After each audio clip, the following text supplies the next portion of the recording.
from Burbank, the media capital of the world.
To participate in the general public comment period, please call now at 818-238-3335. For any scheduled public hearings, please call when prompted to speak if you want the comment to be part of the record. Members of the public may speak for up to 3 minutes depending on the number of speakers. Good evening and welcome to a regular meeting of the Burbank City Council on Tuesday, March 19th, 2024. Before we begin, I ask that you join all of us on the council for a moment of reflection. This moment is intended to begin our meeting with a positive and collective support for our beloved Burbank community. The council welcomes everyone joining us this evening, and we encourage you to take a moment right now to reflect on our community and the work that we will be doing together tonight. Although each of us has our own unique reasons for being here, we are united in our shared passion for our wonderful city. And as we pause, let us consider our individual contributions and what those mean to everyone around us. Let us find solace in knowing that by working together with a shared spirit of community and partnership, we will always act responsibly for the betterment of Burbank.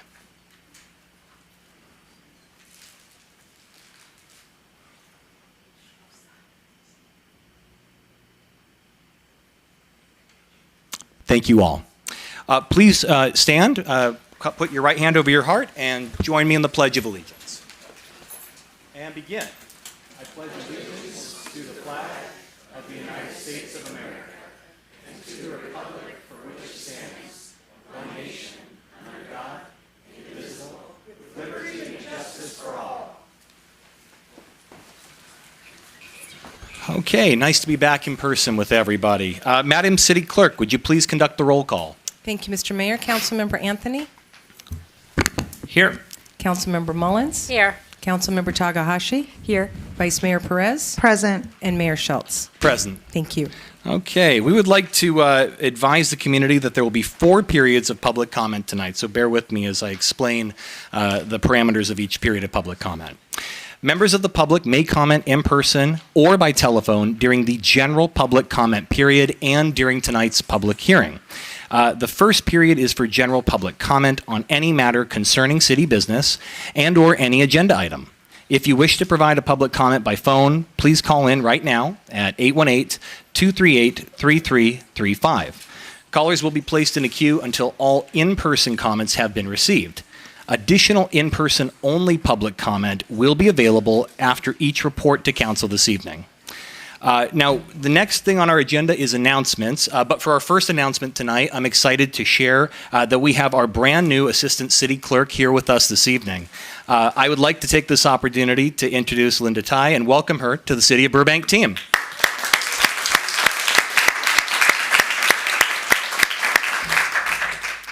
I have just a few words of introduction for Linda, and then I'm going to hand it over to her if she'd like to add anything. Linda was the successful candidate for the position of Assistant City Clerk. She holds a bachelor's degree in political science from the University of California, Irvine, and a master's in public administration from California State University, Los Angeles. She has more than 8 years of experience working in municipal government, most recently in the position of Deputy City Clerk for the City of Downey. Linda enjoys reading, exercising, attending concerts and shows, and trying new restaurants, of which Burbank has many.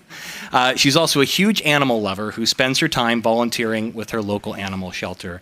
Linda, would you like to say anything? Thank you so much for the warm welcome, Mayor. I'm just really happy to be here with the City of Burbank, and I have received a really warm welcome from the City Clerk's office. Just happy to be part of this team. Thank you. Okay. And Madam City Clerk, would you have any comments you'd like to add? Just to thank everyone for their patience. It took a long time, but it was well worth the wait. And welcome, Linda. Great. Well, again, Linda, welcome to the Burbank team. And with that, we have 6 additional announcements for this evening. The following are announcements for March 19th, 2024.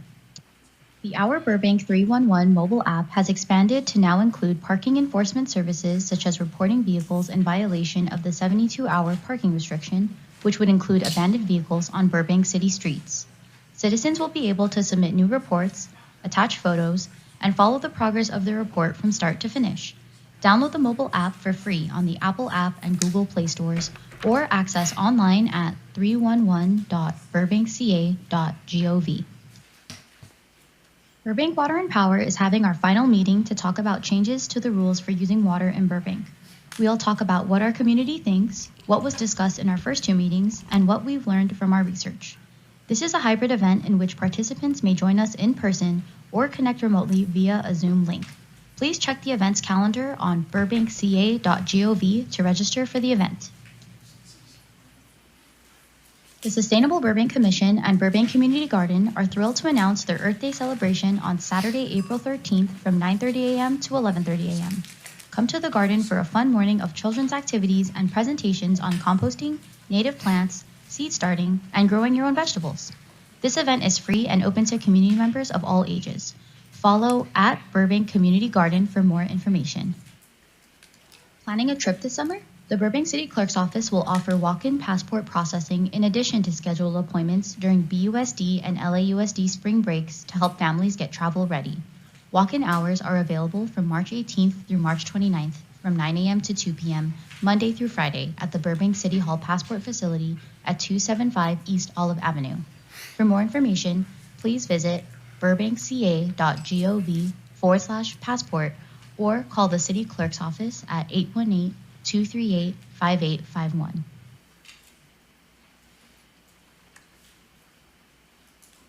The Burbank City Clerk's Office is accepting applications for 1 vacancy on the Planning Commission for an unexpired term ending July 31st, 2027.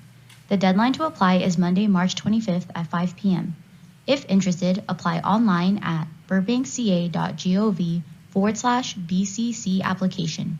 For more information, please contact the Burbank City Clerk's Office at 818-238-5851 or email cityclerks@burbankca.gov. Help the Leadership Burbank class of 2024 with their class project, A Cause for Paws. The goal of the project is to create a new dog run and adoption area at the Burbank Animal Shelter, which will provide animals with exercise and socialization and allow more families to meet more pets at the same time. You are invited to join us tomorrow, Wednesday, March 20th, to dine at both Burbank Doghouse locations. Mention the class project or Leadership Burbank, and 20% of your food and drink order will benefit the class project. In addition, join us on Saturday, April 13th for a fundraising event at Johnny Carson Park from 10 a.m. to 2 p.m. Visit leadershipburbank.org/A Cause for Paws or scan the QR codes to donate today and learn more. This concludes the announcements for this evening. All right, next up on the agenda, we have only one council presentation this evening, and that relates to the presentation of certificates of recognition to the sponsors and partners for the first, but not only, but the first Burbank Adaptive Sports Expo. I believe we have a couple reps from Park and Rec here, Mr. Diego Cevallos, Assistant Parks and Recreation Director, and Ms. Jennifer Lev, Recreation Services Manager. Would you both please come up here and join me?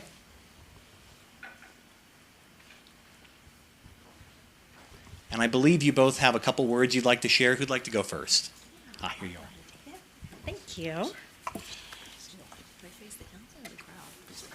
All right. I'd also like to bring up Noah Altman, Recreation Services Manager, and Christina Lara, Recreation Services Coordinator. They were 2 instrumental staff that played an important role in this event. So on behalf of the Parks and Recreation Department, I want to extend our deepest gratitude to our event partners and our generous sponsors for their unwavering support both in donated time and resources that contributed to the resounding success of the inaugural Burbank Adaptive Sports Expo. Through your collaborative efforts and commitment, we were able to create an experience where individuals of all abilities could come together and provide an opportunity for adaptive athletes to showcase their talents, inspire others, and promote equality for all. From the bottom of our hearts, thank you to SoCal Adaptive Sports, Triumph Foundation, Hearts for Sight, the Burbank Tennis Center, Raising Cane's, and the Burbank Advisory Council on Disabilities for your invaluable support. Together, we are making a difference in paving the way for a more inclusive and equitable future. Thank you.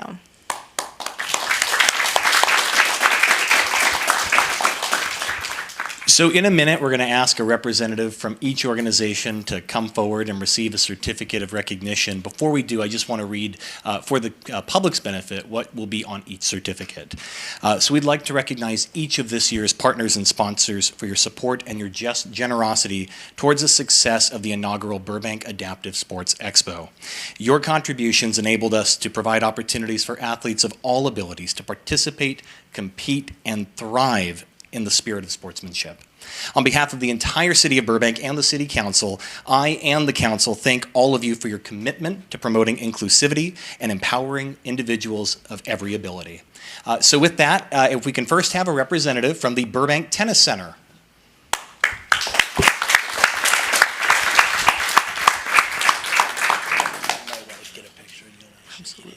Absolutely. This is for you. Thank you so much.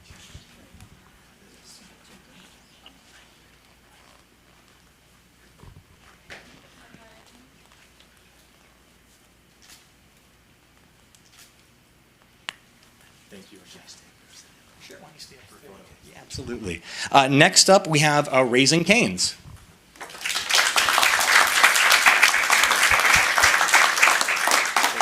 Thank you so much. This is for you.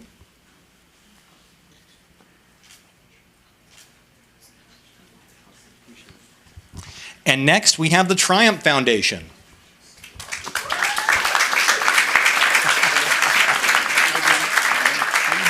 Much. Thank you. Good to see you. That's for you. Thank you.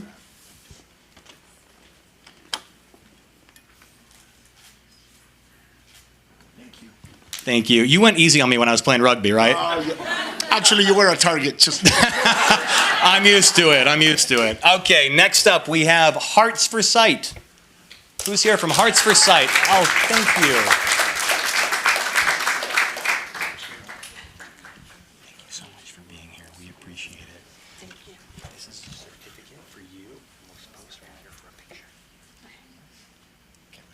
just make a noise. Noise the cameras. 1, 2, 3. Thank you so much. Thank you so much. Of course. SoCal Adaptive Sports.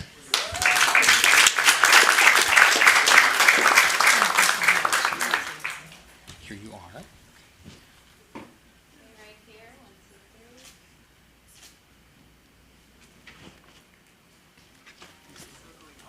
Thank you. And last but not least, we have the Burbank Advisory Council on Disabilities. Everyone with Burbank Advisory Council on Disabilities, come on up. So who would like to hold this? There we are.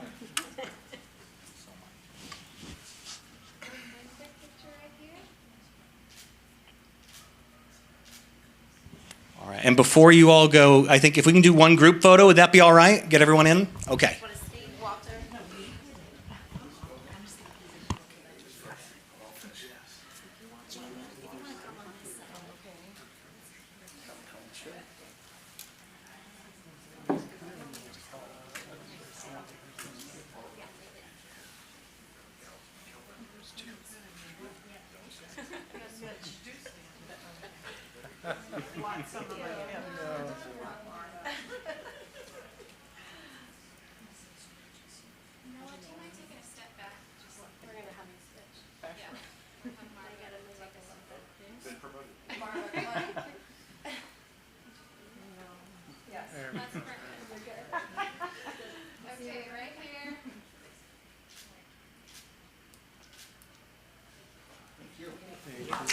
Thank you all.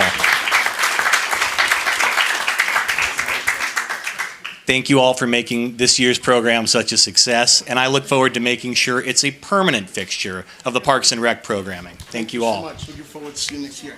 Absolutely. I'll be there. You're going to have to get a lot better at rugby, wheelchair rugby, Mr. Mayor. I can foul pretty good.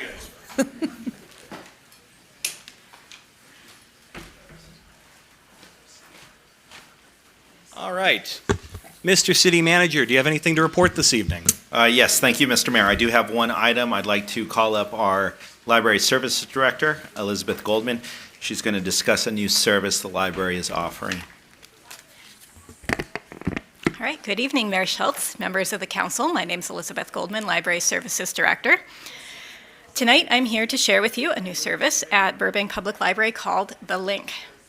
Libraries have always served as one of the primary points of contact for individuals and families needing services who aren't sure where to start. As the community's premier information service provider and an institution that serves people of all ages and walks of life, we embrace that role and are constantly striving to find better ways to connect people to information and services. For several years, the library has increasingly provided this type of service via on-site opportunities for people to speak with social services providers, sign up for benefits like CalFresh and Metro Tap cards, and receive assistance from our own staff. Due to space challenges, this most frequently has had to take place at tables in the public areas of the library. People are very understanding of these limitations, but it sure isn't ideal. Much of this work requires sharing of private information, and it can also be sensitive for people to be seen as someone who needs these services. So in response to both the needs and the space challenges, the library is happy to announce the opening of The Link. That's an acronym that stands for Linking Individuals to New Knowledge, but you don't need to remember it. We're just going to call them The Link. We have a link at each of our large libraries, the Central Library downtown and the Buena Vista Library in the Media District. These are private rooms where individuals and families can meet with library and city staff, as well as community partners, to learn about and potentially register for services. They will be managed by our social worker, who has been building strong bridges with community partners over the past 3 years that she's been with us.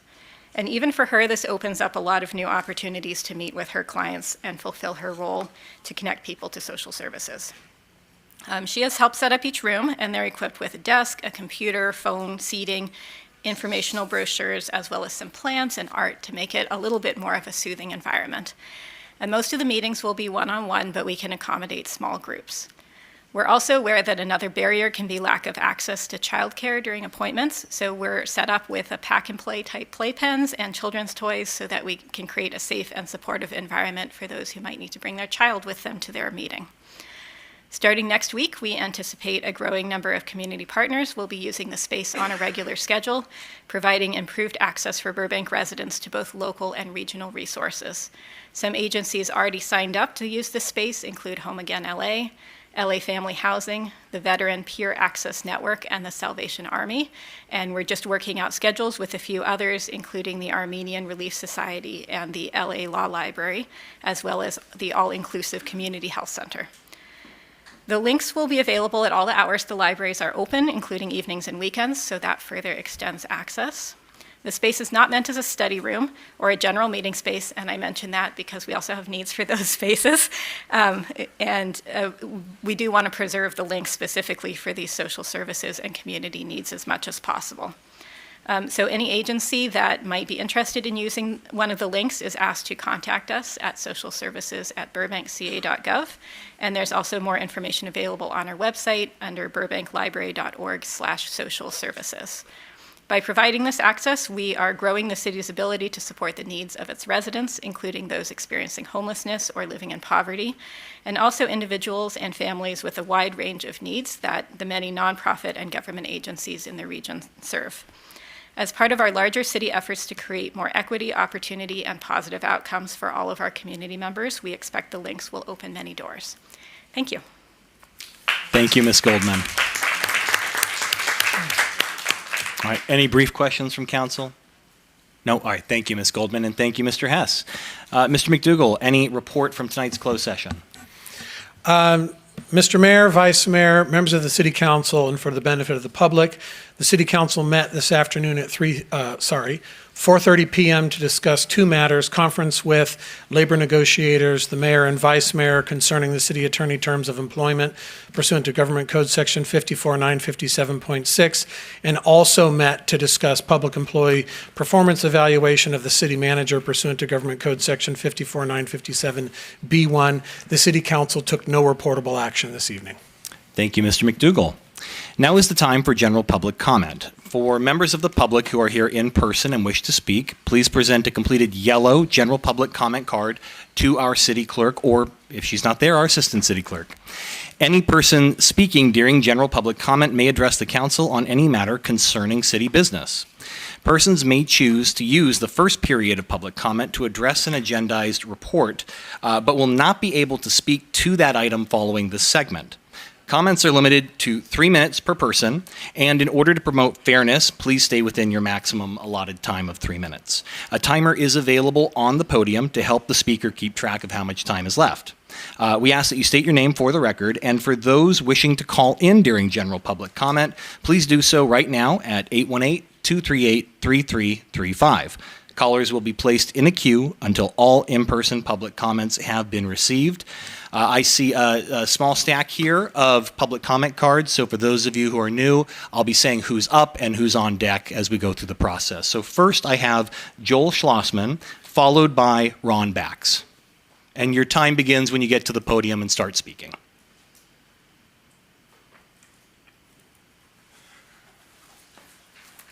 Good evening, everybody. I see the sign here for the animal shelter. You know, they have $1.3 million, the volunteers. Why don't they start spending some of that money? Mr. Anthony, you have something around your neck that is offensive to me, if that is your intention. As a Jewish person, I feel you're taking sides in the Middle East. Is that your intention? Because if it is, you owe an apology to the city and every Jewish person in this city. You're looking to me like you're reminding me of Yasser Arafat, and if that's your intention, say so. Now, I'm here tonight to talk with you about something going on, to enlighten you, to call for your help. Our school board is out of control with mismanagement and wasteful spending. They are going to put a $400 million bond on the ballot in November, and with bonds you have to pay interest. And with interest, it's hard to tell how much the interest rate or the term is going to be. They've talked about 30 years. That means it's at least $800 million this city is going to have to pay back. The school board hired an organization called Perkins Eastman to do a needs assessment of our schools, and when it came back, they spent $512,000. It wasn't what they wanted. Perkins Eastman stood right here at this podium and said our schools are in good shape. And they told us, the school board, that had roof leaks and air conditioners aren't working, and those items weren't even on the top of the list of Perkins Eastman. And at the last school board meeting, Ferguson wants to take $20 or $30 million and build housing for teachers. That's proof that our schools are not in the state that they say they are. And they've already commenced to using exaggerations and lies to sell us this bond. One of the school board members, Miss Cam Carr, I call her Miss PK, she used the word dire, and that word dire, it does not appear in the Perkins Eastman report. And then she went on to suggest that, don't you want the librarians, don't you want your libraries to have librarians? And that's nonsense, because a bond is for facilities only. But she's trying to confuse the parents and the PTA and get you to vote for something that's inappropriate. And they got plenty of money. Our superintendent over there is making almost as much as the President of the United States, close to $400,000 a year, and all of the administrators are way over $200,000 a year.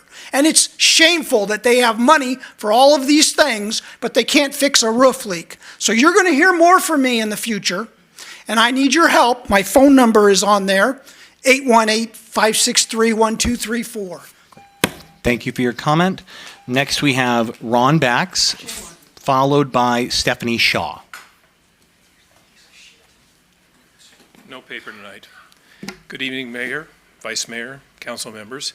At the suggestion of one of the callers of the last meeting, I'll state I've been a citizen of Burbank for 71 and a half years, except for 3 years in a year-round college. I had planned to bring the piece of paper that I brought last time and continue on with describing my father-in-law's situation. Like he and my parents and so many other people that have incorporated providing housing into their retirement portfolio, how they're struggling with the events of the last few years, Proposition 19, well, for their heirs, AB 1482, and it dawned on me today the SALT tax too, okay?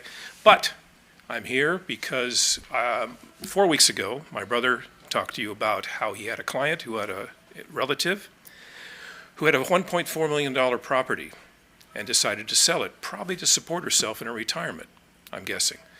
And she could only get $1 million for it because she had been very kind, kept the rents down. And the value of property when it's multifamily is usually, well, more or less by the gross rent multiplier. So she kept her rents down and now she was paying for it. And then he's finished with, don't be happy for her because she has a mortgage.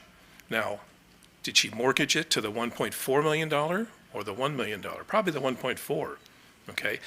So she may walk away with very little. She probably, since she has a mortgage, refinanced to support herself in her retirement. So I'm guessing it is pretty high. And so I went 3 weeks ago and tried to explain there's additional things that be considered. She has the fact that she probably didn't consider that her cost basis has gone down, so she's not going to pay taxes on what she purchased it for versus what she sells it for. She's going to base it on, it's going to be based on her cost basis, which is probably zero now, to what she sells it for, okay? And then most people don't consider the tax man, the federal tax, capital gains, tongue-tied. Well, I'm here because to talk about her because there's been a change. She solved her problem. She passed away. Now her heirs have to struggle with that situation, and they have the additional that there's going to be a step up in the property tax. They will probably, just as I had to do if there's more than one heir, mortgage the company and mortgage the property so that the heirs can walk away. In my case, my siblings walked away with 1/6 of the value of the estate, and I walked away with the properties and debt. So, I'm almost out of time. I'll be back next meeting to continue with my father-in-law. Thank you for your comment. Next, we have Stephanie Shaw, followed by Diane McKinnon. Hi, Council. My name is Stephanie Shaw. I'm here with the Leadership Burbank class of 2024. I'm also a social worker here in Burbank. I'm here to talk to you today about the class project, A Cause for Pause.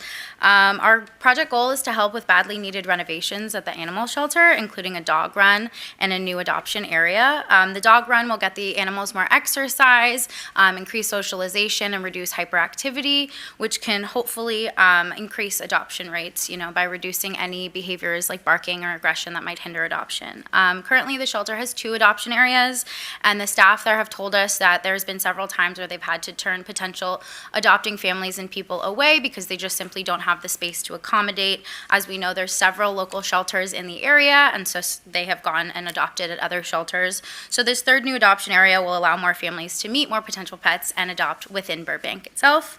This is the first time that Leadership Burbank has helped an animal-based organization. It's more than just a project to us. It's very close to my heart, very close to all of my colleagues in Leadership Burbank's hearts.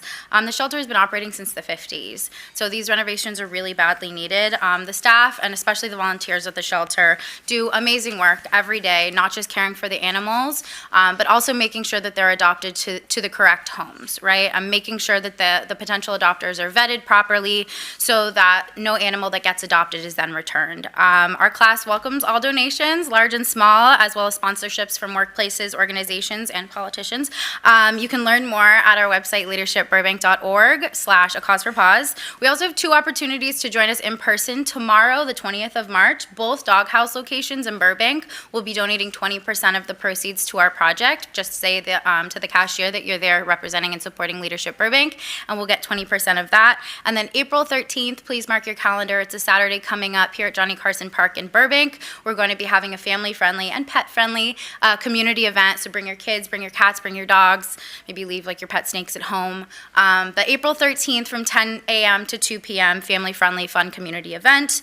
And we just thank the city so much for cooperating with us and helping us. We thank the animal shelter for cooperating as well. Please find me or any of my LB colleagues here after if you have any questions. Thank you. Thank you for your comment. Next we have Diane McKinnon, followed by James McKinnon. Hello again. So now that we're here where people are watching, we're going to say, again, we're here because the city, you, are coming for the trees. Many trees came down recently in the city, and they took down power lines, cars, homes, blocked roads, and the winds even took down traffic signals. One tree came down on our street, and apparently they all must go. That one tree represents 0.85% of the Aleppo pine trees on Niagara Street. You are removing all the trees that fell on, or are you removing all the trees that fell on other streets, including the one pictured in the Burbank Leader? Trees that hit power lines can cause serious electrical fires. People could be in their cars and when the trees come down. Where are the other trees, and where all the other trees fell? Are you removing all of those species of trees that came down across the city in the name of safety and an emergency as well, or is it just Niagara Street? Are you maliciously targeting Niagara Street because we have a current litigation happening that we've had to come to? The trees outside this very city hall are as tall and as big as the trees on our street. Why are they not being removed? They can cause harm far more than the trees on our street. Nick Schultz, you've sat by and watched this unfold and done nothing, and now you want a seat at State Assembly to represent us? Never in a million years would I allow someone who refuses to sit down with the people and listen to them in a small city like this move on to represent more people across a larger community. You have the power to rescind the project funding until proper state laws have been followed, and yet you sit there doing nothing. You have the power to show the people how much you care about the climate, Nick. Some of you have children, and I don't. I never will. And yet, I'm putting more effort into your children's future on this planet than you are. You had the chance to sit with us for many months before lawyers were involved, and now communication has been encouraged by the judge, and still you have done nothing to hear us. You still sit and have done nothing. That is your legacy, all of you. You've done nothing for the environment and for the people pleading with you to help while sitting in a seat of power. I hope karma is swift and just for each of you. And I will never tell anyone which way to vote, but I will tell them to vote for anyone. Tony Rodriguez, if you're a Republican, or Ed Hahn for Democrat, are great people who are also going for the 44th seat of Assembly. If you can't stand up and do the tough and right thing for the Burbank and their community, how can I ever trust you to do it for the district and a larger community of people? Thank you for your comment. And next we have James McKinnon.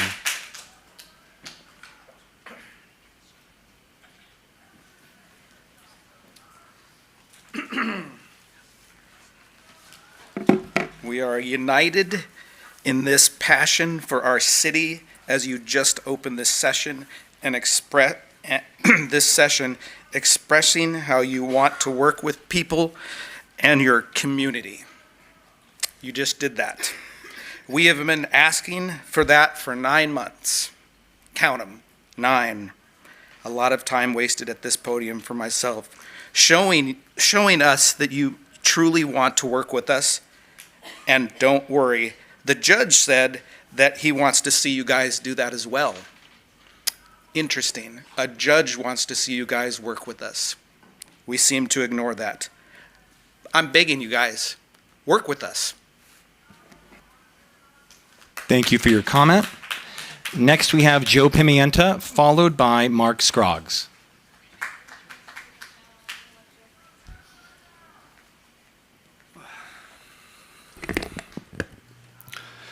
Good evening, Mayor, Vice Mayor, council members, staff, members of the public. You can hear everybody outside. That is residents of Burbank demanding a ceasefire right now. So I hope that we are listening to them. However, I want to talk about something else tonight as well. But before that, I just want to say to the 2 members of council who participated in the elections, congratulations. I know that it wasn't an easy time, but congratulations on the outcomes nonetheless. Still, the reason why I'm here is because, once again, I'm talking about why there is a need for tenant protections in this city. As a member of the Burbank Tenant Union, we continue to canvass, we continue to talk to residents directly, and we continue to find out what are the major concerns of tenants. So, After everything that we've gone through with the city, collaborating with the city, being in communication with the city, coming here for the study session, doing the roundtable, we are still waiting for the second step report, and we are very eager to have it as soon as possible. So as soon as we can get that, that would be great. However, I do just want to mention one of the strongest parts, one of the strongest points, which is the Burbank Tenant Union for over a year now has been very clear on what we've been listening to tenants' requests, which is one of the things that we hear from council and from other people is that we want to find solutions that work for both parties. We want to find solutions that work for tenants and for landlords. And yet, from our opposition, or people that oppose the Burbank Tenant Union, we really haven't heard any proposals. The Burbank Tenant Union has been very clear on their proposals. We have made propositions on what a rent cap could look like. We made propositions on what an anti-harassment could look like. We made propositions on what right to counsel could look like. And our opposition has been very clear on saying that they are not interested. They are saying everything is fine. They're saying that there's no need to put more tenant protections.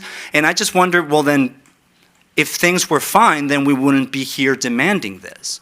So, I just want to make it clear that one of the things that the Burbank Tenant Union is strongly advocating for is precisely to find a solution. But if our opposition is not interested in that, where does that put us in terms of actually reaching a consensus?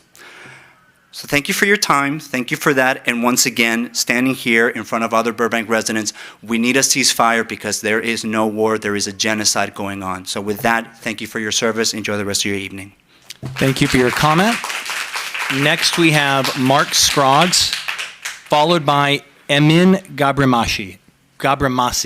And if I mispronounce any names, please correct me before your time starts. Good evening, everyone. I'm Mark Scroggs. I'm a local talent agent. I've been working closely with different people in the community to kind of keep the entertainment industry here.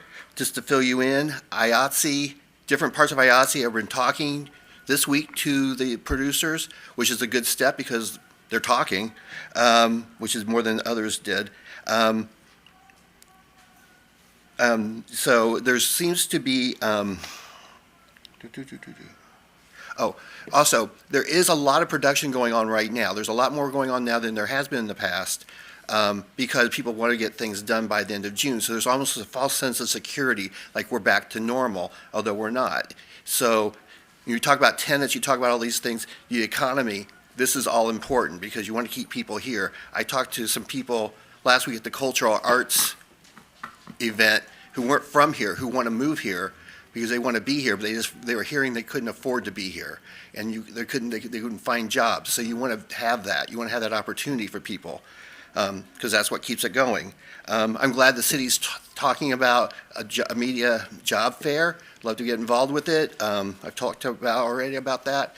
And getting other people involved with, like, what is media, what is entertainment now? It's not just, film and TV. We just can't rely on that anymore.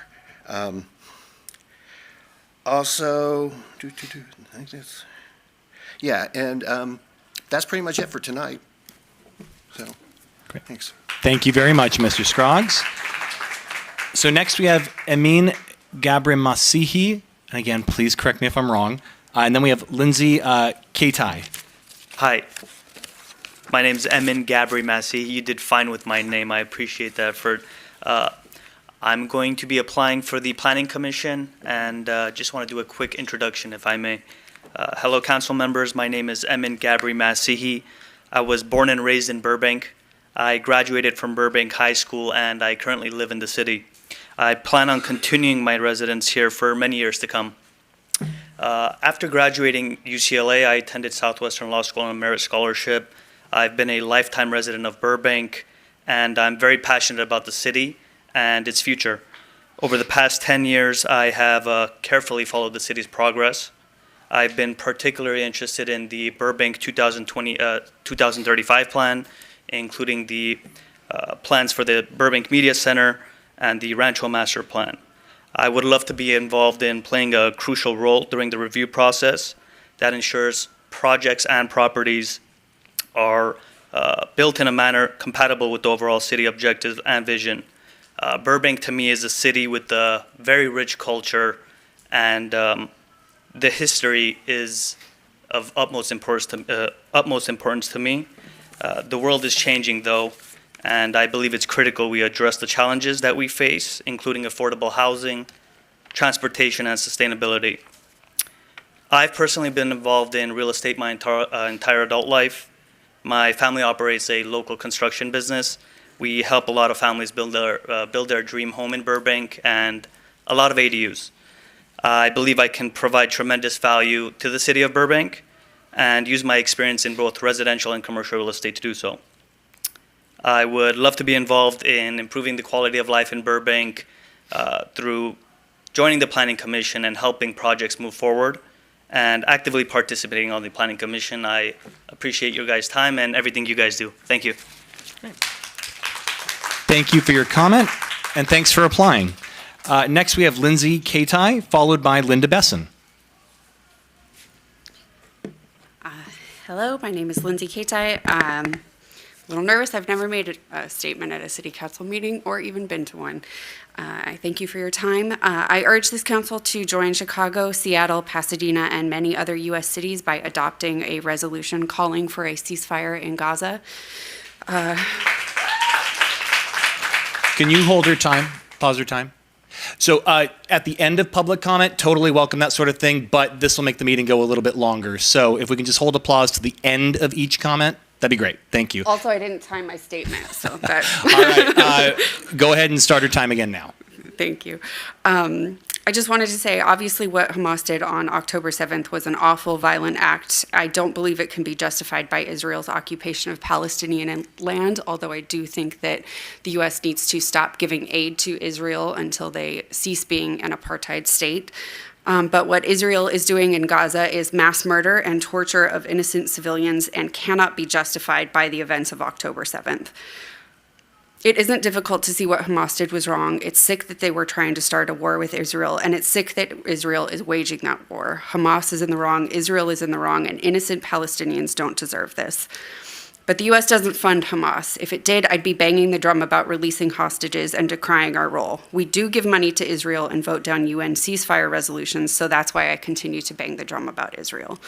I am mother to a 19-month-old. Every day I am haunted by what I wouldn't be able to protect her from if we happened to live in Gaza. Today I had to try to explain to her why she didn't have to be afraid of the sounds of a leaf blower outside her window. It's a loud but helpful sound, I said. It can't get in here and it won't hurt you. And I couldn't help but think of how untrue that statement would be for parents in Gaza. The sounds their children hear can get in. They will hurt them. They were designed to. And we are paying for it. I hope this council will help to push our representatives in Congress in the right direction and adopt a ceasefire resolution. Thank you for your time. Thank you for your comment. Next, we have Linda Besson, followed by Eric Hack. I'm going to speak on the agenda item when it comes up. Got it. Okay, I'll set that aside. Okay. Yep. So that will bring Eric Hack next, followed by Judy Kim.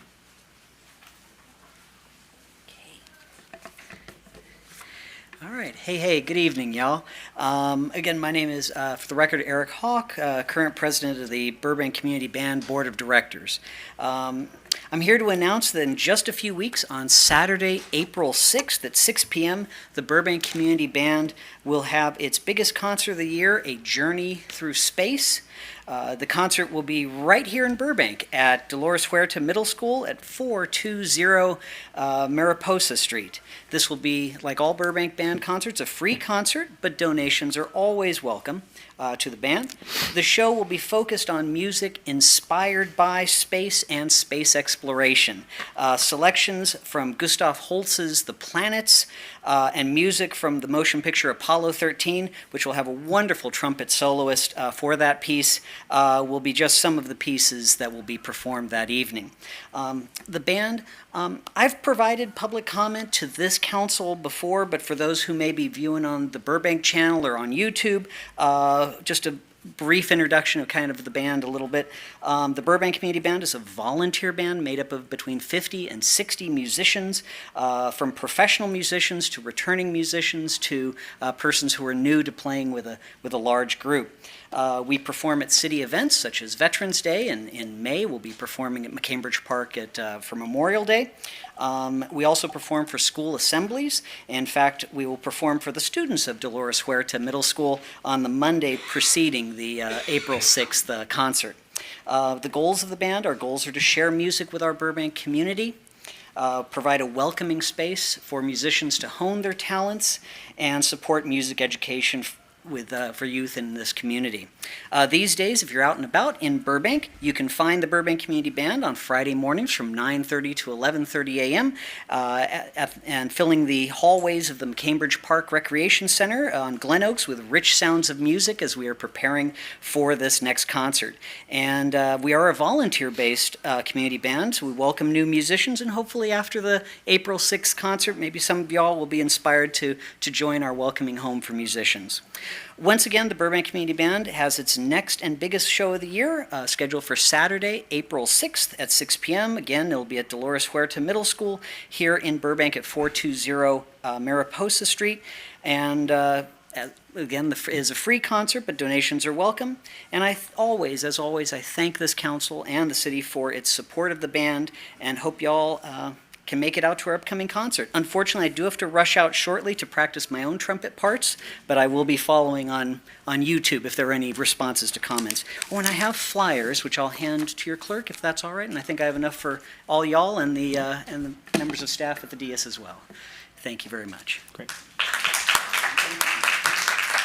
Thank you, Mr. Hawk, and thank you for the invitation, and sorry for the mispronunciation of your name. I'll get better. I know how to spell it phonetically. My apologies. All right, next we have Judy Kim, followed by Tiffany Liu.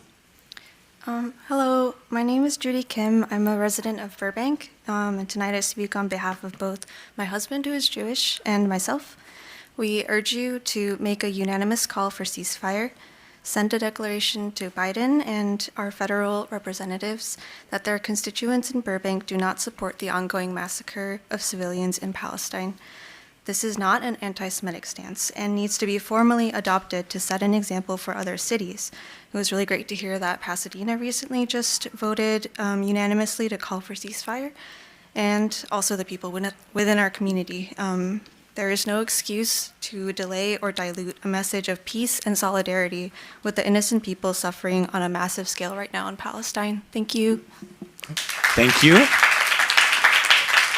So next we have Tiffany Liu, followed by Kristen Gish. Hello. I'm going to be brief, but my name is Tiffany Liu, and I condemn the ongoing Israeli genocide against the indigenous Palestinian people. I'm here in solidarity to support a future where Palestine is free, and I support liberation of Palestinians in their own land. I ask that you please send a declaration to the Biden administration and our federal representatives that Burbank constituents do not and will not support this ongoing genocide. So I urge you to call for a complete and permanent ceasefire. Thank you for your time. Thank you for your comment. So next I have Kristen Gish, followed by Alessandra Valdez. Hi, my name is Kristen Gish. I'm a Burbank resident, and I'm here to urge the city of Burbank to adopt a resolution calling for a ceasefire. According to the UN, there have been more child deaths in Gaza in the last 5 months than all conflicts worldwide in the last 4 years. That is the reason I'm urging Burbank to call for a ceasefire. Thank you. Thank you for your comment. Next we have Alessandra Valdez, followed by Julie Greer. Good evening, council members. I am yet another Burbank resident calling on our city to agendize and pass a ceasefire resolution. For almost 6 months, we have watched horrors in Gaza live streamed through our phones, entire families wiped out while they were sleeping because of Israeli drone strikes, Palestinians run over by tanks, medical staff attacked, journalists attacked, attacks on hospitals, and now the UN has warned that 1.1 million Palestinians are at risk of death in the coming days and weeks due to famine caused by Israel's blockade in Gaza. As Adam Schiff's constituent, I email his office daily and have left countless voicemails with no response. Each year, Burbank citizens send over $1.5 million to Israel through our federal tax dollars. This is a local issue. Our money goes to buy bombs and weapons that maim a population that is 40% children. And now almost half of the population in Gaza under the age of 18. 13,000 of them are dead. 13,000 dead children and over 31,000 Palestinians have been killed. We have been protesting outside of Adam Schiff's office for over a month, but he refuses to listen to his constituents, which leads us into this room tonight. Why is a local ceasefire resolution important?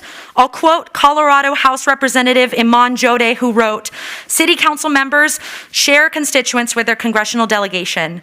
Their obligation, at the very least, is to resist Islamophobia, anti-Arab sentiment, and anti-Semitism within their districts. Moreover, city council members possess a unique ability to be the proxies for these shared constituents. This capability is vital in emphasizing the urgent need for a permanent ceasefire to their congressional delegation and ultimately to the Biden administration.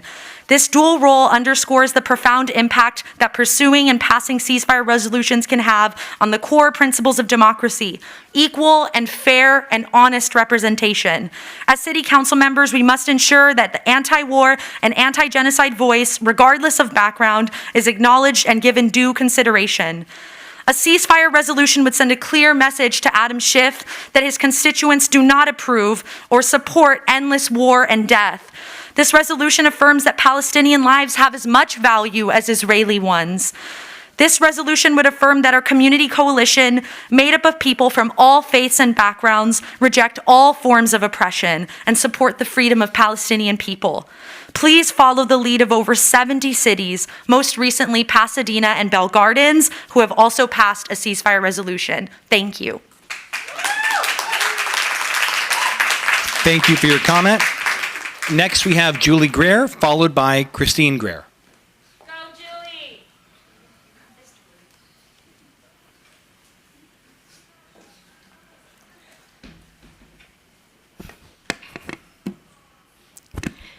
Good evening, members of the council. My name is Julie Greer, and I'm a 38-year resident of Burbank. I'm a former BUSD employee, a current LAUSD employee, who's a product of the Burbank Unified School District. I also happen to be Syrian, Bolivian, Palestinian, and it matters to me greatly that my hard-earned tax dollars are not used to ethnically cleanse my people. I'm absolutely horrified at what is happening to the people of Gaza. And I'm urging you, many of whom I know well, to find the moral courage to call for an immediate permanent ceasefire, that you end your complicity in this genocide, and that you speak out against the ongoing war crimes committed against innocent Palestinians. I'm asking that you adopt a resolution for an immediate ceasefire now before another 30,000 plus innocent Palestinians, 12,000 of which are children, are slaughtered by relentless bombing and intentional starvation. Thank you. Thank you for your comment. Next, we have Christine Greer, followed by Naveen Greer. Good evening. My name's Christine Greer. I'm a longtime resident of Burbank. I can't speak to all the facts. But I do know what is happening in the Middle East right now is absolutely terrible. We need to call for an immediate ceasefire, and we need to help free the Palestinian people, just like we are here. Thank you. Thank you for your comment. Next, we have Naveen Greer, followed by Nico Marshall.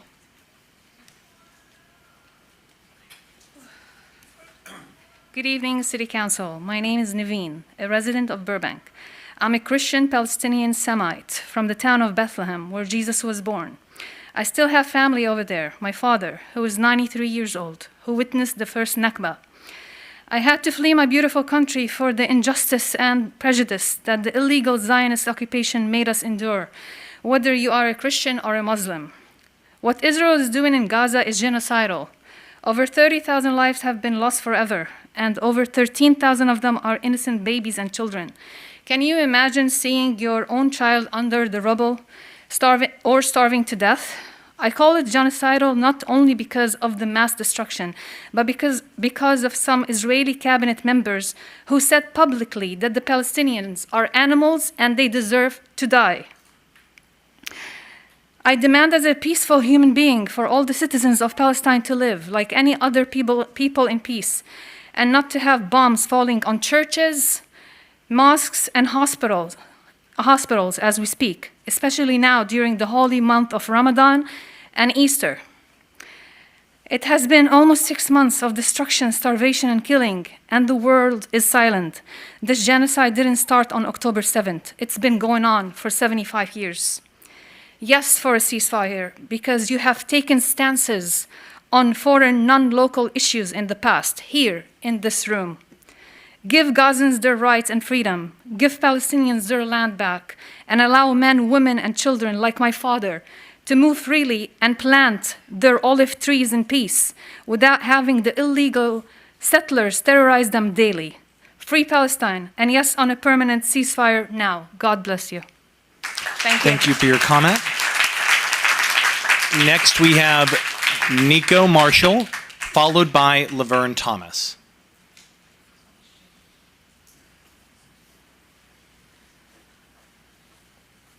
Good evening, everyone. My name is Nico Marshall, and today I am joining many other concerned Burbank residents to ask that the City Council pass a ceasefire resolution. Tens of thousands of innocent people have been killed at the hands of the Israeli military in Palestine in the past several months, and that number is continuing to rise every day due to bombs, guns, starvation, and lack of sanitation, making this an urgent matter. I am disgusted that the United States is helping to fund these atrocities. I believe that it is the right thing to do to speak out when we witness a humanitarian crisis, and it would be a powerful statement if the city of Burbank were to stand up against such large-scale suffering. Thank you for your time. Thank you for your comment. Next, we have Laverne Thomas, followed by Dania Bitar. Oh, Ms. Thomas may have left, so I'm going to set that to the side. I have Dania Bitar.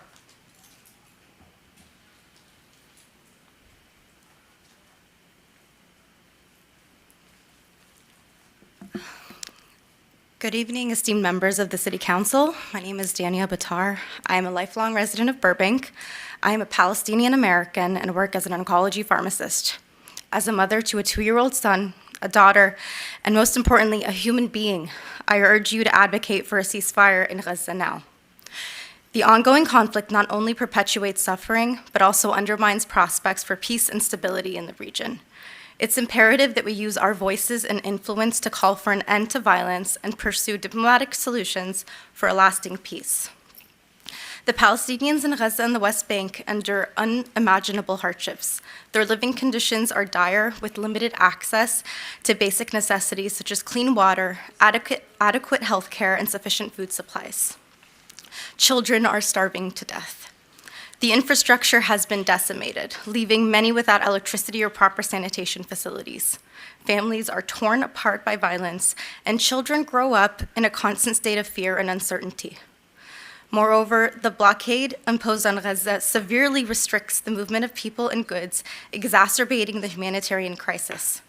Palestinians are trapped in a cycle of poverty and despair, with few opportunities for economic advancement or a better future.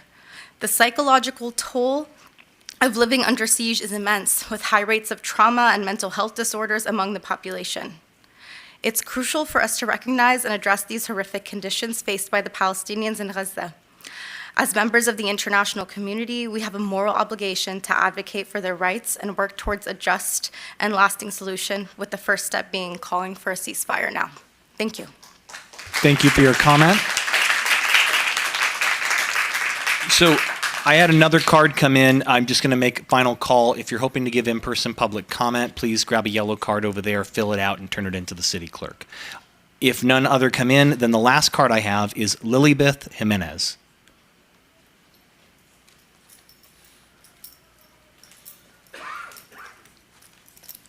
Hello, my name is Lilibeth Jimenez, and I am a new citizen of Burbank.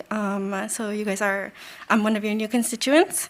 This is my first time that I've ever been at a city council meeting, and I am here today to ask Adam Schiff and the city of Burbank to please pass a ceasefire resolution for Palestine. Since October, I've contacted my representatives. I've contacted through mail, email, I've left messages. I've tried everything to get their attention, and unfortunately, I've just been really let down by a lot of them. And many of them have even started to ignore us. And it has created this idea in my head that maybe our elected officials don't really care about their constituents. And it has made me question that if there really is a democracy in the United States. So I thought it would be a good idea to come here directly and ask you face-to-face to please pass a ceasefire resolution. It is clear to anyone that has been paying attention that what is happening in Palestine is a genocide, and the United States has been incredibly complicit in the horrors that are happening. And as a tax-paying citizen, it is really difficult to just watch and not do anything. So this is me trying to do something and hope that you guys will listen and pass our ceasefire resolution. Thank you. Thank you for your comment. I'm going to do one final call for Laverne Thomas. I don't see Laverne, just doing a final call. Okay. That completes in-person public comment. I'm going to hand these cards back to the city clerk. Let's go to the phone line. The first caller is Laura I. Laura, you're on with the council. Good evening, Mayor, City Council, and staff. I'm calling in tonight to voice my disappointment with the Airport Authority. On Monday, March 18th, I attended the meeting telephonically. I spoke during public comment to voice about a noise effect on March 5th. An owner of a privately owned Canadian fighter jet clocked in at 109 dBs at 8:30 a.m. out of Hollywood Burbank Airport. He departed south and then banked over the Verdugo Mountains. I asked to have a letter sent letting the pilot and the maintenance service company that the jet was being serviced at let them know about Hollywood Burbank Airport's good neighbor policies. My second comment was, I lost my place, was to reiterate support for the LA residents to have 3 seats on the Citizens Authority Commission. This was proposed during the task force meetings back, I think, 4 years ago. Commissioner Najarian of Glendale comments, I encourage all the city council members to view them at the meeting via video.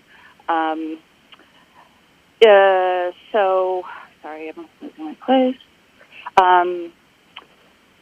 What his comments, basically what I heard was that the airport authority was seeking retribution against the city of LA and punishing LA residents for calling attention to the change in the flight tracks and since the noise since the implementation of NextGen in 2017. His comments in a nutshell was about the lawsuit filed against the FAA and Hollywood Burbank Airport, causing loss of money and delay of the replacement terminal. He said that LA residents do not deserve any seat on the CAC. It's like letting the fox into the hen house. At the end, it's just, again, saying how at the task force meeting it was recommended that LA did have 3 residents on the board. It's basically they were just dangling a carrot in front of these residents who are suffering with noise since the implementation of NextGen and then ripping it away from them. So I'm just really disappointed, and I just wanted to let you know, but I think Commissioner Najarian was a little bit out of bounds on his comments. So I just wanted to draw that to your attention, and thank you, and have a wonderful evening. Thank you for your comment. Next caller, please.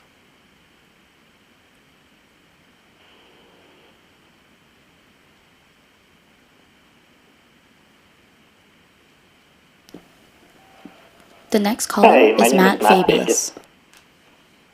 Hi, you're on with the council.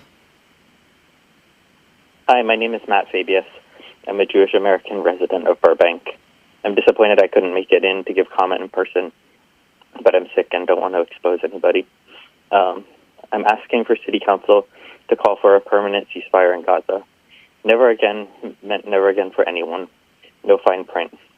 Our tax money is currently funding a far-right extremist government's war crimes and open attempt to commit genocide.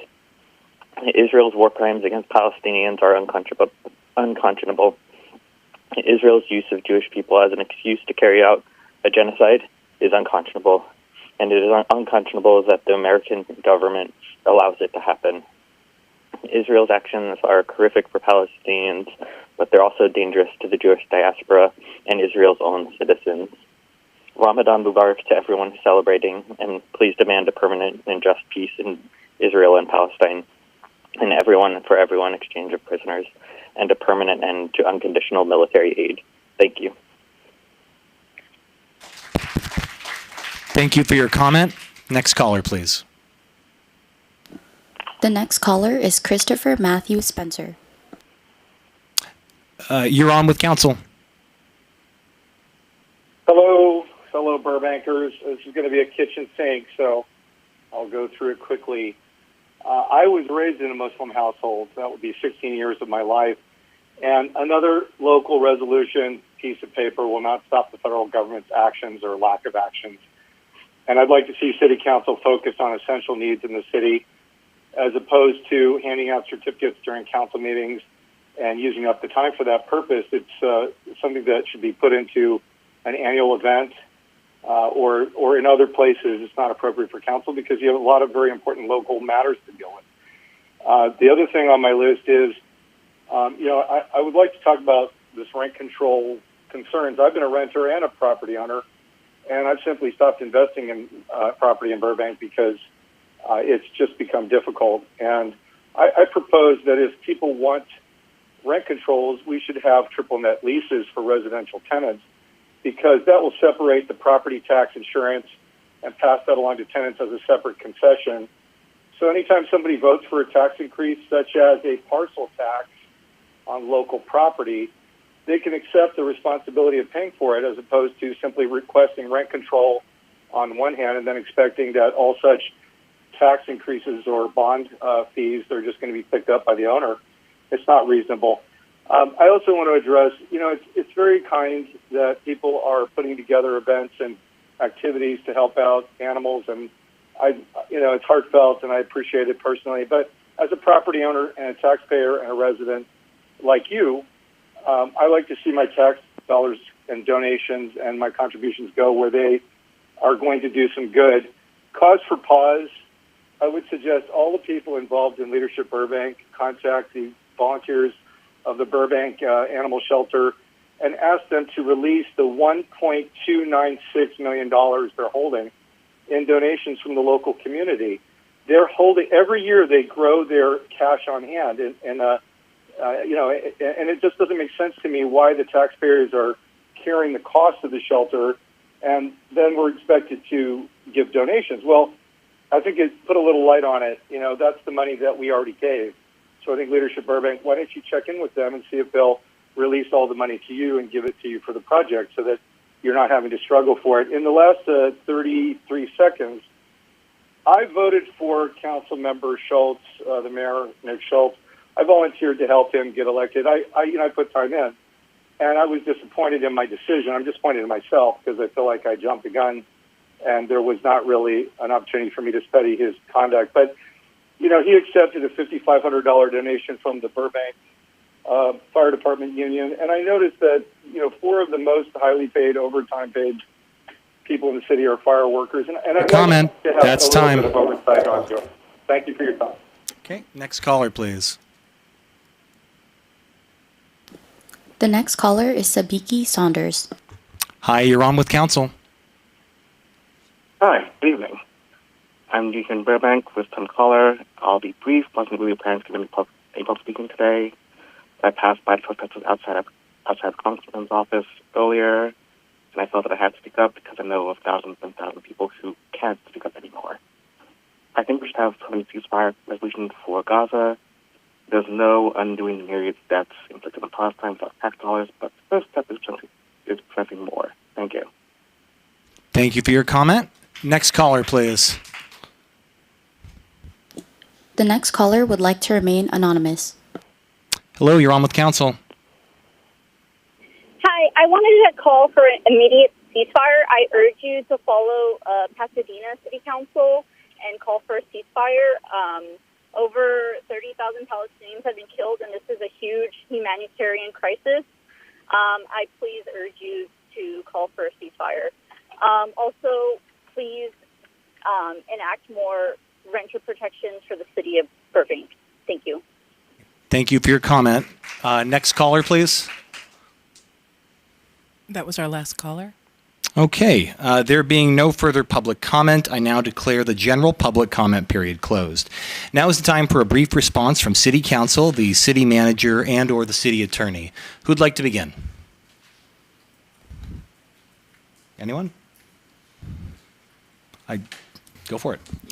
Thank you, Mr. Mayor. Thank you to everyone coming down. We have a lot of agenda items to get to. I do want to just address one thing. Mr. Schlossman, I don't do anything particularly to go out of my way to offend you. I do feel like everything I do, though, offends you. So, I mean, next time I'll probably just wear a tan suit or something. Thank you. Okay. Who would like to go next?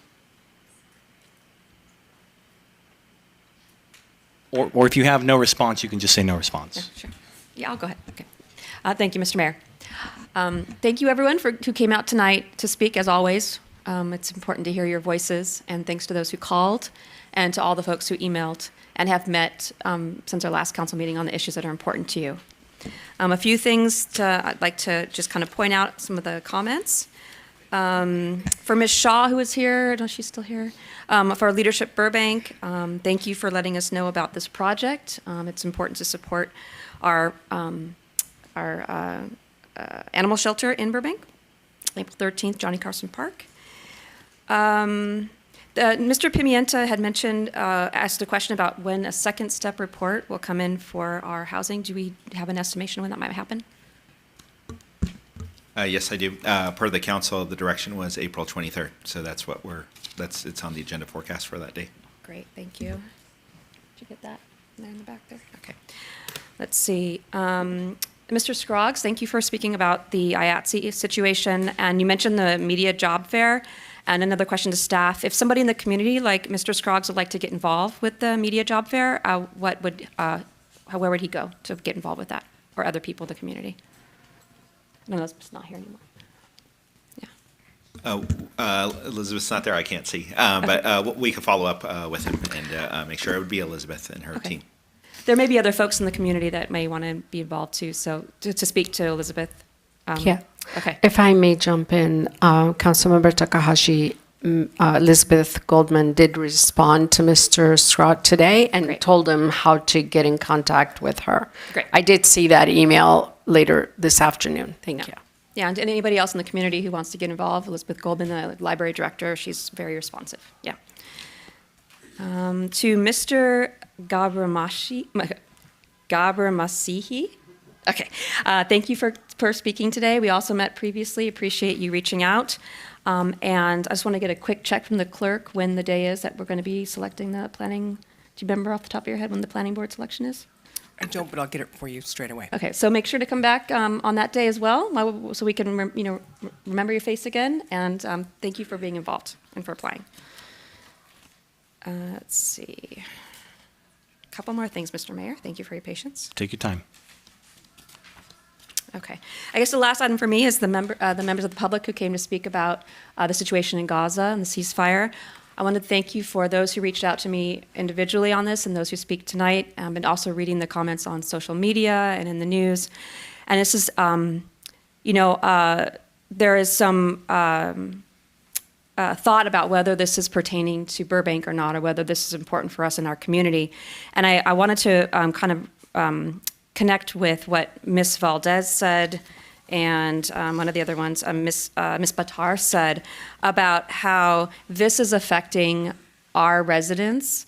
And Ms. Batar specifically spoke about the mental health of the folks that are, anyone who's in a war zone, the mental health and trauma is going to be affected.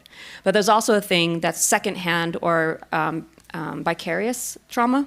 And so that's what we're seeing here today is vicarious trauma of folks who are either connected to individuals in that situation or who identify in the same group of folks. So in that way, I do see this as something that is related to Burbank. On how we're going to address it, I don't have an answer for that right now, but I just want to say that that is definitely related to our folks in our community because it's impacting us. So I just want to acknowledge that for you. Thank you, Mr. Mayor. Councilmember Takahashi? Councilmember Takahashi? The vacancy is going to be tentatively voted on April 9th. April 9th. Great. Thank you. Great. Thank you, council member. Who'd like to go next?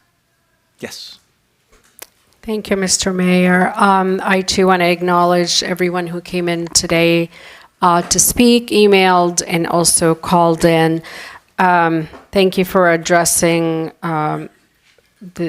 Joe's concern regarding the date for the tenant report that's coming back on April 23rd. And I just ask you that you be patient. And we have been working with both groups, as you know, and you didn't mention it. So the report is going to come back and we're going to have a discussion. So just give staff some time to work on it, and eventually that date will come, and then hopefully we can reach a decision on that time, on that date. I do want to acknowledge Eric from the band. I know he reached out to us individually. He's gone already, but thank you for always reminding us and wanting us to get involved. And then I do the Leadership Burbank as well. This is an independent group. I know there's different opinions about the different projects that actually take place in the city. It's something that we really cannot control. I'm sure they heard you tonight. They heard your comments. And if there is funding, hopefully they can look into that and see if they can get some of that funding to help them out in their program. Now, as far as the airport caller, Laura, I know that we received an email from you, and I believe it was addressed. So thank you for sending that email and for calling in. Now, for everyone else that has addressed the concern over the ceasefire, I have been listening to you and speaking with some of the members in your group for quite some times. And it is a very difficult situation. And our heart really, I can tell you that my heart goes out to all of you and goes out to the people in Gaza. And this is not an easy thing to talk about tonight because I know it's not on the agenda and we can't really discuss it too much. But I could tell you that we're always trying to find a solution locally here to how can we work with you? How can we work with the situation? It's really very difficult. It's out of our hand at the moment, and we all know that this is going to take a higher power to get this done. So I'm going to continue reaching out to the groups. I'm going to continue myself working with you offline off of this council meeting to see if there is a solution. And but we hear you, and you're not being ignored. But we have. We represent everyone in the city of Burbank. So we have to absolutely take that in consideration, and I'll be in touch personally with some of the members that I have been working with. Thank you. Thank you, council member. Vice Mayor, do you have anything? All right. I want to thank everybody who came to speak before the council today, who called in, who sent emails, who have been consistently sharing your thoughts, concerns, your questions. Mr. Scroggs, I will direct to you. I know we connected you with Elizabeth. I'm glad that worked out, and I think she's a wonderful resource to go to. I know you have a lot of entertainment industry expertise, and I would appreciate you sharing that with her and connecting her with the folks that you connected me with, because it was very helpful conversations that I had in order to, get the ball moving. This is our biggest industry. Thank you for the folks who talked on housing. It's not on the agenda tonight, but we hear you. It's ongoing. So I appreciate everybody that's coming on housing consistently. Mr. Hawk, I'm looking forward to the concert. I'm a big Holst fan and a French horn player, so we'll see. And then finally, I want to thank all of you who came boldly and with heart to speak on the humanitarian crisis in Gaza. Given that this is not an item on the agenda, like my colleague mentioned, I'll also be brief in my remarks, and I won't go into too much discussion on this. But I will say, I think for most of us on this council, this is not an issue that I think any of us would claim to be experts on. And I appreciate my colleagues' pause on this because I have personally always been hesitant to speak on foreign issues for a country that I don't know as someone of Central American descent, because I know firsthand how those unfamiliar with the nation and its history often mischaracterize, and I never wanted to create that same frustration that I've often felt when people speak on Central America, our indigenous tribes, and without knowing that deep context. And thanks to those of you that are in this room, I now look forward to speaking with the members of our community who do have that context, who have those relations. I look forward to speaking with each of you who came up. Thank you for being here and being bold in your statements. And I want to ensure that everybody's voices are heard in this. So I just want to reiterate one thing that I shared on my council social media in October when this happened. And I think I'm really grateful that many of you brought this up, because in this ongoing war between Hamas and the Israeli government, both innocent Palestinian and Israeli families continue to be the collateral damage without any true mutual ceasefire or hostage return. And I hope at the core of this, we can all remember that in these geopolitical conflicts, when people are not allowed the basic rights, violence ensues, and this violence never leads to the perpetrator in charge being hurt or those who fund them. It leads to civilians, to children being hurt. And so that's who's on my mind today, civilians and children being hurt. So thank you all for your advocacy.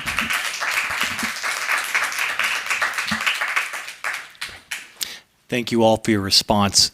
To the many of you who have come tonight to give in-person comment and have called in, I know you would like to know my stance on the conflict, and I will give it. But before I do, I hope you'll allow me to address some of the other comments that were made first.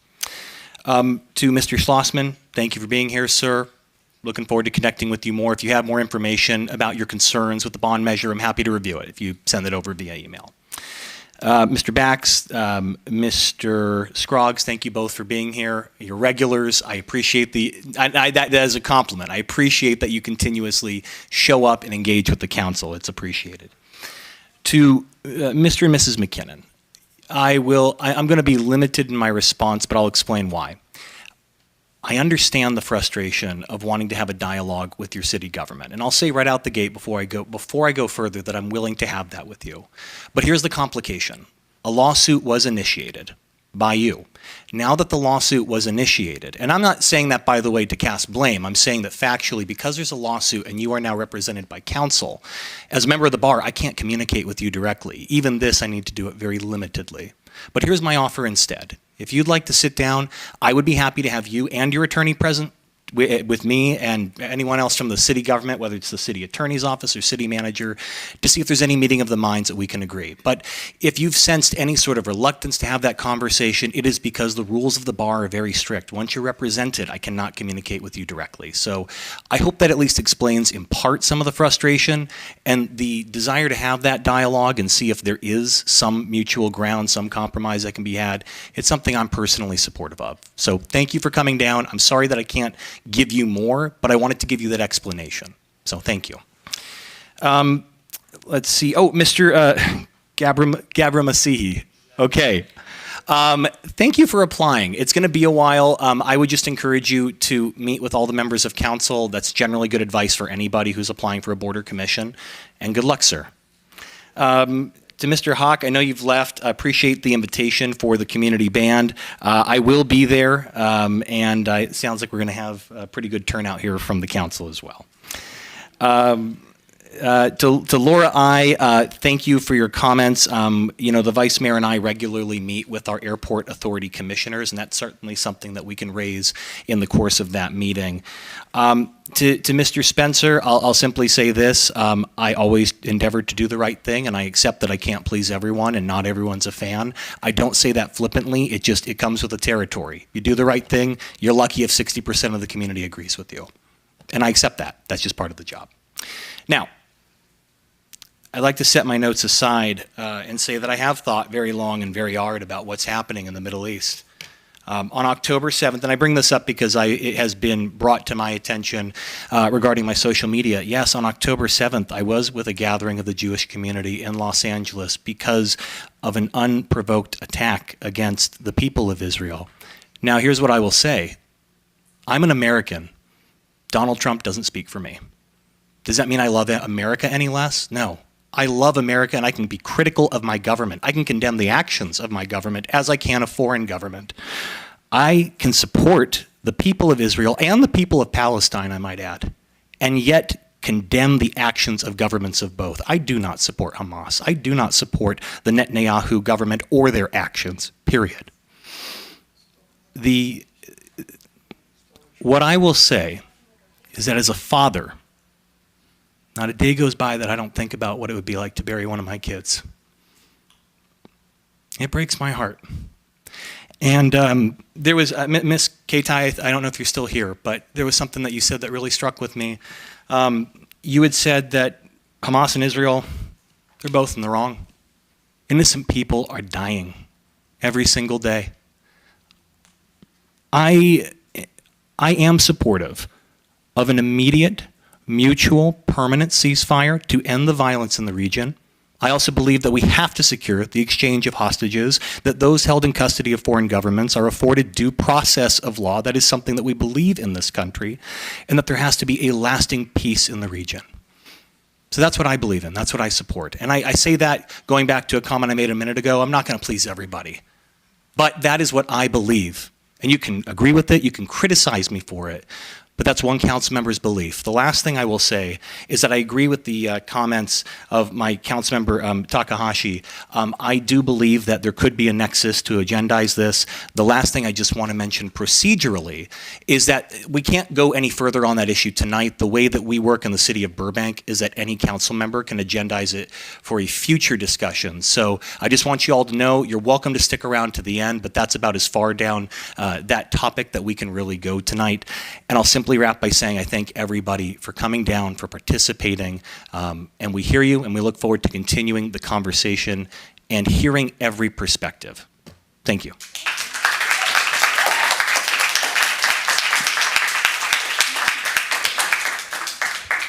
So a little anticlimactic. The consent calendar may be enacted in one motion. The consent calendar is the anticlimactic. Consent calendar can be enacted in one motion. Madam City Clerk, would you please read the consent calendar? Thank you, Mr. Mayor. We have 3 items on tonight's consent agenda. Item 1 is approval of the City Council minutes of the joint meeting of February 13th, 2024, the regular meeting of February 27th, 2024, the dark meetings of February 20, 2024, March 5th, 2024, and March 12th, 2024, and the revised regular meeting minutes of January 31st, 2023. Item 2 is adoption of an ordinance establishing Article 16, potentially dangerous and vicious animals in Chapter 1, Animals, Title 5 of the Burbank Municipal Code. And item 3 is approval of the interim general manager of Burbank Water and Power to enter into amendment number 2 to the cost-sharing agreement by and among the Los Angeles Department of Water and Power, Crescenta Valley Water District, and cities of Glendale, Burbank, and San Fernando regarding the allocation of costs of Water Master services and Water Master's legal services for the upper Los Angeles River area groundwater basins. Thank you. Great. Thank you very much. Does anyone have a comment, question, or would like to make a motion? I'll move to approve the consent calendar in its entirety. A second. Okay, I have a motion and a second. Any other discussion? Seeing none, let's go to a roll call vote. Councilmember Anthony? Yes. Councilmember Mullins? Yes. Councilmember Takahashi? Yes. Vice Mayor Perez? Yes. And Mayor Schultz? Yes. Thank Motion carries. Consent calendar is approved. We now move to Section N of our agenda, which is reports to council. We have 3 reports to council this evening. After staff's presentation for each report, the City Council will proceed with in-person public comment only.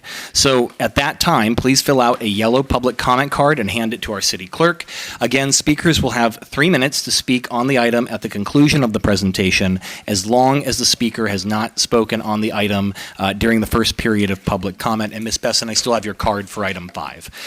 First up, we have item 4. This is the first report to council.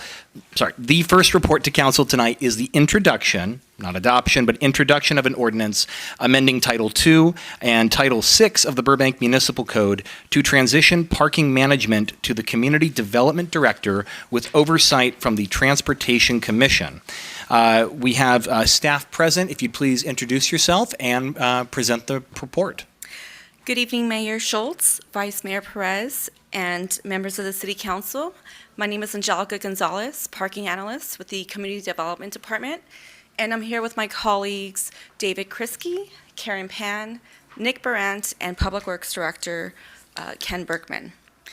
Today I'll be talking about some of the changes within the city organization amongst the Community Development and Public Works Departments, and to propose an ordinance to shift parking management policies from the Infrastructure Oversight Board to the Transportation Commission.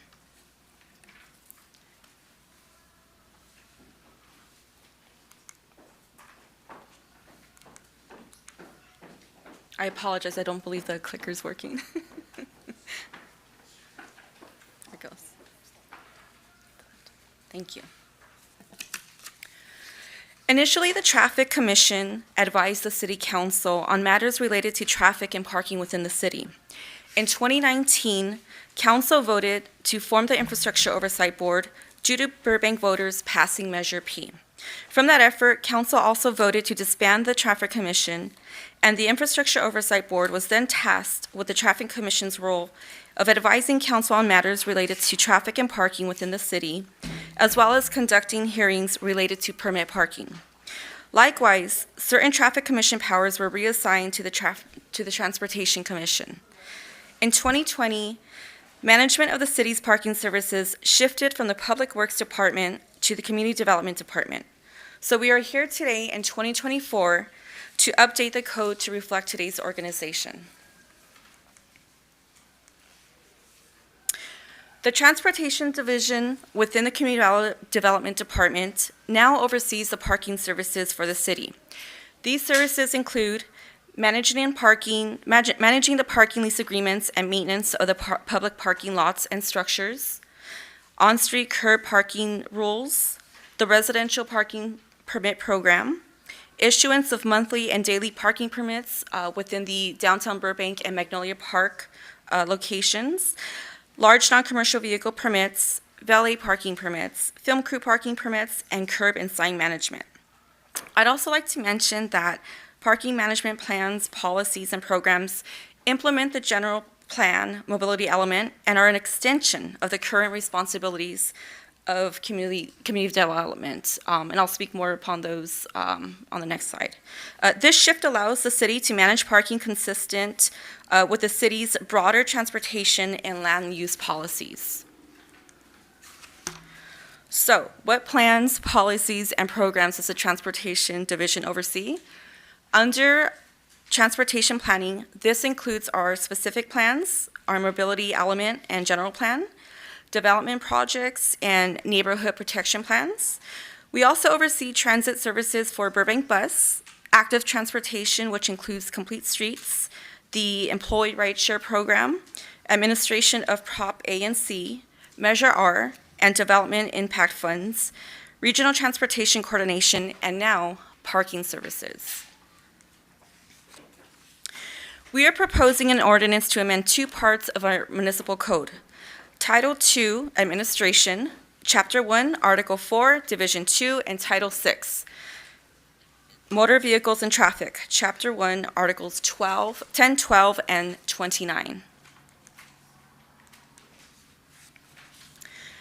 Title II is labeled Administration, and this is where you'll see details about boards and commissions, and where you'll see modified duties that shift the parking management policies and traffic programs from the Infrastructure Oversight Board to the Transportation Commission. It's important to note the Infrastructure Oversight Board will still be involved in any spending oversight and capital improvement projects.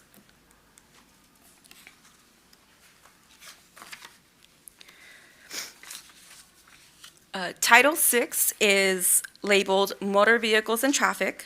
This is where you're going to see details about establishing parking restrictions, residential parking permit zones, non-resident or commercial parking zones, valet parking, and of course the issuance of parking permits.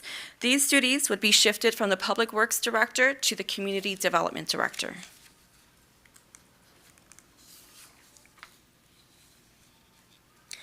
Also, under Title VI, within the establishment of residential parking permits and commercial parking permits, there is a process for public hearings and appeals, and those duties would be shifted between the two boards. We also want to point out that implementation of parking management programs requiring engineering review, analysis, and approval will remain under Public Works in the ordinance, but will be a collaboration between both departments. And lastly, let's see. One moment.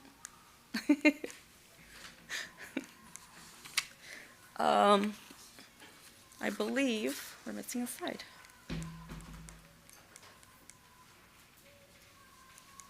There we go. Lastly, we're proposing to remove the second half of BMC 6-1-1201, authority to establish loading. You can see where it's struck in red, what we are proposing to remove, and that reads, "In no event shall more than one half of the total curb length in any block be reserved for loading purposes." This provision is outdated, and we are proposing to move it as it cannot be applied uniformly throughout the city. One main example would be the passenger loadings at schools throughout Burbank require more than half the curb length on the block facing the school for efficient function and safety. So we are proposing to remove it.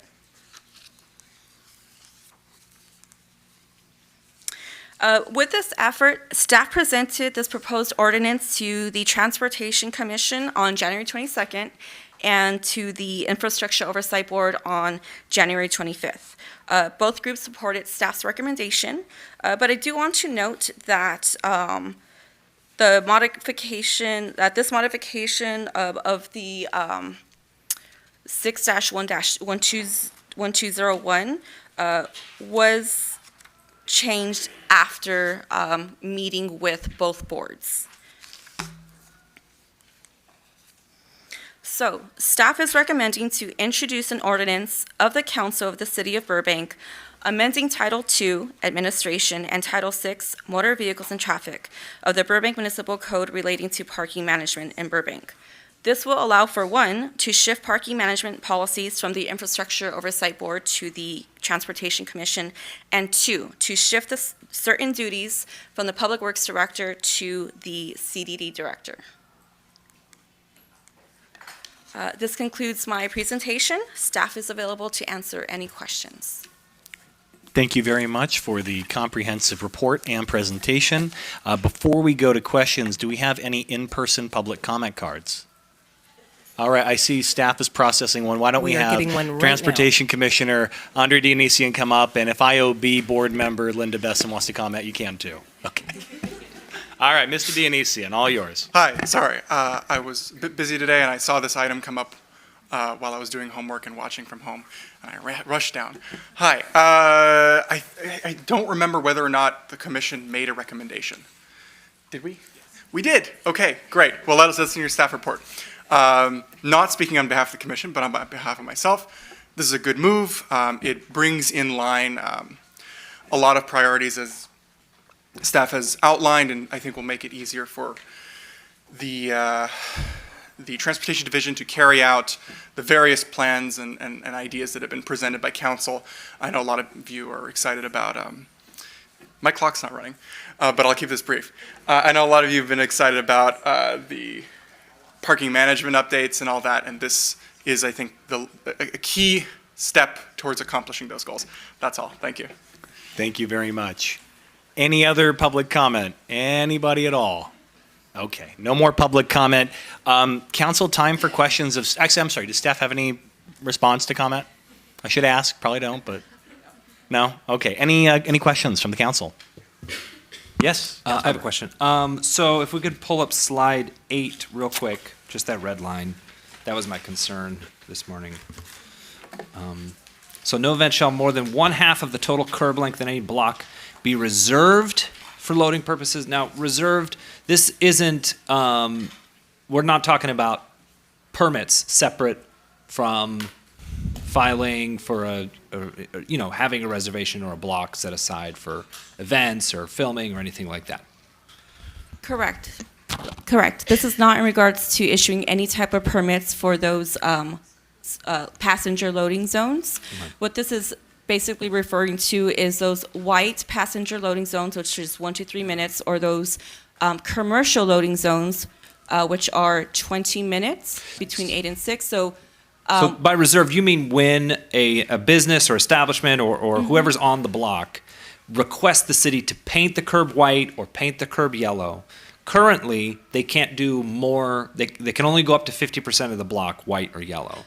This would remove that and allow more than 50% of the block to go white. Correct. Okay. And you mentioned schools. This is a big issue with the school district because we have a lot of parents that drop their kids off, which we should address separately. We need to create walkable school districts. But until that happens, we're looking to redline this so that they can create more space to really help the parents drop off the kids, which is fine. that is correct. All right. Okay. Great. Thank you. Thank you, Councilmember. Any other questions? Any comments? Please.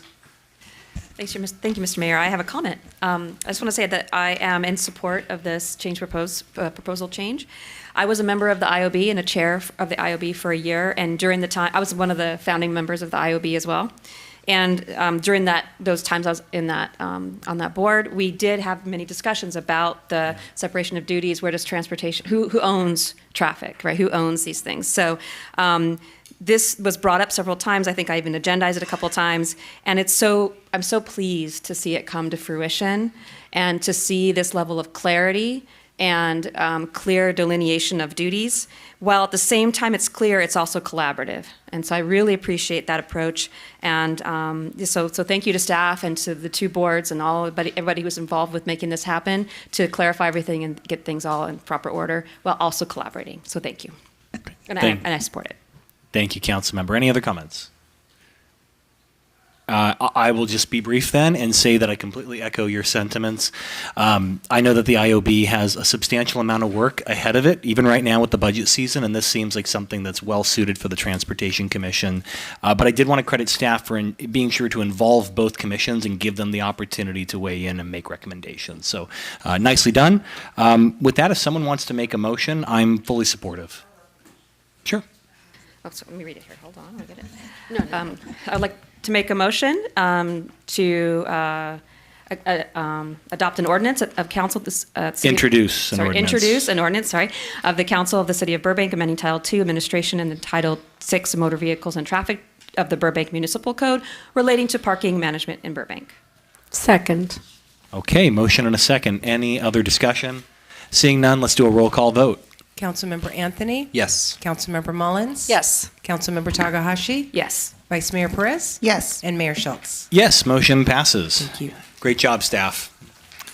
Okay, so that moves us to item number 5. Item number 5 is a report to council this evening regarding the approval of the 5-year Economic Development Strategic Plan.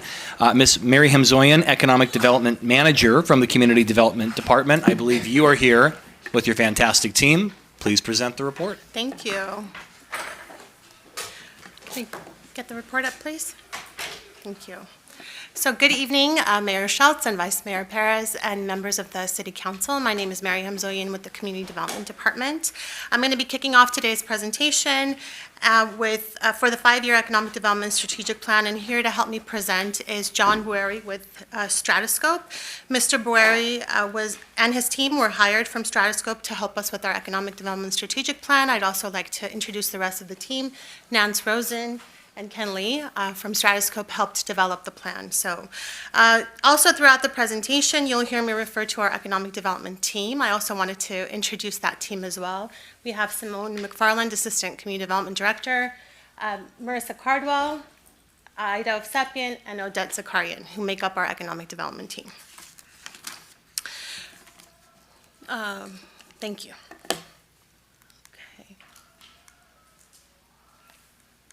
Thank you so much. Okay, so let me begin by providing some background information on how we got here. The City Council previously adopted our Economic Development Strategic Plan back in 2018. During the life of that plan, we were hit by the pandemic, so our team switched gears and focused on developing an economic recovery plan that would address the needs of the business community immediately after the pandemic. This was adopted by Council in May of 2020 and has been the guiding document since then. In April 2023, staff presented an economic development update to City Council, which helped lay the groundwork for the Economic Development Strategic Plan. In July 2023, staff hired Stratoscope to begin the process of developing a new plan. For over 6 months, Stratoscope conducted one-on-one interviews, group meetings, and community workshops with more than 100 members of the community to gain insight and input for the plan. They also compared and reviewed neighboring cities like Glendale, Pasadena, and Santa Clarita for best practices in economic development, and I think they've met with all of you as well. If adopted tonight, the plan will become the guiding document for economic development for the next 5 years. Before we dive into the plan, I'd like to refamiliarize everyone with an overview of what economic development does. Then I'll provide a few examples of some of our projects and programs that we focus on. Economic development seeks to increase the standard of living by facilitating the creation of jobs, supporting innovation and new ideas, attracting investment, increasing sales and transient occupancy tax revenues, creating vibrant neighborhoods, and improving the quality of life for all. I know that's a mouthful, so I'll get into the specifics on how we're actually able to do that. Economic development is a team effort and encompasses all of our city departments, our businesses that are located here in Burbank, our workforce, and our local partners, including the Chamber of Commerce, and our downtown and tourism business districts. Our economic development staff works behind the scenes championing the citywide efforts and focusing on strategic and sustainable growth and expansion. The main areas that we focus on are attraction, retention, entrepreneurship, and tourism. So economic development team focuses their efforts a lot on attraction. So our team actively is attracting retail and restaurant tenants to come to our core commercial areas. We do this through ongoing outreach to our retail brokers and developers. We provide data and market analysis to match specific vacancies for specific retailers, and we promote our vacant sites for retail attraction as well as for large-scale developments. So up here you'll see a recent list of our citywide attraction efforts in our retail and restaurant area. Most recently, we helped attract Nothing Bundt Cakes, Rivian Motors, and Republic Coffee. We specifically worked to find a location for these tenants and provided business concierge services to help them navigate through the city's process. Republic Coffee is now open. Nothing Bundt Cakes will be opening in April at the Empire Center, and Rivian will be open in late 2024. Retention is also a high priority for economic development because we understand that our companies have choices and they can choose to be in Burbank or relocate to other cities. We want to ensure that our businesses are supported and valued, and so we maintain several programs that support our existing business community, like outdoor dining, managing special events, marketing and social media support, and our business visitation program. This program allows economic development staff the opportunity to meet one-on-one with the businesses in Burbank, help us build relationships, share resources, and learn more about the needs of the business. Most recently, staff met with Cream Source Lighting, Netflix, and Position Music to learn more about why they chose to locate in Burbank and what additional resources the city can provide. We learned that these businesses located in Burbank because of the existing robust entertainment industry that's here, and they like how clean and safe Burbank is. They didn't have any concerns with hiring talent or the need for employees. Their concerns were more regarding housing affordability and occasional encounters with the unhoused population. We also champion the entrepreneurial spirit and offer many programs that provide opportunities for startups and small business in the small business community. Our Burbank entrepreneurial programming assists founders in various stages from ideation all the way through execution. Through this innovative programming, we have worked to cultivate an entrepreneurial ecosystem here in Burbank, with the ultimate goal of these programs is to attract new businesses and talent to Burbank. In June of 2023, we held our 5th annual Pitch Festival that showcased startups in artificial intelligence. There were 44 startups that applied, and 6 were selected to pitch their ideas to a panel of judges. The winner was Snapbox, a platform that helps brands access consumer feedback and improve their content creation. They were awarded $50,000 in products and services from Untapped. Again, the intent of these events is to attract these types of startups to relocate and open in Burbank. For tourism, economic development manages the efforts of the Tourism Business Improvement District, also known as the TBID, or Visit Burbank. Tourism is very important to Burbank, and we have an average of 7,700 overnight visitors every single day. Our tourism efforts have helped increase occupancy and transient occupancy tax since the inception of the TBID in 2011. There are a variety of ways we enhance tourism in Burbank. One example is the partnership we developed with the Universal Studios Hollywood Preferred Hotel Program. 12 of our 19 hotels are joined as members of the Preferred Hotel Program. So when guests go on the Universal platform, they're able to book hotel rooms in our 12 Burbank hotels. This has been extremely beneficial to our hotels, and in fiscal year 22-23, generated more than 1,200 room nights and $1.25 million in revenue. Economic development also manages the efforts of the downtown Burbank property-based business improvement district. For the past 21 years, economic development has worked hand in hand with the downtown PBID to enhance the economic vitality of the area. The goal of the PBID is to increase consumer spending and visitation.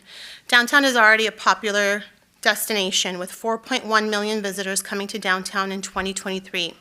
This is outpacing the Americana at Brand in Glendale with 3.1 million visitors and the Grove in LA with 3.8 million visitors. Some of the ways that economic development assists with increasing visitation and consumer spending are as follows. The PBID invests in Street Plus ambassadors. This helps keep the area clean and safe, and it makes it more attractive for visitors and businesses. The PBID also attracts and sponsors annual events like the Winter Wine Walk and the Downtown Arts Festival. These bring thousands of visitors to downtown Burbank to shop and dine. And more recently, the PBID helped attract the downtown Burbank Cultural Market, which started in December of 2021 with only Friday evenings on the AMC Walkway, and has since increased to Friday, Saturday, and Sunday nights. The Cultural Market has helped increase the number of visitors just to the AMC Walkway in downtown Burbank from 42,000 visitors in 2021 before the market started to 123,000 visitors in 2023. Here's a quick snapshot of Burbank's economy. The city supports 12,400 businesses and almost 6 million passengers at the Hollywood Burbank Airport, 4.1 million visitors in downtown Burbank, and definitely more work to be done. With the high cost of housing, our median home price is $1.1 million and an 18% office vacancy rate. And we love the airport so much we put that on here twice, so I apologize for that. The economic development team and the rest of the citywide team play a key role in attracting new jobs to the city. The office market continues to remain unstable as companies continue to figure out their space needs and the work from home trends. Nonetheless, the jobs market in Burbank is strong with 182,000 jobs recorded in 2022, outpacing job growth since 2019 and rebounding back from the pandemic. Maintaining and growing jobs is another important area of focus for economic development, and most recently our team worked to attract Hollywood Production Company to fill the former Cartoon Network space with 45,000 square feet in downtown Burbank. Hollywood Production Company is a co-working space with the ability to rent office space to small and medium-sized businesses. Another indicator that shows the strength of our economy is our sales tax and property tax revenues, both of which have increased year over year and are projected to continue growing into fiscal year 23-24. The increase in sales tax can be attributed to multiple factors, including increased visitation from events as well as the opening of new businesses. The increase in property tax values can be attributed to an increase in mixed-use projects, repurposing of shopping centers, and the addition of new hotels. An example of this, how we've increased property tax values, would be the Latera development that is building 573 new apartments and a 307-room hotel. Latera purchased the property located at 777 Front Street from the previous owner that had held on to it for decades. The purchase price was much higher than the original price, and therefore the new property tax was assessed at a higher purchase price. The same can be said for the former Fry's location that was purchased and will be developed into a mixed-use housing project. An example of a shopping center that was repurposed would be the ranch on Verdugo and Hollywood Way, where the property was purchased by a new developer and renovated the common areas and re-tenanted the spaces. So again, increasing that property sales tax. Tourism continues to grow in Burbank. While occupancy has not fully recovered from 2019, the average daily rates, revenue per available room, and annual revenue have increased significantly. Some areas where the TBID continues to assist with increased transient occupancy tax, in addition to the Universal Studios Preferred Hotel Program, is by sponsoring and attracting conferences to Burbank, such as Afro Animation, which is a new event that will take place in April 2024 and is sponsored by the TBID, as well as Muse Expo, the largest international music summit taking place this week at the Castaways. Muse Expo attendees booked a total of 170 room nights in 2023, and this is anticipated to increase in 2024. In addition to conferences, the Economic Development Team has been working closely with the National Animation Museum, touring multiple sites in Burbank to find a suitable location for the museum.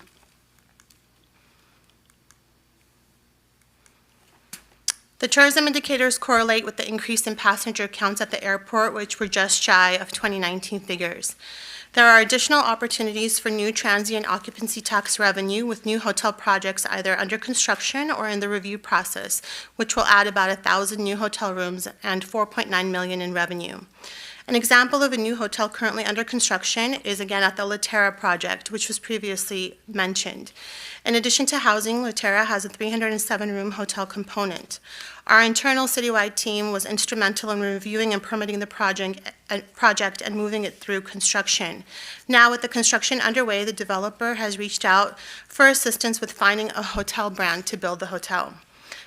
Our team jumped in and reached out to more than a dozen hotel brands, showcasing the property and connecting them with La Terra Group for further negotiations. This concludes my part of the presentation. Now Mr. Boeri will dive into the plan and its components. Good evening, Mr. Mayor, members of the City Council. I am John Boeri, CEO of Stratoscope. We've had the honor and privilege to be able to work alongside your staff and many of you and many of the community members in developing this plan. There we go. I want to quickly run through the goals. These are, again, this is a process that's been iterative. Many of you have seen this over the course of the couple weeks as this is being developed, specifically for the plan in front of you, but now it's in living color with beautiful pictures next to it as well. But these goals really came from the outreach we did and the engagement we had with key stakeholders across the city, from business owners to business employees to unions to the Chamber of Commerce and other business organizations to commissions that you have here. We had a number of listening sessions, conversations, one-on-one and group settings, community workshops, and we aggregated all that information. And most of it is reflected in the SWOT analysis in the appendix of the document. But all of that really did inform the development of the 6 goals that are before you this evening that are the backbone of this plan. In doing so, the plan reflects 3 basic concepts that we want to make sure we emphasize. Is that we want to succeed through speed, that business works very quickly, that there's an expectation that the city moves as fast as business, and sometimes that is the goal, but not always the reality. But I know that the investments made to invest in this plan and what comes from it will hopefully accelerate that. So we streamline the processes so people know when they come here, there's reliability and predictability in the way that they do business here in the city of Burbank. That we have strategic communication and engagement here, that in fact the work we're doing is about collaboration with our sectors that exist, those that we're working to attract, the businesses that are here, those we're seeking to bring.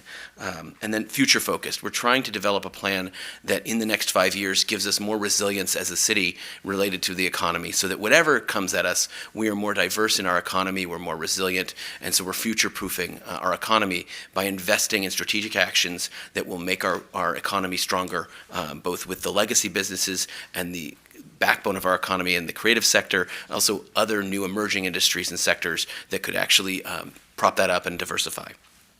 So as you look, our goals are pretty clear. We want to, number 1, top of the list, streamline the permit process to enhance the opening of new businesses and offer the opportunity to expand new ones. the optimization of vacant space or underutilized space of the city. We are a built-out city, relatively speaking. We don't have acres and acres and parcels that are available to us the way that perhaps our neighbors to the north in North County, LA County have. So how do we maximize what we've got and utilize it for its best and highest use as it relates to the economy? We want to focus on innovation so that we are not stagnant, that we look to the future, not to the past or even to the present as we look at decision making. I don't know where I'm pointing. Is it that laptop?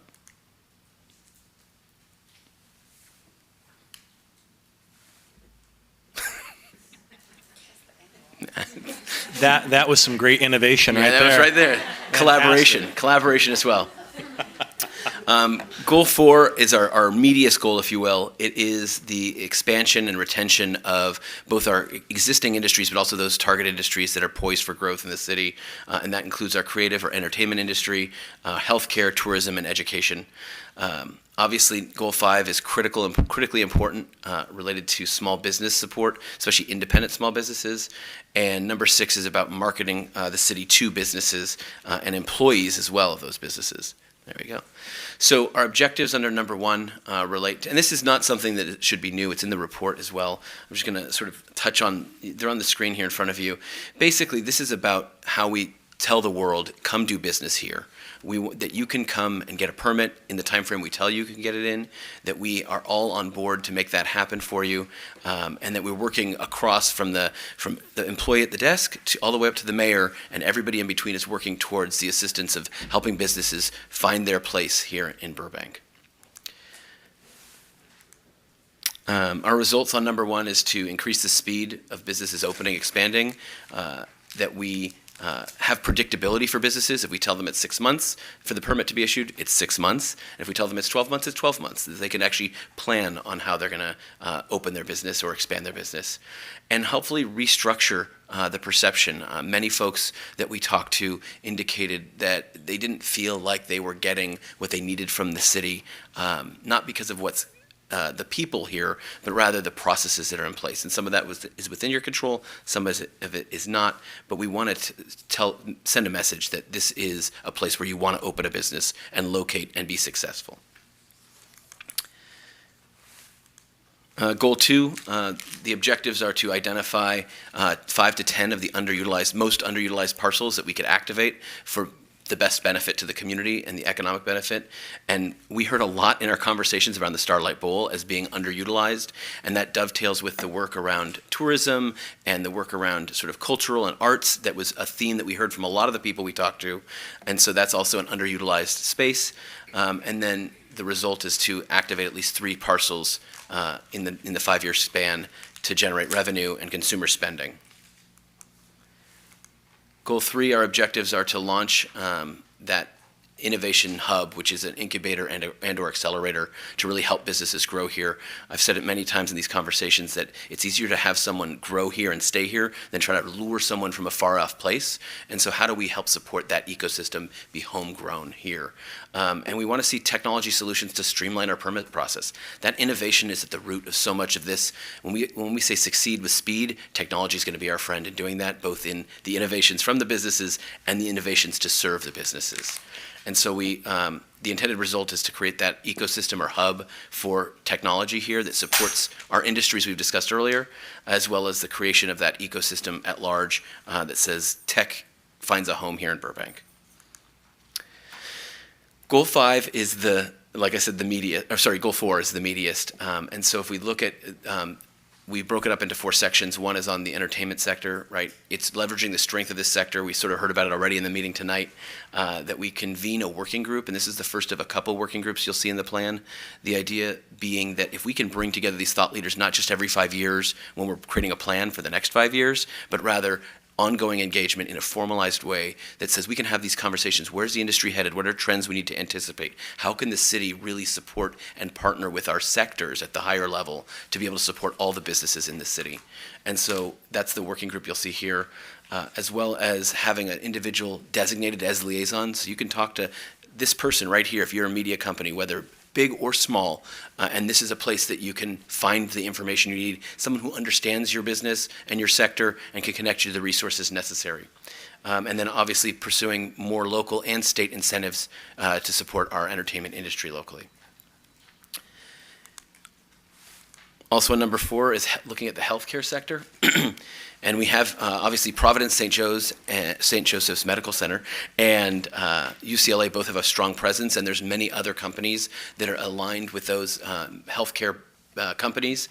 And so again, a health science working group to sort of look at what we can do well. We don't have the land area to do large biotech campuses that you might see in Ventura County or Northern California, but what we do have is the opportunity to leverage what we've got and look at the businesses that support health industry that can be done in office towers or in places like clinical trials. And so really looking at underutilized space that would be ideal for those kind of activities as a way to accelerate the national recognition of the healthcare sector. Tourism, there's 9 objectives. This is basically all the things you want to make sure that your economy around tourism thrives. You heard a lot of the work that's been done. In order to remain competitive, in order to remain current, we have to do all of these other things, including investing in marketing that describes what makes Burbank the place to start and maintain your visit to Southern California, looking at the Animation Museum, streamlining special events, and it basically increased transient occupancy tax generation through this work as well, as among many other tactics here. And then number 4 is education, and this is higher ed for the most part, and looking at higher ed working group. We know that we've got a lot of satellite campuses here in the city. How do we leverage those to expand and invest, bringing a skilled workforce, but more importantly, the employees that come with a business like higher ed, and so how do we get those satellites to invest more here locally? So our results, one for each goal, create this sort of a creative economy by increasing number of employees in the sector by 1% to 2%, increasing healthcare and bioscience companies for national recognition, increasing transient occupancy tax by 1% to 2% annually, and then expand or open at least one new higher ed facility in Burbank in the next 5 years. If we go to number 5, this is small businesses. Again, six objectives here. Small businesses, we heard over and over again how important they were for the identity of the city, for the service of our residents, that made Burbank interesting and not just a bunch of cookie cutter big box national brands. And while there's a mix that's important for the economy, there was real excitement around those small businesses, both when we talk to them themselves, but also around people when we talk about what defines the character and interest. And we think about downtown, think about Magnolia Park, but also districts across the city, from Glen Oaks down to the Media District. There's small businesses that sort of help define our community. So we want to do a business liaison to really be that point of contact, just like for entertainment, but for small business. Develop a formally funded business assistance program, a potential grant or low interest, no interest loan program for physical improvements, a retail incubation space. All of these things are things that we can demonstrate direct support for small businesses to say what we know is true, you matter to us and we're investing in you. And so really looking at 100 small businesses a year being supported over the life of the plan. That's 500 small businesses being supported. Some are the ones you think about, restaurants and retail. Others may be behind the scenes entertainment companies that are small businesses that are still thriving, employing a dozen, 2 dozen, 3 dozen people as well. And so this is a great opportunity for us to double down on our small business support.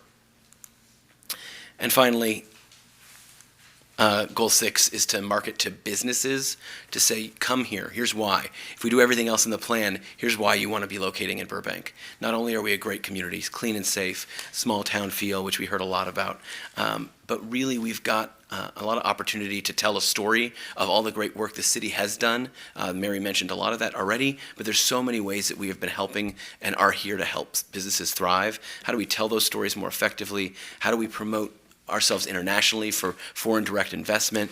How do we look at enhancing our relationship with the Verdugo Workforce Board to do more job training? These are all ways that we can bring support for businesses to say, you should be here. And so this would be new businesses opening, new folks coming in and asking, say, hey, I want to locate in Burbank. Not everyone's going to make it in Burbank because there may not be the space for them or the location may not be perfect, but we want them to consider us as a choice at the very least. Well, so thank you with that. We're ready for questions. All right. Well, thank you, staff. Mr. Brawley, thank you. Comprehensive presentation. Before we go to questions, we're going to do public comment. I have 2 speaker cards. First, we have Linda Besson, followed by Andre Dionysian.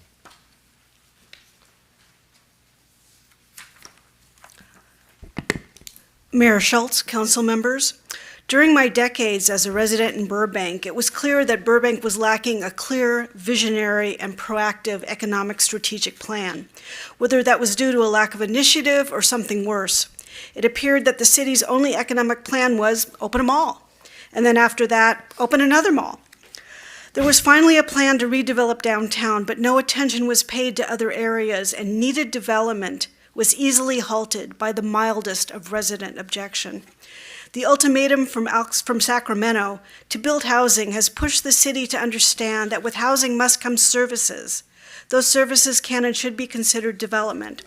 I was so pleased to read the report by Stratoscope regarding the future of Burbank's development. In the past, the city allowed what is easy to take precedent over what is needed. That has resulted in areas of blight, lack of a coordinated local services infrastructure, and apathy that produces outcomes such as the high number of gun stores. The report mentions the improvement in the timeliness of permit processing, but qualifies that by saying that the city still has a poor reputation. This reputation is not formed only by timeliness. It is also formed by how people are treated. For all these decades, my neighbors and I have usually been treated in regard to permits as if we are here to serve staff and staff is not here to serve the city. I promise you every resident and likely every business owner has a similar story. If you don't fix this backwards philosophy, the reputation will never be repaired. My main concern is that this report lacks a vision that includes all of Burbank. It mentions various vacant spaces, but those spaces, such as the old IKEA, are not part of residential neighborhoods. What about the blight in areas such as West Burbank and south of Empire? Empty lots and boarded-up windows are present beyond just the big and obvious locations. And the target outcomes for these locations in this report doesn't include anything that would serve residents. Emerging industries are important and should be part of the discussion, but can we include something more than this that would improve the everyday life of residents? There's a strong emphasis on attracting and assisting small businesses. Who is the market for these small businesses? Wouldn't that be the residents of Burbank? Why is that left unsaid? The report does have a section entitled Quality of Life in Burbank, but it is uncomfortably silent regarding any structured plan on how to improve that quality of life hand in hand with this proposed development, and simply reiterates everything City Council has already worked on. And it is unfortunate that consultants felt it appropriate to overlook entire neighborhoods amid all this progress and the process. I'm grateful for this comprehensive and proactive strategic plan. My concern is that while you are building this great vision, the needs of this small town will be left behind. Thank you. Thank you for your comment. Next, we have Mr. Dionysian. And last call, if anyone else wants to make a comment, yellow card's right over there.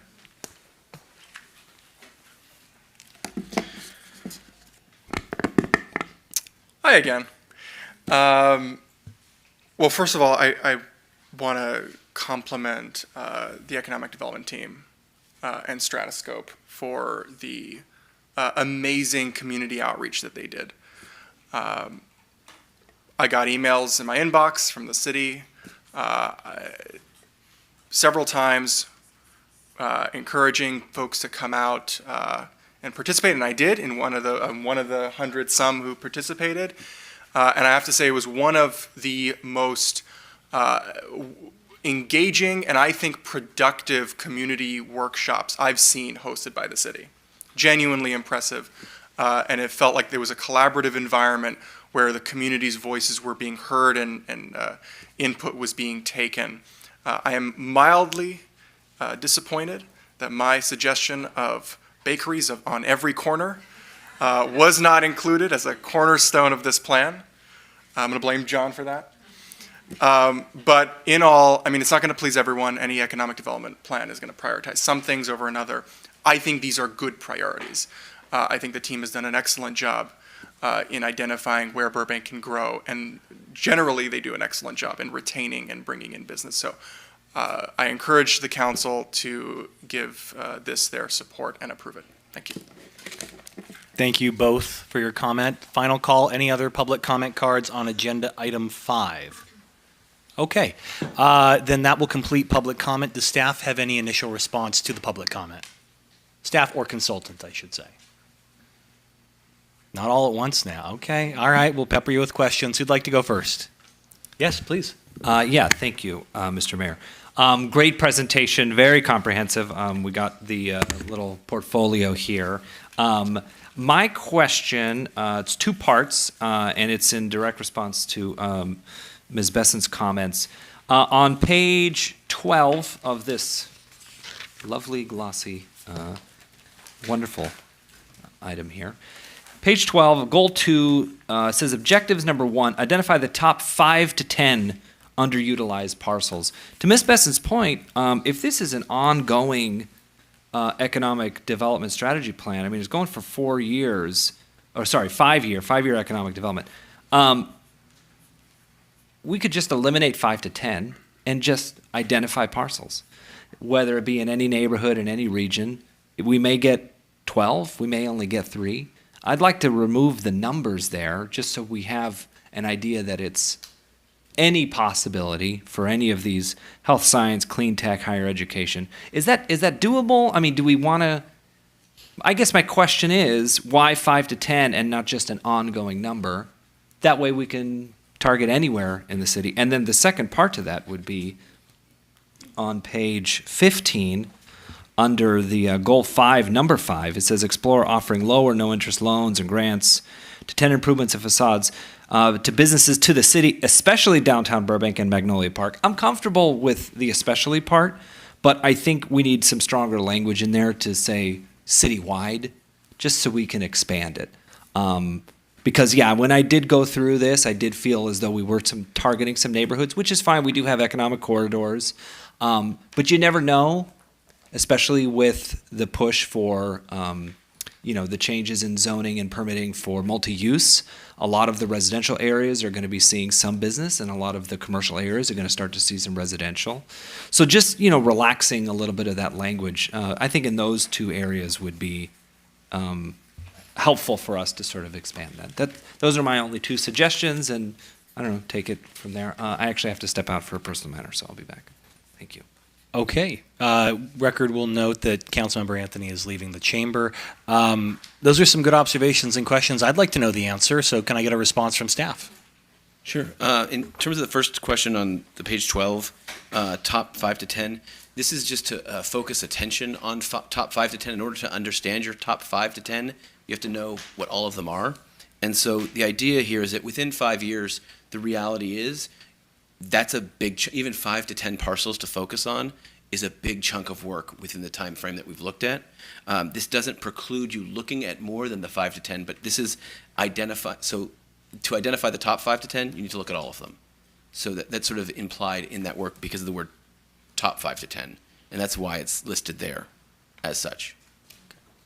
And Simone Yes, please. McFarland with Community Development. I'll just add to that when we look at parcels per se, we're always looking at parcels in relationship to a possible user. And what is the user looking for? So when we have somebody come in and say, I'm looking for, 5,000 square feet, we're not going to look at a large parcel. We're going to look at a smaller parcel. So a lot of this is dependent upon the type of user that we're working with, what they're looking for. And when we do that, we look at the city as a whole. We don't say, oh, well, there's 5,000 in downtown, and there you go. We say, here's the whole list of all the 5,000 square foot parcels or buildings within the entire city, and we give them the entire list, and then we tout what areas, what are the particular areas' best benefits for them, and how do they fit together. And so I think that the 5 to 10 was just a number. We obviously are going to work with all the parcels at all different levels. But the 5 to 10 was to focus on those. And if we want to take away 5 to 10, that's fine too. Okay. Colleagues, I like to ask my question last, but without the council member here, I actually have a follow-up, if you'll indulge me, and then I'll gladly wait to ask the rest of my questions later. So I guess my open-ended question is sort of tying together all of the thoughts that we heard from the council member is this, and it does go in large part to both of the public comments that we heard tonight. So if we identify the top 10 underutilized parcels, how do we guard against over-concentration or over-focus on areas that are already fairly developed, like the downtown Burbank area or even Magnolia Park? We talk about it a lot, right? West Burbank, these other areas. I guess my question is, did you consider identifying different economic development zones within the city or creating strategic goals to fill vacancies, 1 or 2 vacancies in the 5-year period in each of these zones? And I'm sorry I didn't think of this earlier, but this is why we have public meetings, right?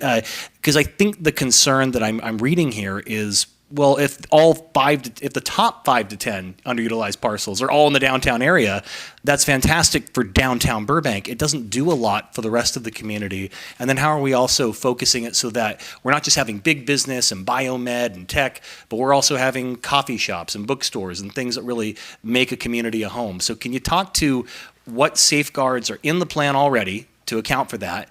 And after this discussion, line of questioning, do you have some thoughts and revisions to the plan?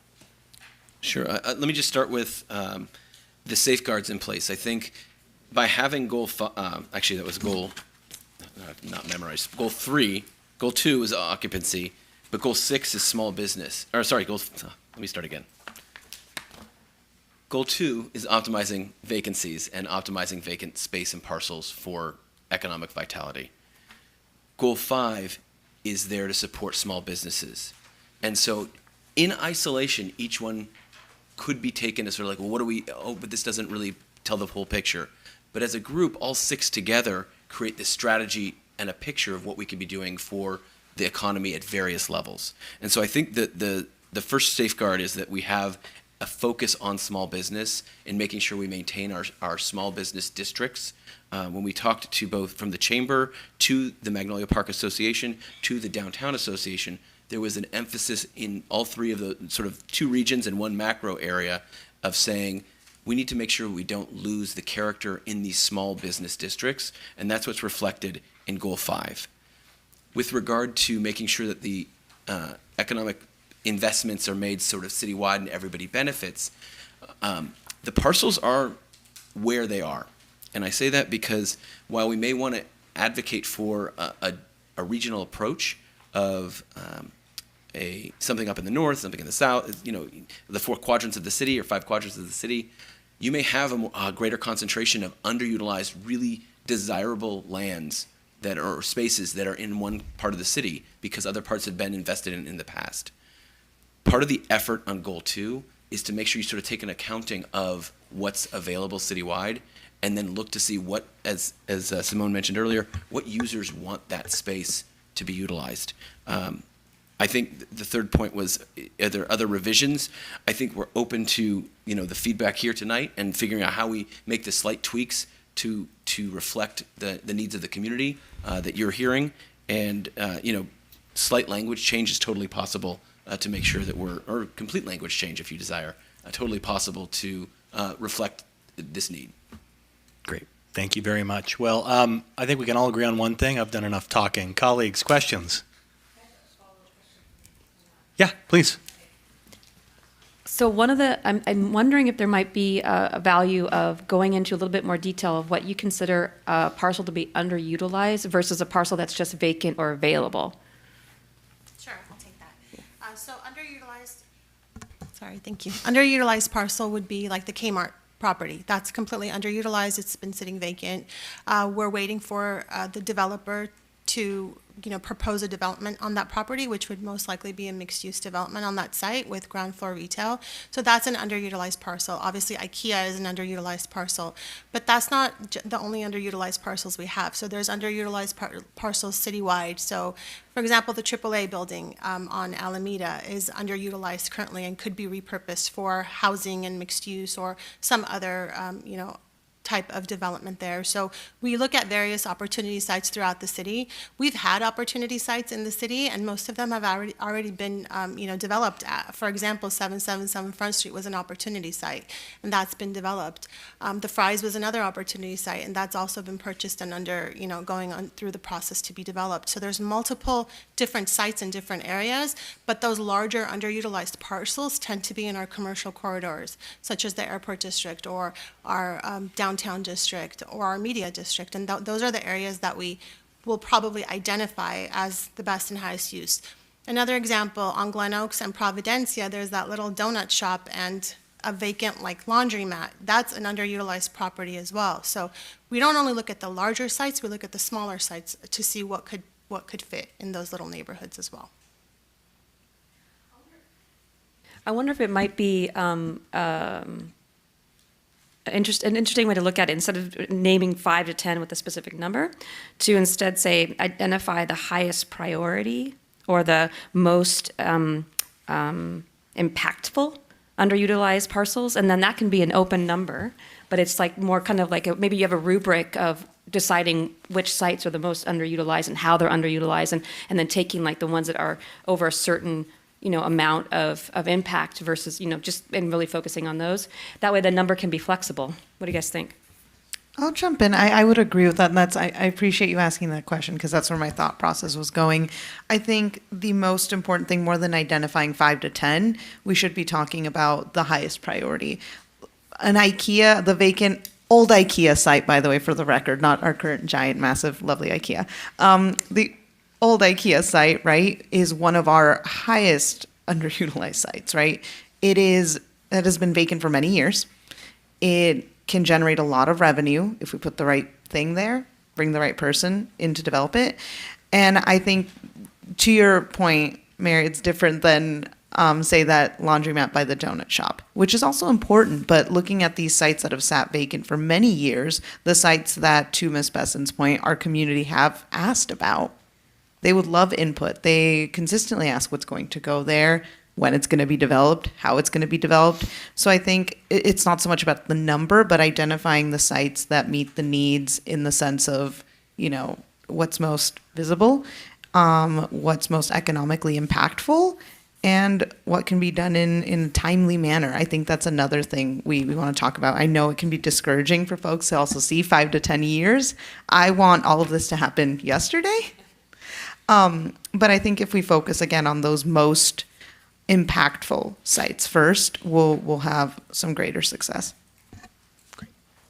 Councilmember, do you want to weigh in? Sure, thank you. I agree with everything said, but I think we also need to throw in the mix who is ready to go to develop that site. So if we look at IKEA versus the Kmart site, they're both probably equal. The need of development is really great, because those two sites have to have something on them. So depending on who's available and ready to go, I think that's going to be important to focus or refocus our effort. We might think IKEA is important, which I think it is. Don't get me wrong. I think that site does for sure needs to be developed. But if the Kmart site is ready to go and we have a plan and we can actually make it happen, we're going to need to shift our focus, and this is where the flexibility is. I understand what you're doing. You're saying here's through different sites throughout the city to make us focus on those areas and to make us understand that we definitely need to put something in those areas and develop it. Even the small little shop on Glen Oaks. So I like to offer also a little flexibility for staff to determine which one do we take, who's ready to go first before we put things in priority and in order, which ties your hands to what you need to focus on.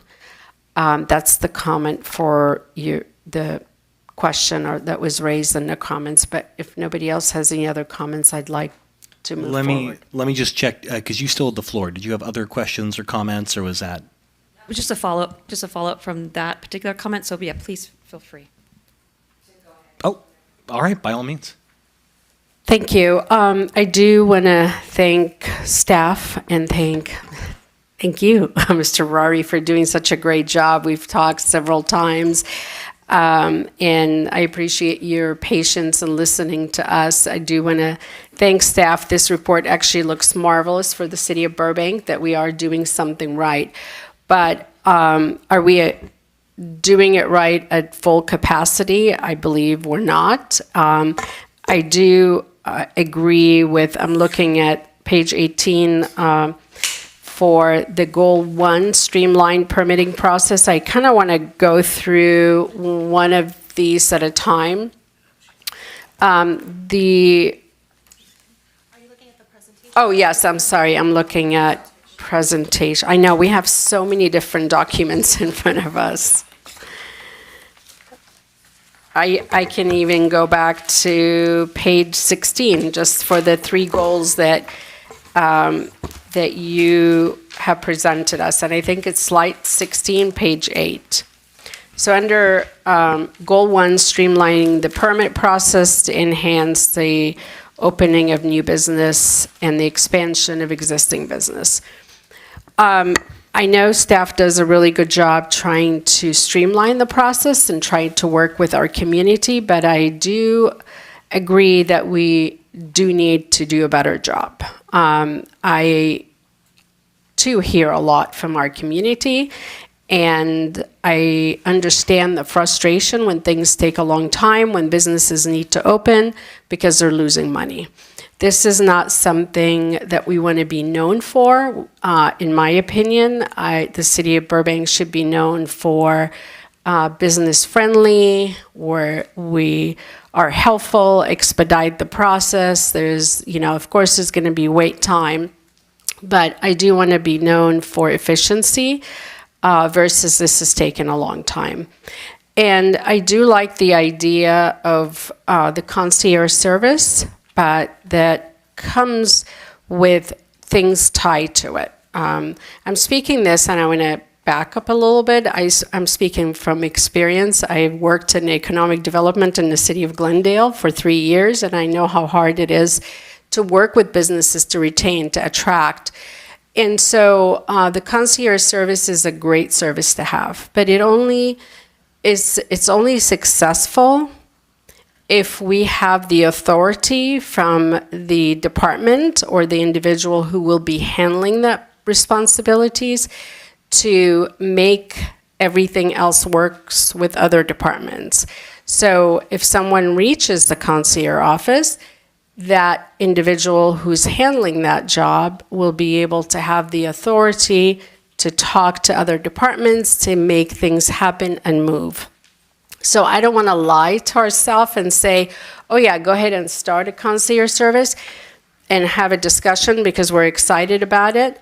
I know we have it right now, but if it's a bulletproof service, we need to change our behavior and attitude and how we take that position seriously, because this position will be representing the business community on behalf, the face of the city. This position will be the first person that any business will be coming to the city of Burbank will be looking at whether it's going to be successful or not.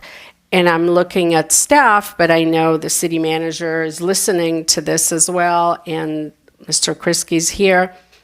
We have to take this serious because this is one of our biggest issues of the complaints or concerns that we receive from the business community. We're not moving fast enough.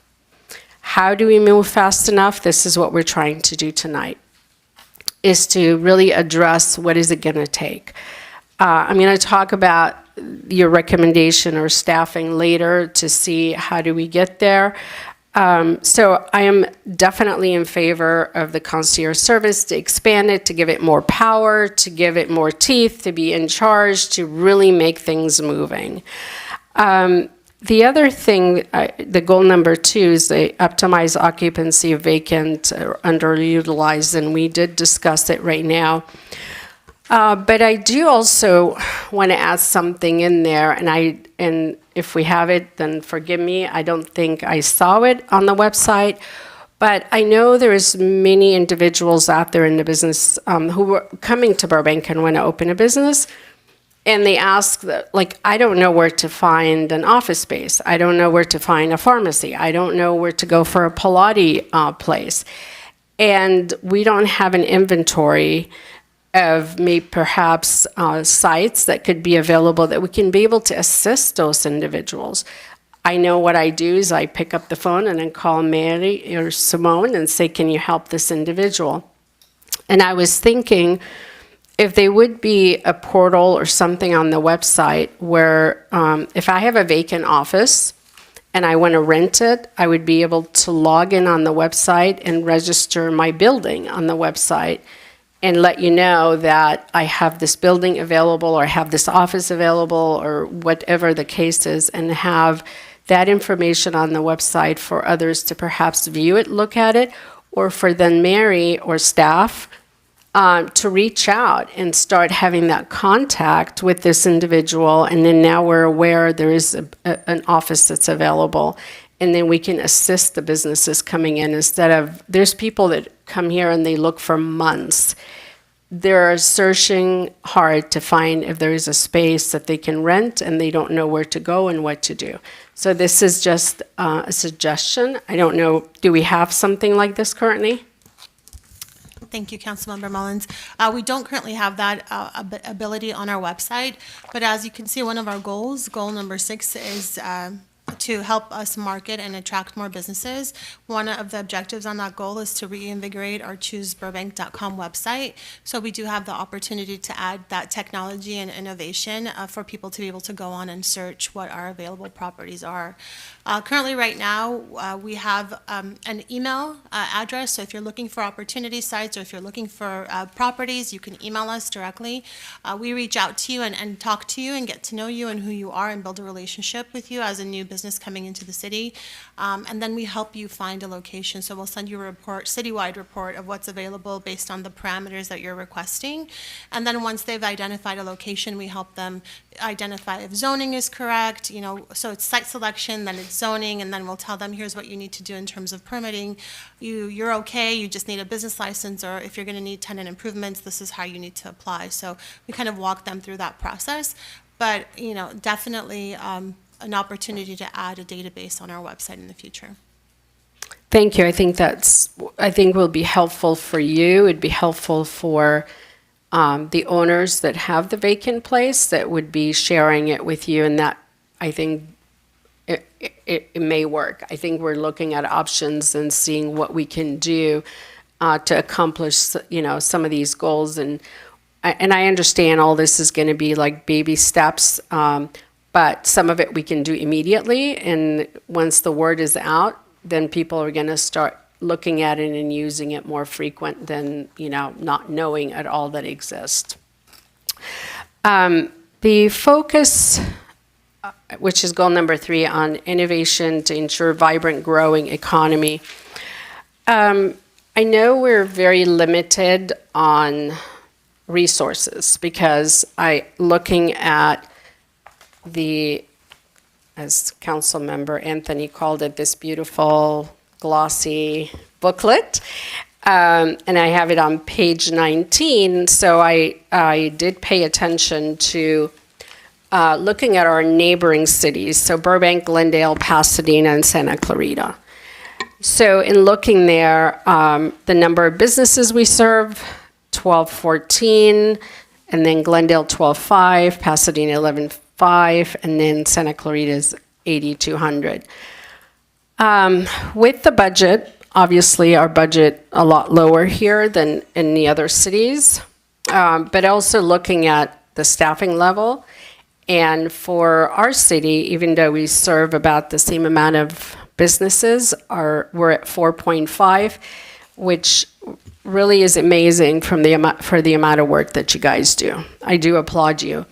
Glendale and Pasadena and even Santa Clarita have higher numbers. And then they don't have a bid, but we do have a bid with 2.5 employees dedicated to the bid. So I want to be realistic, and this is, I guess I'm talking to you, but I know the city manager is listening to this. I want to be realistic to know how we're going to accomplish all this. with the current staffing level that we have. And this is something we definitely, if we want to be successful in accomplishing these goals, we spend enough money on this and time on this beautiful plan, on this very thorough information and plan. I'd like to see it going to work. I like to see it happen. I like to see it implemented. So realistically, if we want to accomplish this goal, we're going to need to look at our staffing, and that's something we can do in the budget. Yeah, if I could. So for the council, if you are, what we'd like from you is if you are good with this plan and whatever tweaks you make, what we would do as soon as you approve it is we're currently dealing with the budget with all the different budget priorities. We would look at trying to figure out how we could implement this as soon as we can. Obviously, it's a 5-year plan. There's other budget priorities. This comes right from the general fund. But we would look at hearing things like the business concierge liaison, those type of things. We would look to move forward and trying to get those done sooner than later. But we want to make sure that you're good with this plan. You approve this plan. We will come back to you and tell you how best we could implement it and how fast we could implement it. Thank you.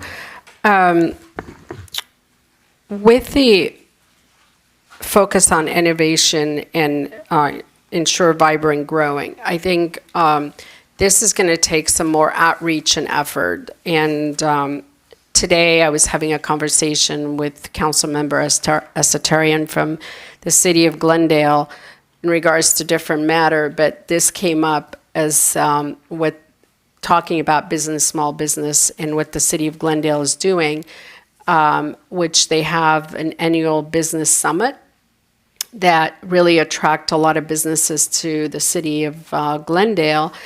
And it's actually a business expo where they bring in, the small business loan, the LA Chamber, our own Chamber of Commerce, and a combination of people to work with the businesses to educate them, to give them, to offer all resources available and where they can go. It's a week-long expo. And I have to tell you, I was a little jealous because we don't have that in Burbank. And my first reaction is like, how do we get that? How can we do it? And it was all a coincidence because of tonight. Believe me, it wasn't even planned, the dialogue. So Business Expo, looking at some of the projects that we're taking on, helping our business. This is what we're trying to do. How do we find resources? How do we team up with different resources that are already out there available that we need to take a look, and we need to help our business community because their success is our success. And we want to make sure that we provide the resources, but we also have to have the resources to provide that. These are some of my thoughts that I wanted to share with you. I definitely, at least from this council member, because I know the rest they have time to talk, but love the idea of the concierge. I'd love to see our Burbank even teaming up with Glendale and having a business expo. This will be great because there's already a model for it. And also we definitely want to take a look at our staffing in the future to see how are we going to do it, especially that I know we're still dealing with Magnolia Park to hopefully turn that into a bid. So there's an opportunity there for growth as well. And so we on the right track of all the recommendation. Permitting has to be taken really seriously. Must be. Will be one of our top priorities. Thank you. Thank you, Councilmember. I also just want to note that the references to the beautiful, glossy, comprehensive, insert 5 other adjectives, we are talking about attachment 1 to your report, because I just want to mention we have the old version, which is attachment 3. So if somebody's watching at home, I don't want them looking at the wrong page. It's attachment 1.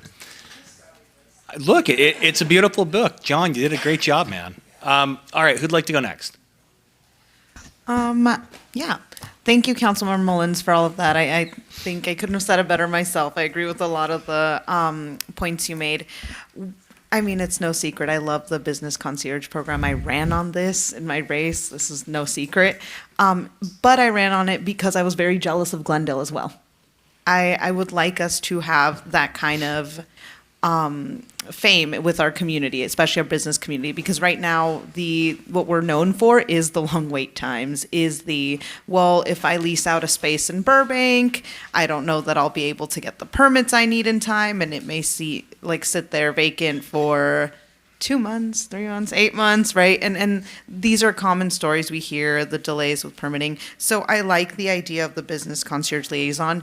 But what I like even more is the cabinet, because I like the idea of all of the departments coming together, because like my colleague mentioned, this can get lost in transit, or if one department is just not at the table, not at the same place. So one of the things I would like to see included as well is giving that position more teeth and more seriousness, along with the, the business concierge and the liaisons for the specific economic sectors. I think that's going to be really important.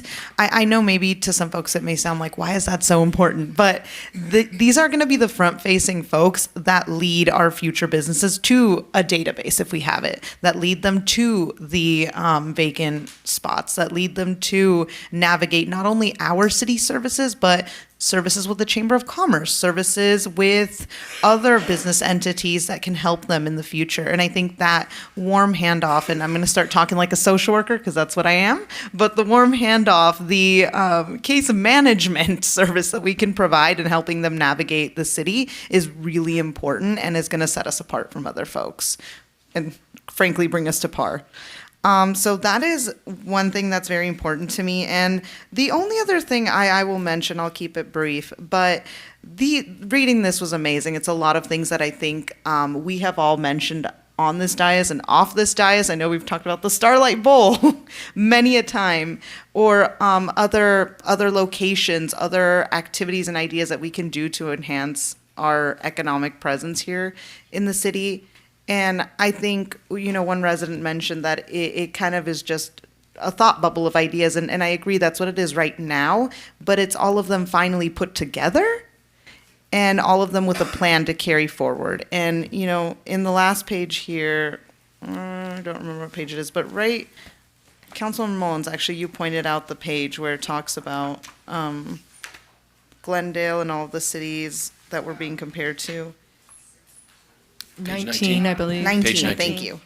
So it's interesting because right before the chart and the analysis, it talks about how when Glendale adopted their economic development plan, that's when they put money behind it. So that's the stage that we're at. I would like to see us put money behind this so we can actually move forward, because we really need this.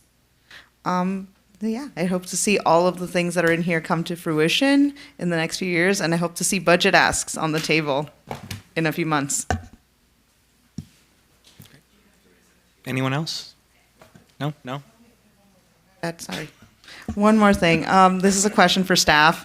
On the staff report and in the presentation, you alluded to the property tax really being brought in, the revenue being from hotels and from new developments. I don't need the answer right now, but I'd love to get some data or a chart as to, what is the highest income bringer? What is, how does that break down? I'd love some kind of a. So some of that is report. confidential because the tax receipts are provided to finance. So I don't know if we can. I don't need the receipts, just a breakdown by category if we can. And you're saying specifically for property tax or all Yeah, types in the of tax? report, I'll mention the staff report. It was page 2 towards the bottom. It lists that property tax has really increased due to new developments, hotels, and it lists a couple other things. That's great. I would love to see a breakdown of what that looks like, right? Is it really the new developments? Is it the hotels? What is bringing in the most revenue? I'll tell you, not in property tax area, but in overall tax and revenue to the city, hotels. We love the TOT. That is one of the best things that we can do for our city, is to keep that ADR, the average daily rate that Mary was talking about, up, and the number of hotel rooms, the vacancy rate, low, because we earn a lot of money. I think we said $5,000 or $4,900 per room per year. So just multiply that out by 100 rooms, it gets bigger. 1,000 new rooms, it's huge. So that's a good revenue source for the city. If you're looking to develop a hotel out there, we are here. Thank you. Okay. I'm going to go with Councilmember Takahashi first, then back to you. Thank you, Mr. Mayor. Thank you for these great questions and comments. So just Mr. Mayor and I, Mayor Schultz and I were on the Economic Development Subcommittee, so we were involved very closely with this whole process. But I do have some kind of general questions and some update, or just getting a little bit deeper into some of these specifics I think might be interesting to discuss. So if we were to adopt this tonight, once it's adopted, how will we measure our success in achieving these goals in the next 5 years? How will you know if these things have been accomplished? How will you keep track of that? I'll attempt to answer your question. So as I think it was mentioned by our city manager, we would come back with requests for staffing and requests for resources to accomplish some of the programs that are allocated in the plan itself. And then the intended results is what we would use. So we have intended results for each of the goals and objectives. So we would look, we have a timeline in the back here on page 20 of this shiny blue attachment 1 that you can look at. The glamorous attachment 1, yes. For implementation. So it kind of says what the objectives are and when the objective start date is. Again, that's all contingent upon, resources. Some of the items here, I will say, if you look at the staffing position, some of them are existing staff. So there's things that we can get moving on right away, and there's other things that they're going to have to wait. It is a 5-year plan. So, but with that said, we would look at the intended results to make sure that we are achieving those intended results while, for our measures of success. That's why we put them in there. Great.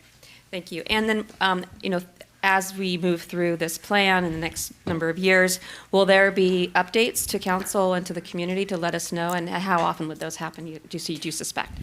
Sure, absolutely. We would bring back annual updates on the plan and kind of an overall economic development update. We can definitely do that. Okay, great, thank you. And then this document, once adopted, where would it live? Like, who's responsible for updating it, keeping it up to date, and just monitoring it? Would that be the Economic Development Department? Okay. And a couple more.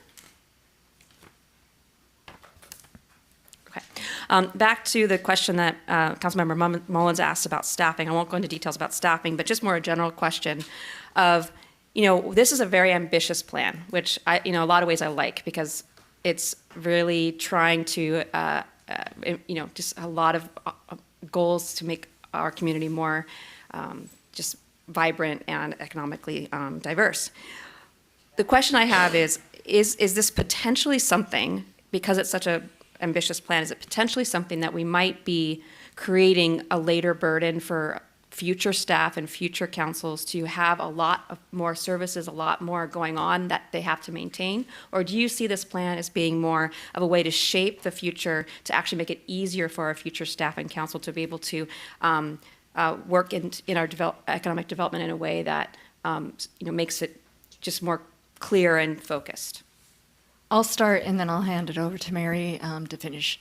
But this plan is like any other plan. It needs to be a dynamic plan.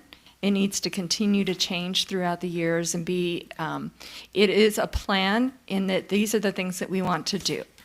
But if things change, say the economy, just something happens, it changes, then our plans are going to change. We have another pandemic, for God forbid, but things would change again, right? So plans to be successful always need to be dynamic, but we always need to keep an eye on them, because this is what we're trying to strive to achieve.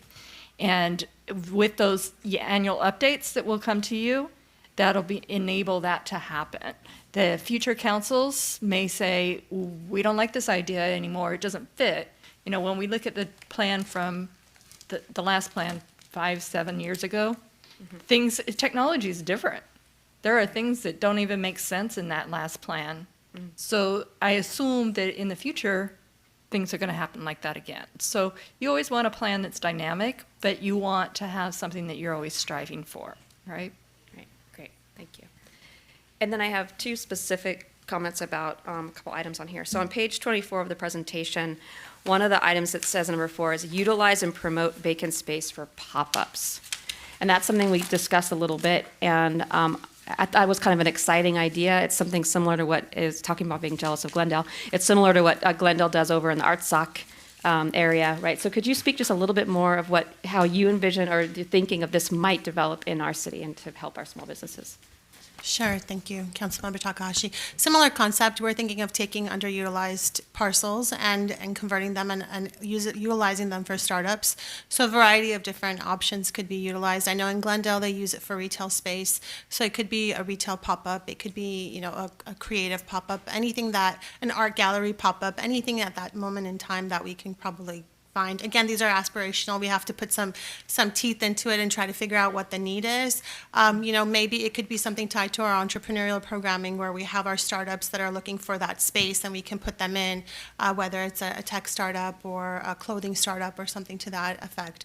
But it is kind of the same concept that Glendale has with their Arts House Street. Yes, that's such an innovative idea, and we do have some businesses in our community already who kind of model this on their own in a private business that have independent, small-scale, either artists or retail vendors who then use a little bit of space inside the retail. But this is it's a little bit more of a larger concept. I like that idea. And then on page 26, goal 4. The last item says open or expand at least one higher education facility in Burbank. So I guess if you could just speak a little bit more to kind of the focus on education. That's a little bit more of a diversion towards a different direction than historically we have had in Burbank. And then how many do we have now, and what expansion like? Is that going to be like a big campus like Woodbury? Or are you looking at like a building like maybe like, Arizona, University of Arizona?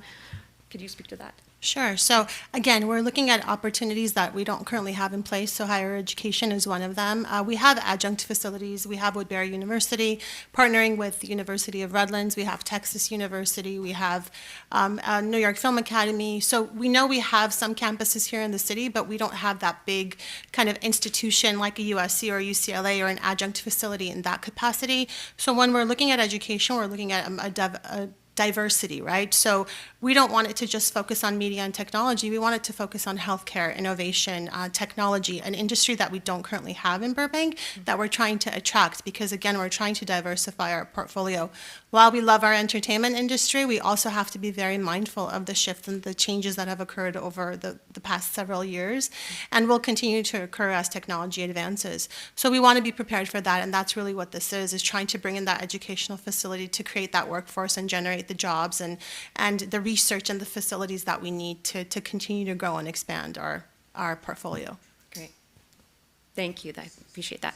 All right, for my colleagues, since I was very involved in this, I like a lot of it because I was involved in it. But one of the things I really appreciate about this plan, besides it being innovative and new and interesting, is the diverse investment in different kinds of ways to stay economically viable. That way it can ideally withstand the variables in a future of economy. We don't know what's going to happen. And I like that. I also like how it has a clear direction. I like the work plan. It's all laid out. We have all the steps. It's really clear.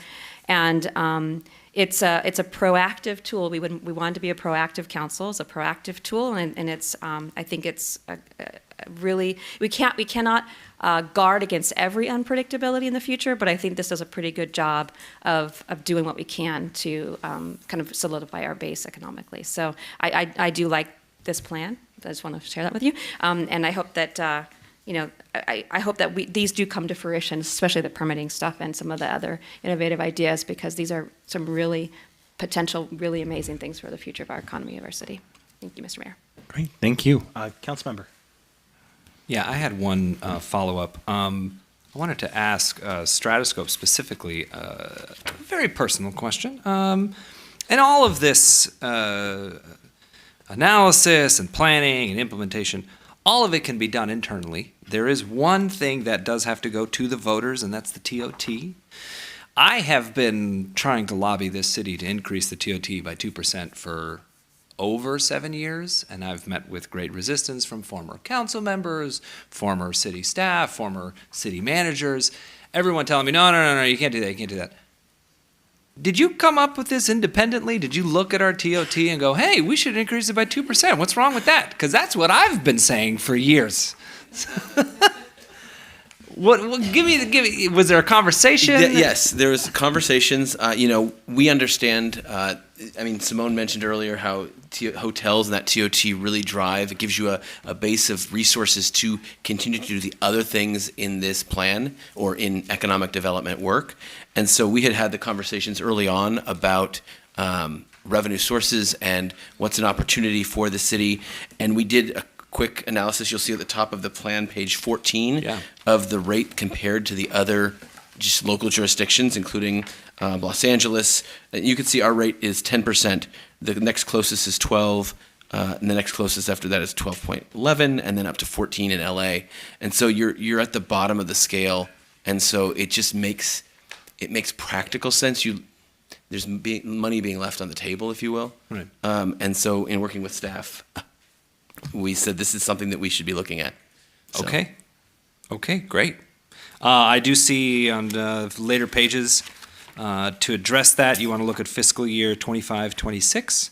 So I guess we'll be having a conversation maybe next year. All right, thank you. Any other questions, comments? Just a comment. I mean, Justin is bouncing out of his seat. He is not opposed to raising that TOT. Based on the discussion tonight, I'm going to need some of that. Just a thank you to staff and to Stratoscope for working on this. And I mean, Councilman Mullins, you pointed out earlier, but thank you to our staff because you have clearly been doing a lot and working for a lot of businesses with less resources. Seeing it on a chart is very plain and clear. I, for one, did not think that we only had, 100 less businesses than Glendale? And we are working with almost half the staff. So thank you, kudos to you all, and I hope we can help you get to a better place after budget season. And that's hint, hint again, Mr. City Manager. All right. Well, I'm going to keep my comments really brief. I just wanted to say, like Councilmember Takahashi had a chance to work on this plan with the consultant, with staff. I think it's a good starting point. I had a couple just observations and suggestions. I think an annual update to council is really important. At the first annual update, I am hoping to be able to watch and see that you will have gone through an inventory of all of those underutilized parcels and the top 5 or 10 that you're suggesting that we focus on, so that we can have a public dialogue, so people can say, hey, they're all in downtown Burbank. Maybe that's not fair. I think involving the public in that process would be key, and I hope that a year's time gives you enough opportunity to look and survey all of those sites and identify what you see as the most underutilized areas. The other comment I'd make on that topic is there is a little ambiguity in the report. Not in the report, but in attachment 1. What qualifies as the top underutilized site. So being really clear in what metrics you're using to rank them as the top underutilized site. The old IKEA location might be an obvious example, but in West Burbank, where you might have vast stretches where there really isn't much of anything, one could make the argument that putting in a restaurant, a grocery store, coffee shop, you name it, could also be a top priority for the city. So just give some attention in that first report to what methodology you're using and why, and the recommendations you're making. Mr. Mayor, if I could, just to piggyback off of that, like for example, the old IKEA, there are so many hurdles to get that property going. I won't go into it, but there's a number of issues at play that it may not be low-hanging fruit. There may be something easier to get that may be smaller, that has this easier time developing. Yeah. You need to give yourself credit. You've got specific plans underway which are going to do revolutionary things. There you go. For very large sites throughout the city. Wonderful. Okay. Totally agree with goal number 1. The name of the game should be efficiency and reliability, so I agree with that. We've talked about goal number 2. Goal number 3, I have no comment. I agree with that, though. Goal number 4, I just wanted to mention that in my conversation with medical offices that are seeking to relocate to Burbank, I've heard consistently that our parking requirements can be a significant barrier to them coming here, so something that staff should look at before the first annual report. Plus, with more public transportation and more availability of metro, micro, and ride share, does an office building need 100 parking spaces? I think not. And that is a barrier that I'm hearing from businesses that want to relocate. The other thing, I just wanted to mention that, one of my favorite movies is, oh gosh, what's that? Will Bailey, right? The Christmas movie, right? Yes, It's a Wonderful Life. Thank you. I was reading this here about the circulating trolley for visitors, and I felt like somewhere Mayor Frutos is just smiling because we're still talking about it. But that too is a good idea. Let's see here. In terms of the liaison team, I really think it should be more of a team than maybe one role.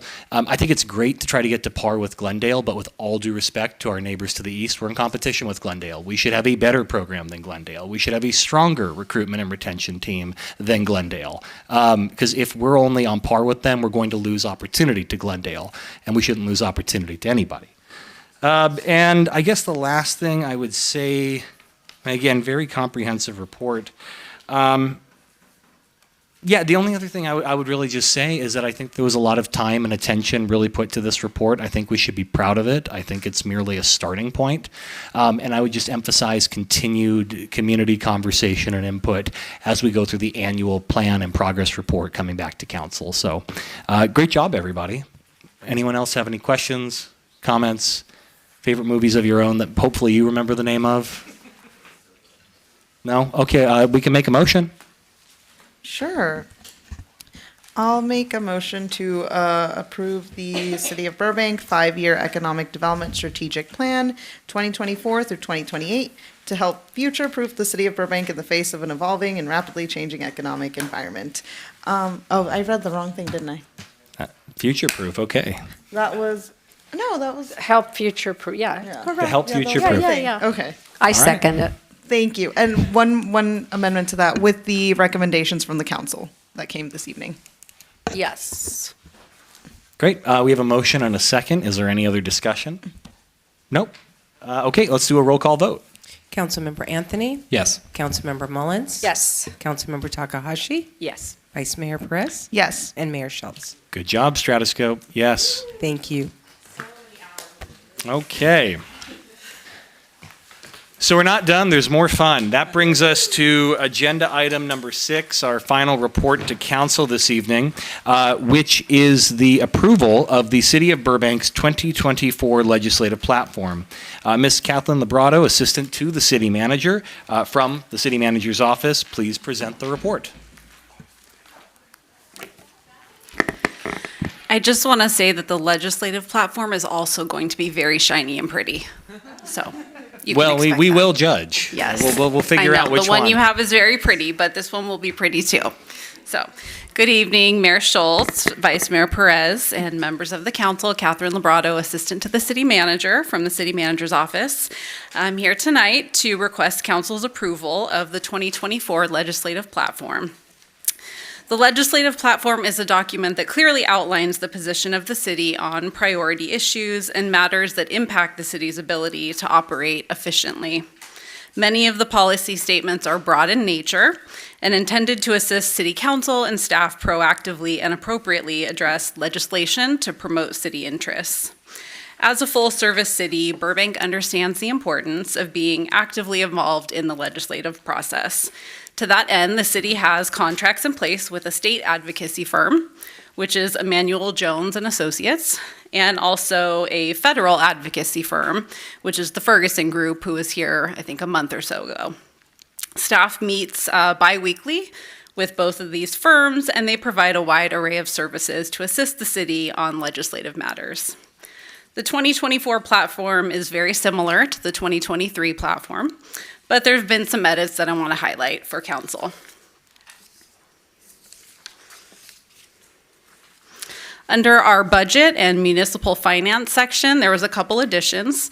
The first addition is related to advocating against the Taxpayer Protection and Government Accountability Act, which is set to be on the November 2024 ballot, which significantly restricts the ability of cities to raise taxes and fees, and that is retroactive. It goes back to 2022, and it creates challenges for local revenue measures. The second addition centers on supporting limitations on municipal liability which addresses the rising cost of insurance, legislative changes to personal injury tort law, and governmental immunity related to public improvements. For economic development, additions include advocating for incentives to retain entertainment and animation industry jobs in California and supporting the addition of a physical space for an incubator or accelerator to encourage entrepreneurship.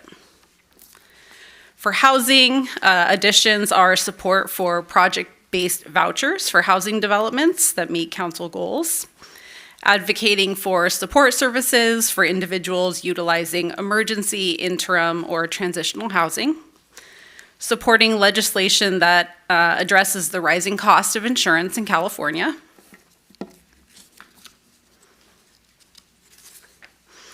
and supporting infrastructure funding needed to meet local housing goals and state housing production mandates. Under libraries, parks, and open spaces, we added some items to support pro-animal legislation, animal welfare, and protection of animal shelter operations, support for cultural arts and resources for local arts and art venues, and support for maintaining access to reading, listening, and viewing material for youth and libraries. Under public safety, our additions include support for equestrian safety, addressing increases in crime, strategies to address the fentanyl epidemic, and pedestrian safety. We had an item in there for advocacy of funding for body-worn and in-car cameras for police officers. That was removed since the Burbank Police Department is fully funded for both of those items. Under state and federal funding, we added in this section to support legislation that would protect federal payments related to the Build America bonds, and this is related to BWP. Under technology, additions were support for cybersecurity initiatives and opposition to the regulation of wireless facilities via state or federal legislation or policy.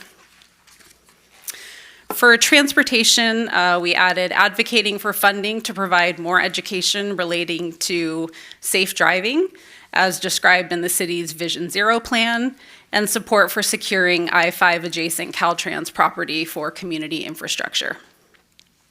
And lastly, under our utilities for energy and water, additions in the energy section include supporting new sources of zero carbon energy, and in both energy and water, increasing funding for community-owned utilities, public benefit programs to support disadvantaged communities.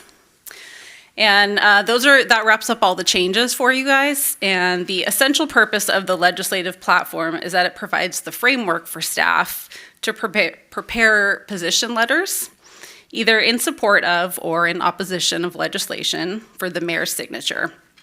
This process has worked really effectively over the years, and the city has been able to swiftly take positions on legislative issues.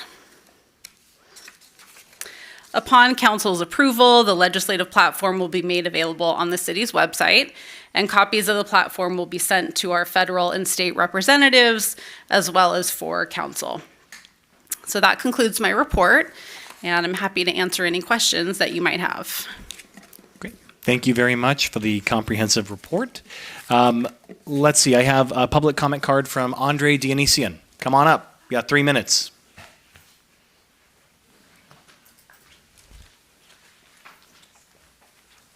I'm speaking a lot tonight. That's good. Clock. Kimberly? Yeah, great. Okay. On transportation, I have some thoughts. Point 1, funding for upgrade, replacement, and construction of needed infrastructure. I would highly suggest we add and long-term operation. We see time and time again, both in California and nationally, where projects are funded and then operation will fall to local municipalities and agencies, and then that cost becomes a burden. We should also add the word operation anywhere we're requesting funding for Burbank Bus, which I believe is on point 9, Burbank Bus Transit Capital. We should also add asks for operational funding. That's a key point. Right below that, on point 10, it talks about the Amtrak Surfliner advocating for making downtown Burbank a stop. I believe it already is a stop for the Surfliner. Is that correct? Partial stop? Okay, well, okay, I get that. That makes sense.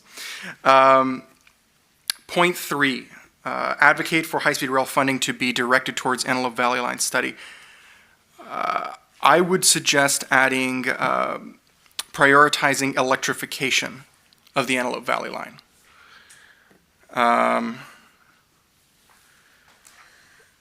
Mainly because we're seeing the same thing up north, is they transferred high-speed rail funding to Caltrain, which is able to pre-electrify their route before high-speed rail they're not going there for a while.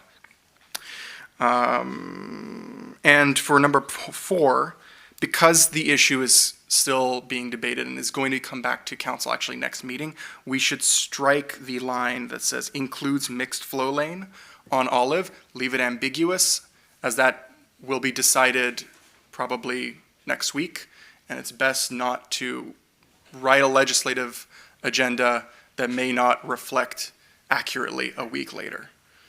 That is my feedback. Thank you.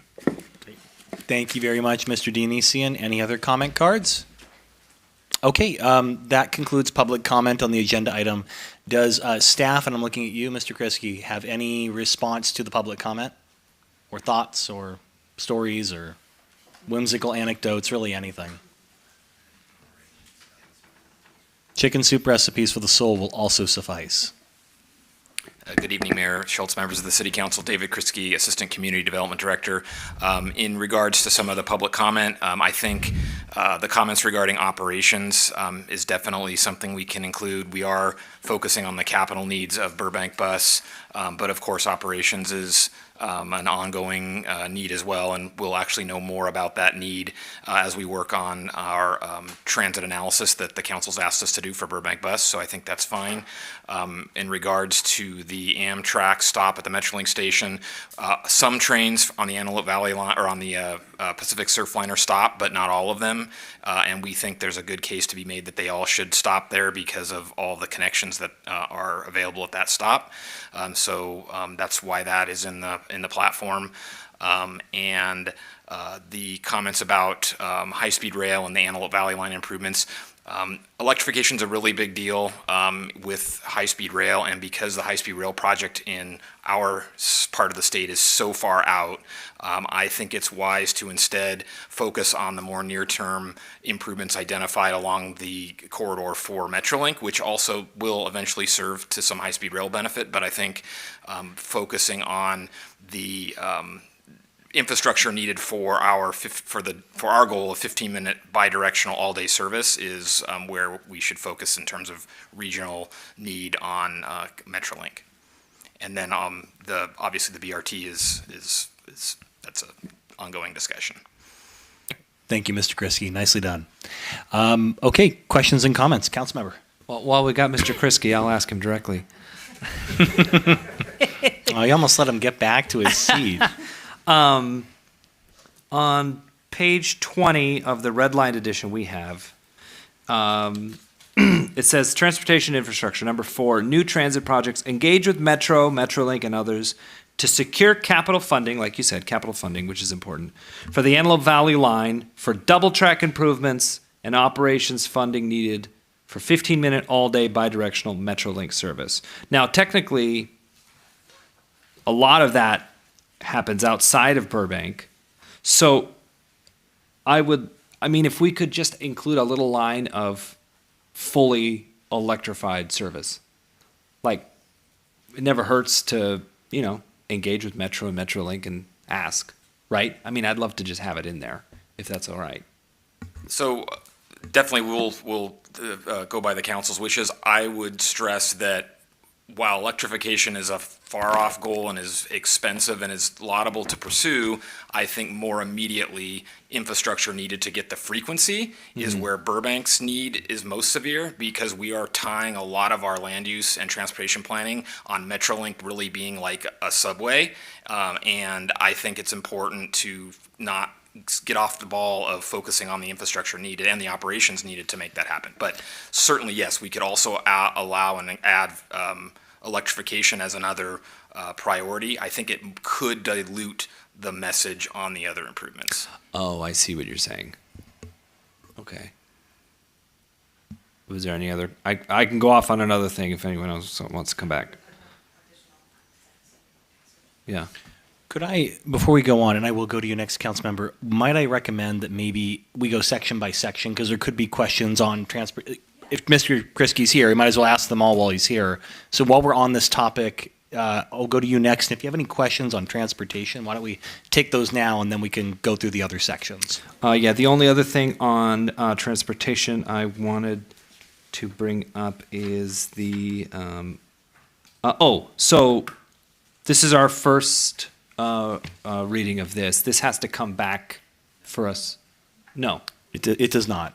However, if I may ask a question in aid of where I think you're going, Mr. City Manager, correct me if I'm wrong, this is a living, breathing document. As the year progresses, if council makes significant policy changes, I don't know, for example, we reverse our position on something related to homelessness, that ends up getting incorporated into the legislative platform.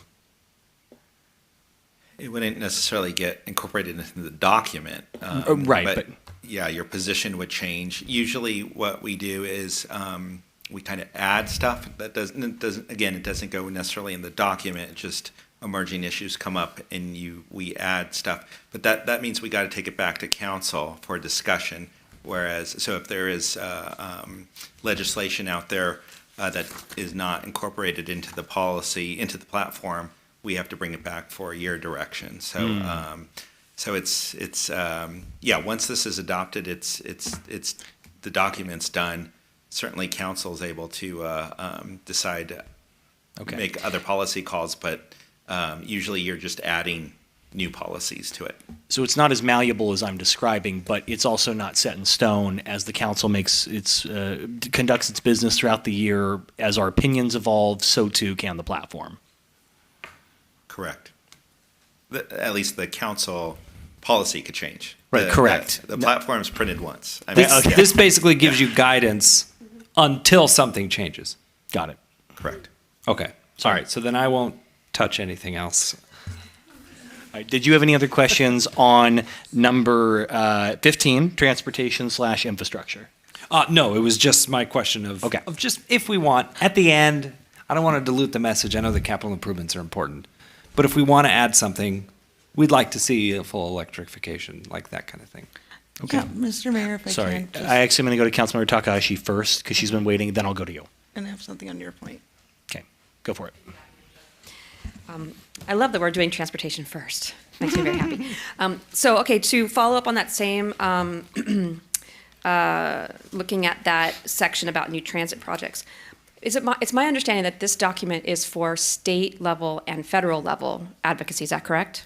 As soon as it's adopted, what we do is we go around to the different state and elected officials and provide them with the document so they know where we stand. So they don't have to keep calling us or asking us about it. We also provide them with our funding requests as well. So that it does serve a purpose as far as getting our policy objectives out. Okay, because the others, I can't think of another section that is referring to more local agencies. The rest of them are more like statewide or federal policies, and this one is a unique section in that it's specifically talking about local, LA Metro, MetroLink, and local agencies. So I just wanted to make sure it was clear that this is relevant. Yeah, and remember, anything that's not red, you adopted last year. So just wanted to point that out. Yeah, very early on in our newness to council, just saying that. This paragraph here, I'm wondering, first of all, we finished the double tracking, right, for our MetroLink station. So that's done. Isn't it right? Didn't we get that? So Metro and MetroLink did receive a very significant federal or TIRCP state federal grant a few years ago that they are now implementing to extend the double track. Mm-hmm. Of course, the I-5 interchange project also extended the double track in Burbank, but the necessary improvements are extending double track quite a bit longer. And so pieces have been put into place, but there are other pieces that are still outstanding that are needed to get the 15 minutes. So we're kind of on tap for a 30-minute service with the improvements that are funded. Okay. To go beyond that, there's still additional infrastructure needs to make that happen. Got it. Okay. I'm wondering if it might be worthwhile, since we're talking about specific agencies, if it might be worthwhile to indicate Lawson in here, since Lawson's so involved in that particular line. And I don't know, are we involved in Lawson already? Are we advocating with them, or? So LOSAN is the Los Angeles-San Diego Corridor Joint Powers Authority that manages the Pacific Surfliner. So that's the Amtrak service that comes from Union Station. It actually comes all the way from San Diego, but comes up through Union Station, through Burbank, and then out the Ventura line. So definitely with the platform item regarding the Amtrak stop, that is totally all LOSAN, and so that should be included. We do have a representative, or this area does have a representative on the LOSAN board, so we can interface with them. Metro also kind of helps to coordinate with that work as well, so yes, we could add LOSAN as one of the entities to focus our efforts on. Okay, because I watched a couple of the meetings online, and a lot of it's focusing on, even though they are focused on the Amtrak, they talk about the entire system for all services, for all needs, right? Yes. So they're looking at all of it. And a lot of that also includes funding sources. And so being hooked into that, I think, is really important for us to be involved with that. And then I do feel a little bit uncomfortable, to the public speaker's comment, I feel a little bit uncomfortable having a very specific policy on the BRT in this section here, just because it's an ongoing project. I mean, I'm not going to, it's not a hill I'm going to die on, because we can work it out on council. But I think that the other sections are just more general, and this one's specific. I'm just a little bit wondering if it might be worthwhile to generalize it more, but just a general comment on that. And then I wanted to also mention about the section on the Freeway Cap Transit Center in the Burbank Media District. Are we still pursuing that project, or I haven't heard anything about it? So this project is a project in our Complete Streets plan, and our plan has groups of projects that are more immediate, more midterm, and then more long range. And this one is definitely pegging the scale on the long range aspirational, but it would essentially investigate covering the 134 freeway in the Media District where it's below grade, and using that to create more open space, more transit connectivity, other opportunities to improve the connection across the freeway. So we have not pursued that project anymore beyond the Complete Streets plan.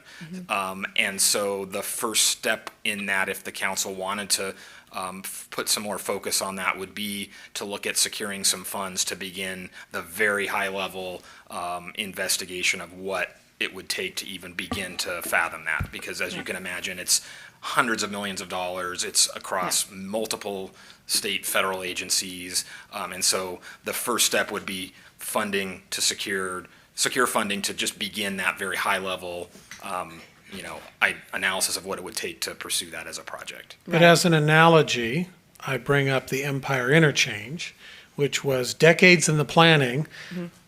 It's not completely, they're not completely out yet, so a decade in the development. So we're talking probably over 30 years. It was in our development impact fees for probably 30 years. 92 is when it kind of started. So, so SCAG has been talking about freeway caps. And it's part of it. It's I forget what it's called now. Connect SoCal. So Connect SoCal plan. And I'm wondering if it might be worthwhile for us to look at this kind of project and shift it away, or at least consider shifting it towards doing a freeway cap over Olive Bridge and that area. But it's already, we're talking about that as a Metrolink bus, bike, car, everything transport station there. And if we're going to do a cap, that seems like it might be an alternative area to think about a freeway cap that might be more, if this takes that much work and that much energy to get a cap going, where there's already so much transportation started. So I'm just throwing it out there as maybe shifting it away towards you that can dream section. Big. Yeah. You have the 134, the I-5, and a regional airport. So if I could, would it be all right if we just removed the location and just say we're interested in doing a freeway cap transit? That might be a good idea in the sense that we'll come back to you as part of the budget with the capital improvement plan. We have a variety of different projects, so there's only, we have plans like Olive Bridge, there's a lot of different things. List them all right now. Right. No. Yes, I could. Just give me a second. But so I think it's probably better in context with that, and if you want to not call it out specifically as far as the location, that's fine with us. This is big. This is dream really, really big. Okay.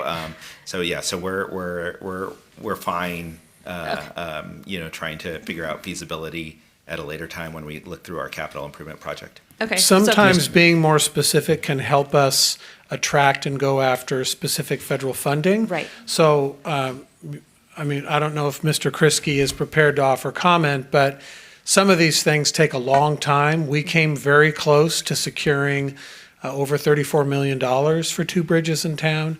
That opportunity kind of left, but it was a very long, sustained effort. And so sometimes to the extent we can be specific and to the extent we've been able to deliver projects, it makes us attractive for some of those longer-term funding. And to that very point, that's the reason why I was thinking that the Metro Lake Station and that whole area might be a better target, because there is funding out there for improvements for regional transit centers. And that is a potential really robust regional transit center that we could get outside funding for, which this other location may not be as much of a candidate for that. So I would recommend just adding both locations. Okay, great. Yeah. And that's it for transport, believe it or not. Vice Mayor? Great, thank you for that. No, I would agree. And to Councilmember Takahashi's point, let's remember this is a document that we are using to talk to our state and federal leaders about the areas we want funding for. So I think where we can be specific, that's great. And let's go get those dollars. And to your point as well, talking about how this is a document we use to engage, to share our support, to dream big. In talking about electrification, what I would do to keep it general, if you want, is add a bullet point just saying we support incentivizing electrification of infrastructure wherever possible. Just to add it there. I mean, obviously we know that takes a lot of time, effort, et cetera, dollars, but hey, we support it wherever possible. I know other cities have done that. So just adding that bullet point, because I hear you. I would love to see high-speed rail be electrified. I would love to see high-speed rail, period. But that's a whole other conversation. So if you're amenable to that. I'm getting consensus from the council on that, so if we can make that change. We'll do a wrap-up motion at the end, obviously, for everything. Did you have any other comments on transportation? I mean, I would just share, like my colleague, Councilmember Takahashi did, that I'm not super comfortable with, on the new transit projects, having it be so specific, just because I think it bottlenecks us and doesn't allow us to have broader conversations with Metro, with the state, with other partners about what we would like to see. I don't like leaving some of that on the table, but that's all. Okay, Councilmember Mullins. I was wondering if, which bullet point are we referring to? The Burbank Transit Capital, or which one that we're being specific? The new transit project, so where it talks about the BRT, it's ensuring that it's mixed flow, et cetera, all of that. In a document where we're asking about funding, where we're asking for support from our legislators, I just, from experience on the other side of the table, like to leave it broader. The Freeway Cap Transit Center, saying Freeway Cap Transit Center and then just saying for here and here is different than adding specifics to a project, because you tie your hands when it comes to potential other streams of funding they might have, potential other ideas they might have, et cetera. So that just, and I know you said it as a caveat, like I'm also not, we don't have to change it. I know this may not be the place for the discussion, but wherever we can, I like to leave room for what our federal, state, county partners might be willing to also put on the table. So yeah, I see it. So I think given that there's no change on this document, I mean, this is what we approved in 2023, last year. So the language on here, I'm looking at the red light version on page 21, the changes that we actually made. And I mean, obviously we've had it in here for a year already. And the other thing I want to say, I do agree with putting more than less. And if we get it, we get it. If we don't get it, it's great. But at least we're not removing some items or being more, specific to your point, Councilmember Takahashi, and then also for Councilmember Anthony in regarding to the electrification or fully electrifying, because I think fully could throw us off if there is funding for not maybe fully, partial electrification. So I think that I'm in agreement, so I'm echoing the voice. I don't see it necessary to change because obviously we've had it on there and nothing has happened since 2023. So I just vote for it leaving as it is. I mean, my own personal opinion. Yeah. Thank you. All right, colleagues, I'll weigh in. Before I go on, it seems like we have a consensus on the changes related to electrification and freeway caps. Okay, so I know staff is making amendments as we go, so I see a consensus there. With regards to number 4, I agree with your logic. I would say that in fairness, if it's already the city position and it's adopted, I hear that argument too. My concern is more that I don't think what's written actually reflects the city's position. And Mr. Kriske, you can correct me if I'm wrong. Our position was we prefer mixed flow until certain ridership thresholds are achieved, and that's not the way that this reads. So at a minimum, we should reflect it to at least reflect what was truly adopted as the stance of the council, because this reads mixed flow or no-go, as so many like to say, but that's not exactly what the council said. Am I right? Yes. So I think that in fairness, we want to eliminate that inconsistency. So it could be a minor change to that sentence. Something is something at the end, unless and until certain ridership thresholds are achieved. At least that way, it's consistent with our most recent comment letter. Yes. If I may add, but do we know what the ridership achieve? What is that number, and at what point do we feel comfortable that it's actually listed? I'm sorry, I didn't mean to cut you. No. It is in the letter. I forget the number offhand, but it was 17,000 and change. But there is an actual number threshold that we achieved, and just for the sake of accuracy and consistency, I think that what is in the platform should match the comment letter. Well, in that case, is it okay to put based on the letter that was, or the council's recommendation on such date and the letter that was sent to Metro? I mean, so we can reference the letter, because I think it had other important items in there in the letter as well, that probably good to keep that in there, is like based on the reference of the letter of dated 2022 and reference that letter.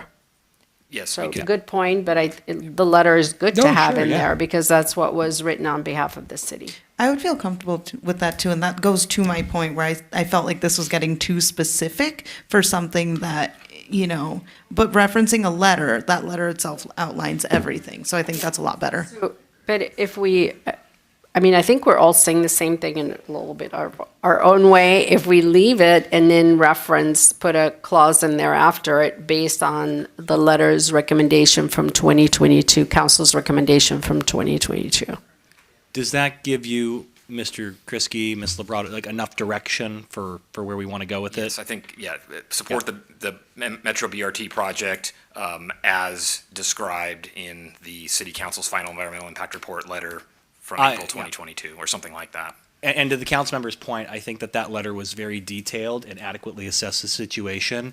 And while it's close, we didn't adopt a categorical no under any circumstances. And I just think that clarifying that here becomes important if all of a sudden we want to talk about a bridge. I'd love $50 million right about now. So it gives us more leverage, whereas the way this is written, that conversation doesn't really get very far, right? Yes, I would say, just as a point of super clarification, that the issue of the bridge, which is also embedded in the BRT project, is also stated in the more general Olive and Magnolia. So yes. How about just any reference to BRT should reference the letter? Does that work for everybody? Yes. Sorry, I'm going to throw a little bit more mention there, just to consider. I see what folks are saying about being accurate about the letter. It's just that we are going to talk about this literally the next meeting. Okay, and so would you be comfortable with something that's focused enough that it gives direction to our advocacy folks, but broad enough that allows us to have this discussion? So here's an example. Advocate for the city council's position for the Metro NoHo Pasadena Bus Rapid Transit. And then have something like for the benefit and the insurance that it's a project that fits our city. So that way, whatever we end up deciding on, it's always advocating for our current position, whatever that happens to be in the moment. Just a thought, just because if we put in the letter and we literally like next meeting decide something different, then that becomes obsolete within a week. So I'm just throwing out there as a potential. Well, we could always bring this back or hold publishing or, there's many different ways to get to your objective. Yeah, and I will. That's a good point. I will also just mention procedurally, if a position like that were to change, I imagine what we would do is have a comment letter, signed by the mayor on behalf of the city, and that would supersede the more general policy position. But but it's a very fair point. Do you have a response, Councilmember Mullins? Yeah, I mean, creative way of looking at it, but I look at that it was adopted and there is an actual letter, and this language has been there since 2023. And I mean, things can be different. We could have this come after our discussion on the 26th, but it's not. It's before us. And again, like the city manager said, it's council can always have directions and provide directions, write another letter, add more language. So I feel more comfortable, because that's what the public saw and it was published, that we keep it the same and add the reference of the letter until further discussion, right? Thank you. Okay. Any other comments on that? All right, staff, I think we've given you direction. Any questions for staff to clarify? Yes, Mr. Mayor, is it okay if that's a footnote? So in here, it would be a footnote that references the city council decision on this date or the letter, because this document goes online where anybody can access it, and we send it off to the Ferguson group, and so they're not necessarily going to have the letter Is with it sent the actual digitally, document. if you don't mind me asking? Is it transmitted digitally, or is it mailed hard copy? Could we do it digitally? Because then you could hyperlink to it. It makes it super we easy. definitely send it out digitally. We give hard copies to everybody as well. But I'm just saying, the public online, we'd have maybe do a footnote that says this is what we're referencing and where they could find that letter or where they could find that council decision versus actually putting it in the text. I think you got a deal if you make it as simple as you click on the hyperlink and it boots you to the letter. Then I think we're great. Perfect. Footnotes are good. I like footnotes. Hyperlinked footnotes. That's There the you way go. to. Hyperlinked footnotes. Telling you, those legal briefs, right, Mr. McDougall? You got to have those. That's correct. All right. Anything else? Okay, so I'm going to say we're probably done with transportation. I'll go last, but just to guide the discussion. Any questions or comments or feedback on utilities? Yes. Oh, no, not utilities. Oh, wait. We are on page 22. This is utilities. Yeah, just to keep it going in order. We'll circle back. Utilities, anybody going once? Going twice? Hold on one second. We don't have anything in, we didn't put anything with regards to the rate payback on solar. So the CPUC had a big change in their how much money you can get back from rooftop solar. If council is open to it, I'd love to add something at the end, a number 13. Well, I guess actually we could put it under 12. I would say legislative initiatives pursue funding to promote use of data and advanced technology to create efficiencies, promote economic development, enhance utility operations, help solve other sustainability challenges, and increase economic viability of rooftop solar. Or what if you just said as simple, drop a comma there and say, including but not limited to rooftop solar rebates, or something like that, if that's what you're talking about. Yeah, yeah. So that's not in here, and that could have significant nexus to rates. Because rebates, we're a municipal utility. Right. Oh, I see. So what you're saying. you're basically subsidizing solar, which is less profitable for individual rooftops than it is for the utility to do it. Right. And so there are strings attached to that one that I don't think you have staff here to explain. Okay. All right. I'll pull that. I know exactly what you're talking about. Okay. Any other questions or comments on utilities? I just have one. Sorry, and I'm sorry, I should be more clear. We're talking about energy, then we'll go to the water subcomponent. I would just say that on number 3, I see this as an addition courtesy of our former general manager, Don Roth-Lindell, all first modular reactors, at least looking at them, but we've got to include a sentence after that's contingent on the development of some federal standard to safely dispose of or handle nuclear spent waste, because without that, that's a non-starter. We're probably years away from a solution, but that needs to be part of the advocacy piece. I can get super specific and talk to you about Congressman Mike Levin's proposal, but I won't. Yeah, we could certainly add something at the end there to make sure that. Yeah, because we don't want to bury Safety it into the first. ground with our tiny little Yeah. cylinders. That's not a good safety first. solution. Okay, are we all good with that change? Okay, water. Big change is item number 7, public benefits program there. That's the big change in there, but any questions, things to add? No, we're all good with it? Okay. And then we have our final section, which is veterans, just one item, no change. Any questions about veterans? Okay, so that brings us back to number 1. We are on airport. This is page 2 for people following online. So any commentary on airport? Since we have a municipal airport, I would like to propose something for council. Currently, the ADA covers access on the ground. Here's a weird thing.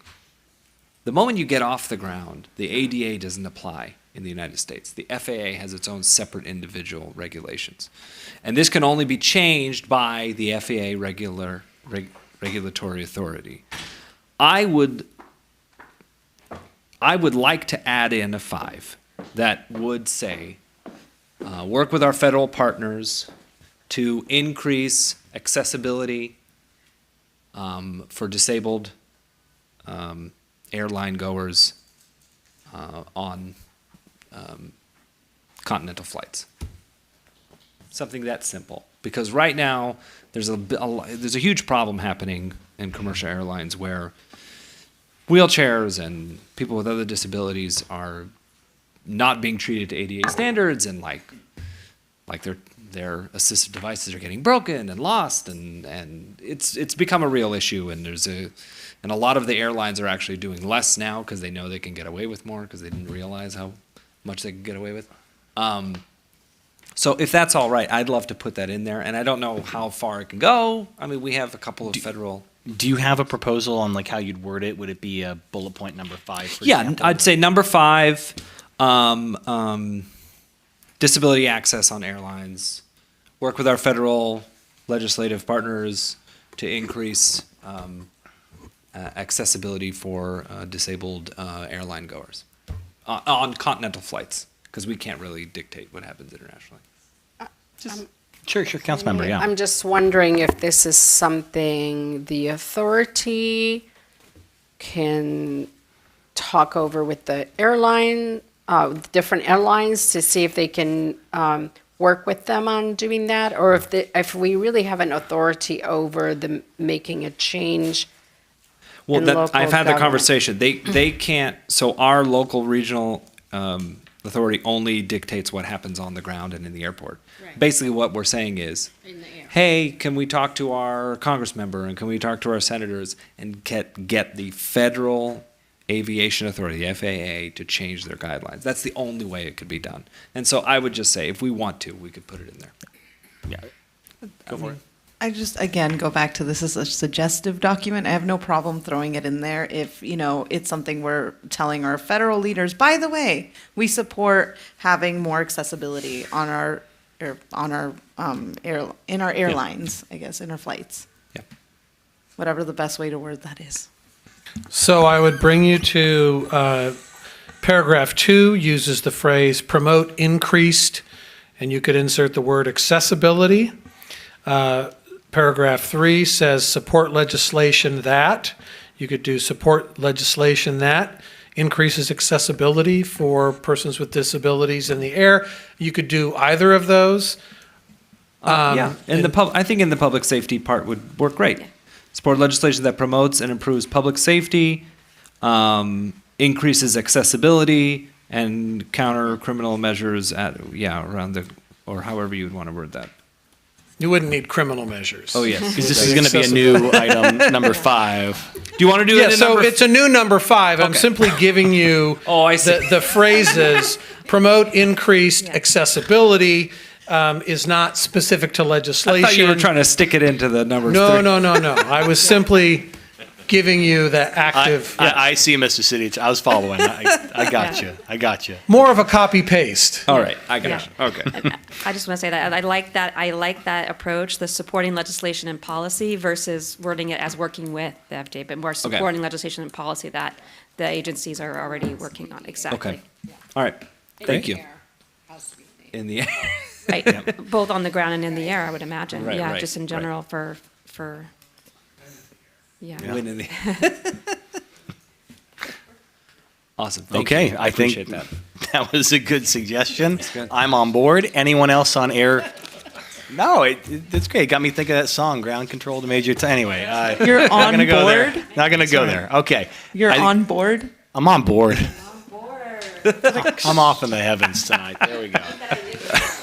It just might take flight. Okay, okay. Real quick, this morning I had a conversation with our city manager, and he said, the 5 of you come up with wildly different things. And I'm like, well, we're all very different people. Speaking of wildly different, let's talk about budget and municipal finance. Woo-hoo! Anybody got any changes there? I think the suggestions from staff are phenomenal. Totally agree. Yep. Okay, I'm seeing nothing there. Economic development, any questions, comments, changes?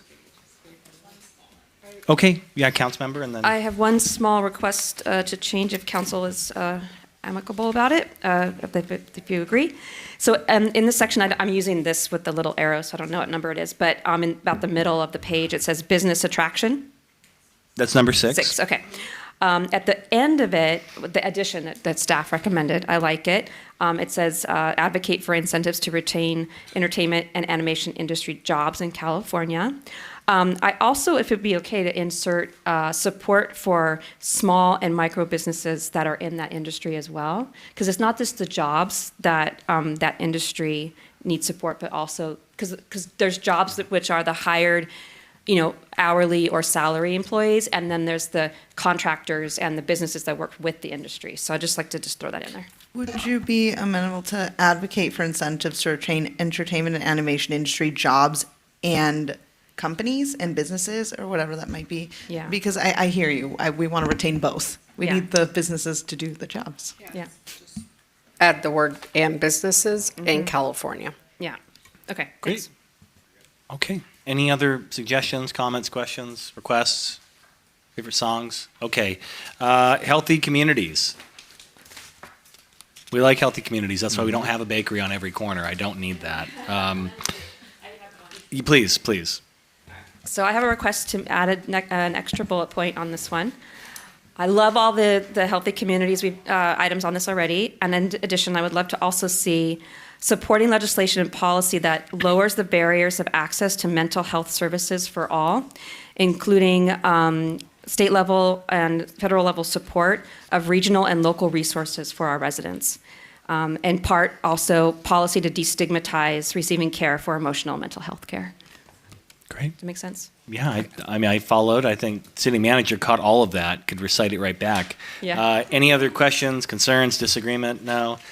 I think we have consensus, staff. Thank Plus, you can play back the tape and hear us say I'll it watch also. the video Okay. tomorrow. Yeah, I have it written down too. if I'll you want watch me it to in an give you hour. the I watch every exact- meeting after. It's great.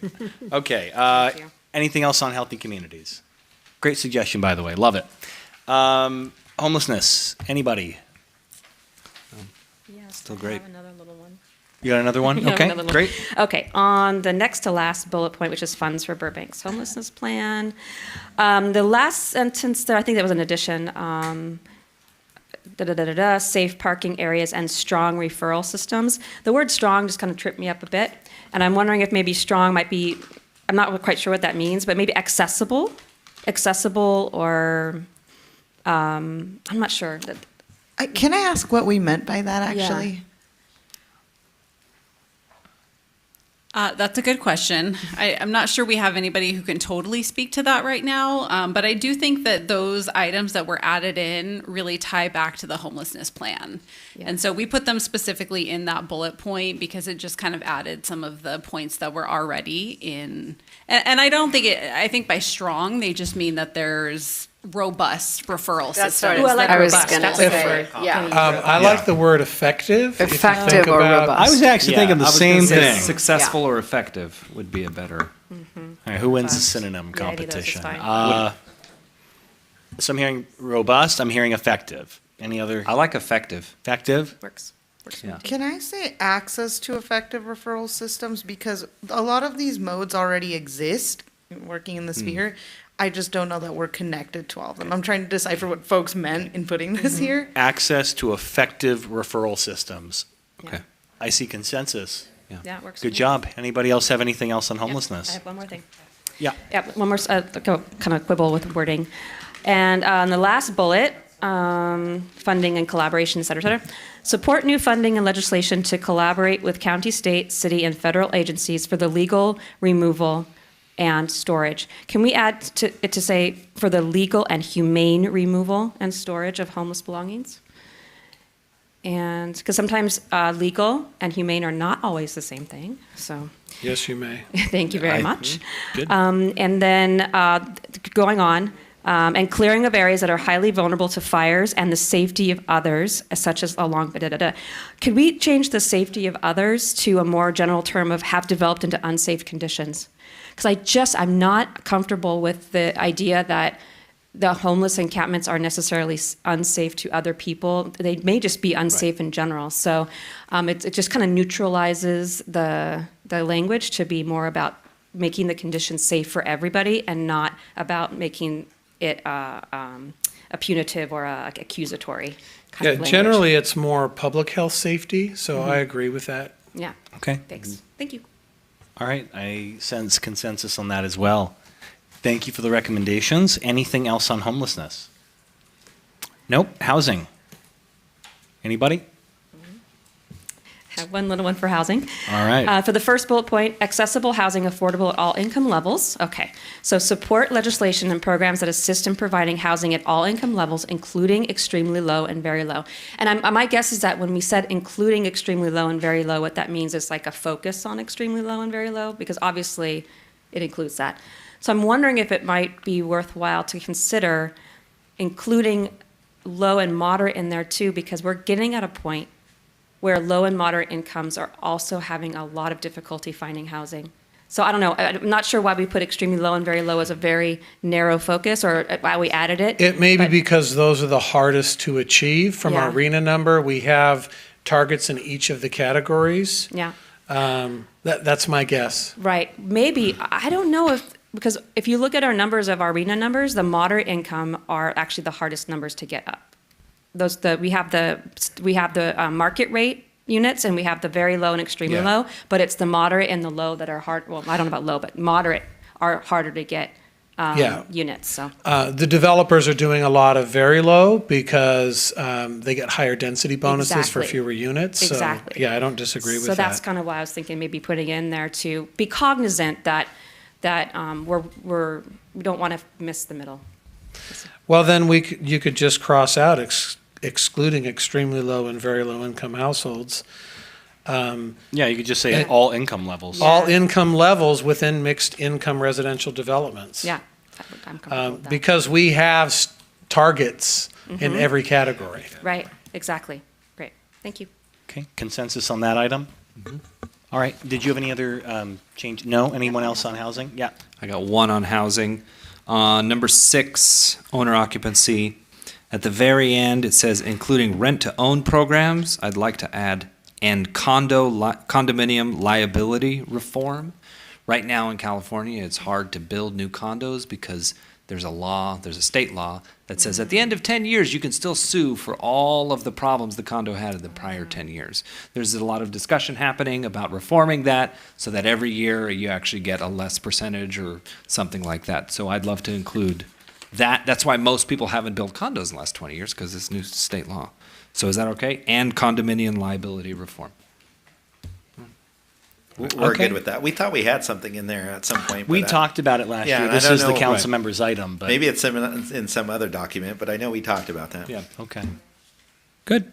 All right, I think we're moving on from housing to libraries, parks, and open space. And this is where we have a lot of our new animal advocacy measures built into, along with the arts. Yeah. And I don't have any changes, but I just want to really thank staff for adding the access to diverse library materials in this in our platform, because I think that's an issue right now that's really important. So thank you for adding that. I have one edit, and it comes from one of our residents who put in a suggestion for us. Under equestrian neighborhoods, it says support state funding and guidelines for protection of equestrian neighborhoods and infrastructure. They said equestrian neighborhoods and equestrian facilities. Where are you looking at exactly? Just want to make sure. Which item? Oh, number 5. Number 5, okay, thank you. Yeah. Any thoughts, agreement on that one, disagreement? Well, if you say facilities, that would exclude paths and. So it's neighborhoods, facilities, and infrastructure. Oh, okay, I see. All right, yeah. Okay, I'm good with it. I sense there's consensus. Okay, anything else on libraries, parks, and open space? No? Okay, let's go to mandates. That's just a very intense word. No changes for me. Okay. Public employment. Nope. How about public safety? Oh, sorry, no, yeah, public employment. I didn't hear anybody have any changes. Okay, so we're on to public safety. Anything there? Nope. Wait. Oh, you do? Okay, sorry. Yeah, why don't you go first? Okay, so the second item, supportive programs and solutions. I am not 100% comfortable with this paragraph, and help. Thank you for hearing me out on this and thinking out loud. So support legislation and assist in preventing and reducing crime, such as drug prevention program, mental health initiatives, enhanced protective equipment, and solutions for homelessness. I am not comfortable with framing drug use, mental health challenges, and homelessness with crime. I just feel like there definitely is some Venn diagram overlap, but drug prevention programs is bigger than crime. Mental health initiatives is bigger. That's just a small part of it. And solutions for homelessness, crime is a small part. So I'd rather frame it in such a way that crime is not tied to those things specifically, and more, but it's already in the first paragraph, actually. It's about address increases in crime. So I'm almost of the mind of just taking that second paragraph out altogether. It's kind of redundant, and then maybe putting in the enhanced protective equipment up in the first paragraph. Just some thinking out loud there, how I feel about attaching those things. But okay, I love your thoughts. Sorry, I think I saw Vice Mayor going for it first, then you, Council Member. I would just say that I agree. This feels like a potpourri of a bunch of things. I wish we had somebody from police to ask. I don't know if they wrote it, but to ask like how they feel about this. But I get where they were going with the looking for. We want to look for dollars and for support from our legislators for drug prevention programs, for mental health initiatives, of course, for all of these things. But I don't understand why they are all put together under crime prevention. So there is a need for criminal reform And so it may be better to simply split it into two and sever preventing and reducing crime from one and sever the rest from the other. You know what I mean? So, because number one isn't about prevention and reducing crime, it's about adequate training, education, and equipment. So my recommendation would be simply duplicate it, copy, paste, and then sever the part, just separate the crime and the mental health and homelessness. Could we also just say, because I see where they were going, like supportive programs and solutions, why not just take out support legislation support legislation such as drug prevention programs, mental health initiatives, and, all of that, just take out, Yeah, I think what we're doing is splitting that item into two. So the first item would be support legislation that assists in preventing and reducing crime, period. And then a new item would be support legislations that assist with drug prevention programs, mental health, the rest of that sentence. I agree. I'm fine with it. The only thing I would say is if we're going to have a new number two, I would just add, so preventing and reducing crime and promoting rehabilitation. I think that's important. Because we only spend like 3% of our budget on rehabilitation, but that's a whole different conversation. But do we need to have a new number two, or can it be all in the same sentence? Separating. Yeah, you could have two sentences back to back. You could make, the second part of number two now number three. We can renumber it. I trust our very capable staff to make that judgment call. Well, but it was the council member's preference that they not be tied together So by separate. being in the same, Yeah. right? Okay. If I understood it. So we'll do it separate then. However it works out, whether it's 2 items or 3 items, as long as they're decoupled, I'm good with that. Yeah. Great. All right, then a little bit farther down, which it might be 7 or 8, mental health programs. Surprise, surprise. Promote programs that help ensure public safety through the assistance and rehabilitation of individuals challenged with mental and or substance abuse illnesses. Yes, it's okay. I like that, but I maybe focusing on severe. Rehabilitation of individuals with severe mental health or substance use illnesses, because mental health and substance use is a very large category. And while, I support all of those things, it doesn't fall under public safety for me, per se.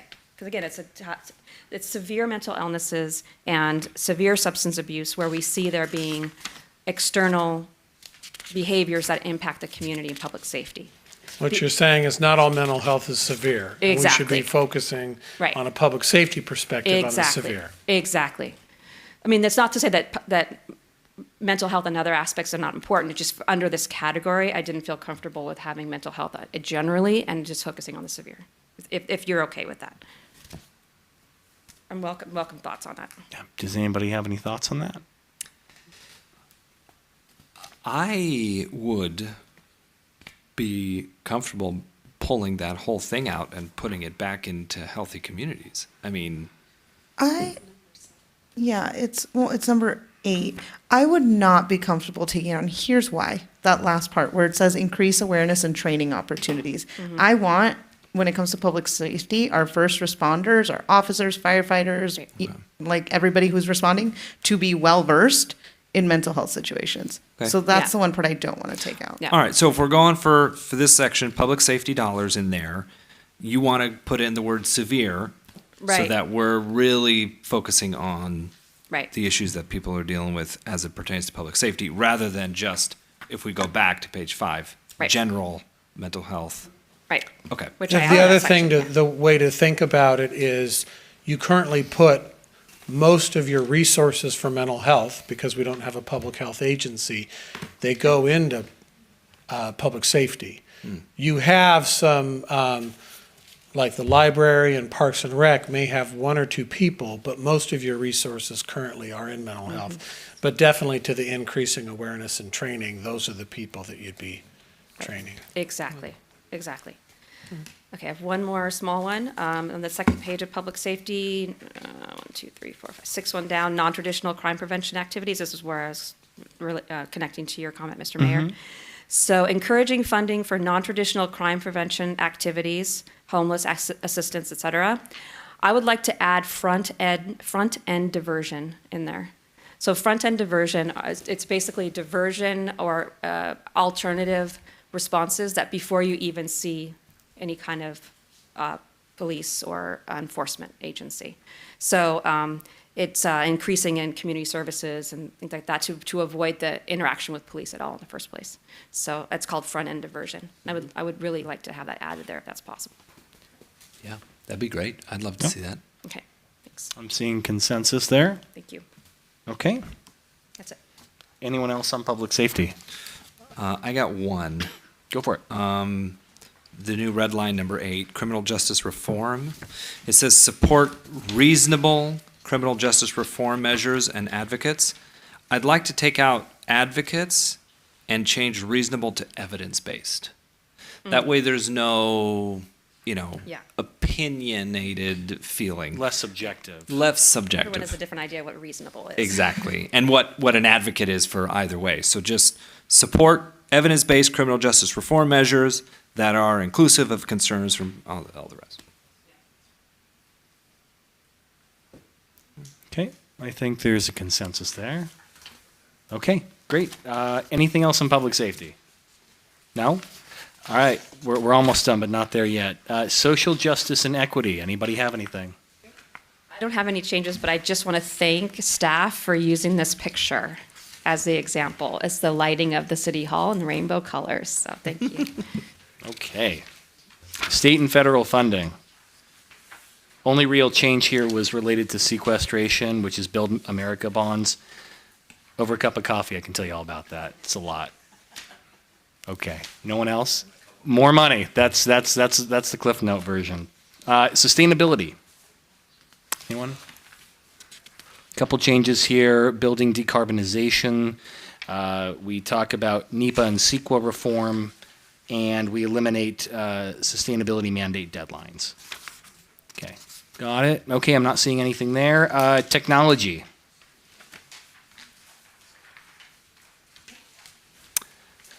Well, folks, I think we have our legislative platform. We just need any final comments, and better yet, a motion, and then we can officially adopt it. I have a weird question for, would we be at all interested under technology? I'm just reading through technology. It just occurred to me. If we wanted to have a legislative platform on on either AI and new digital currencies, like those are the two big things happening. Do we want to regulate AI? Do we want to,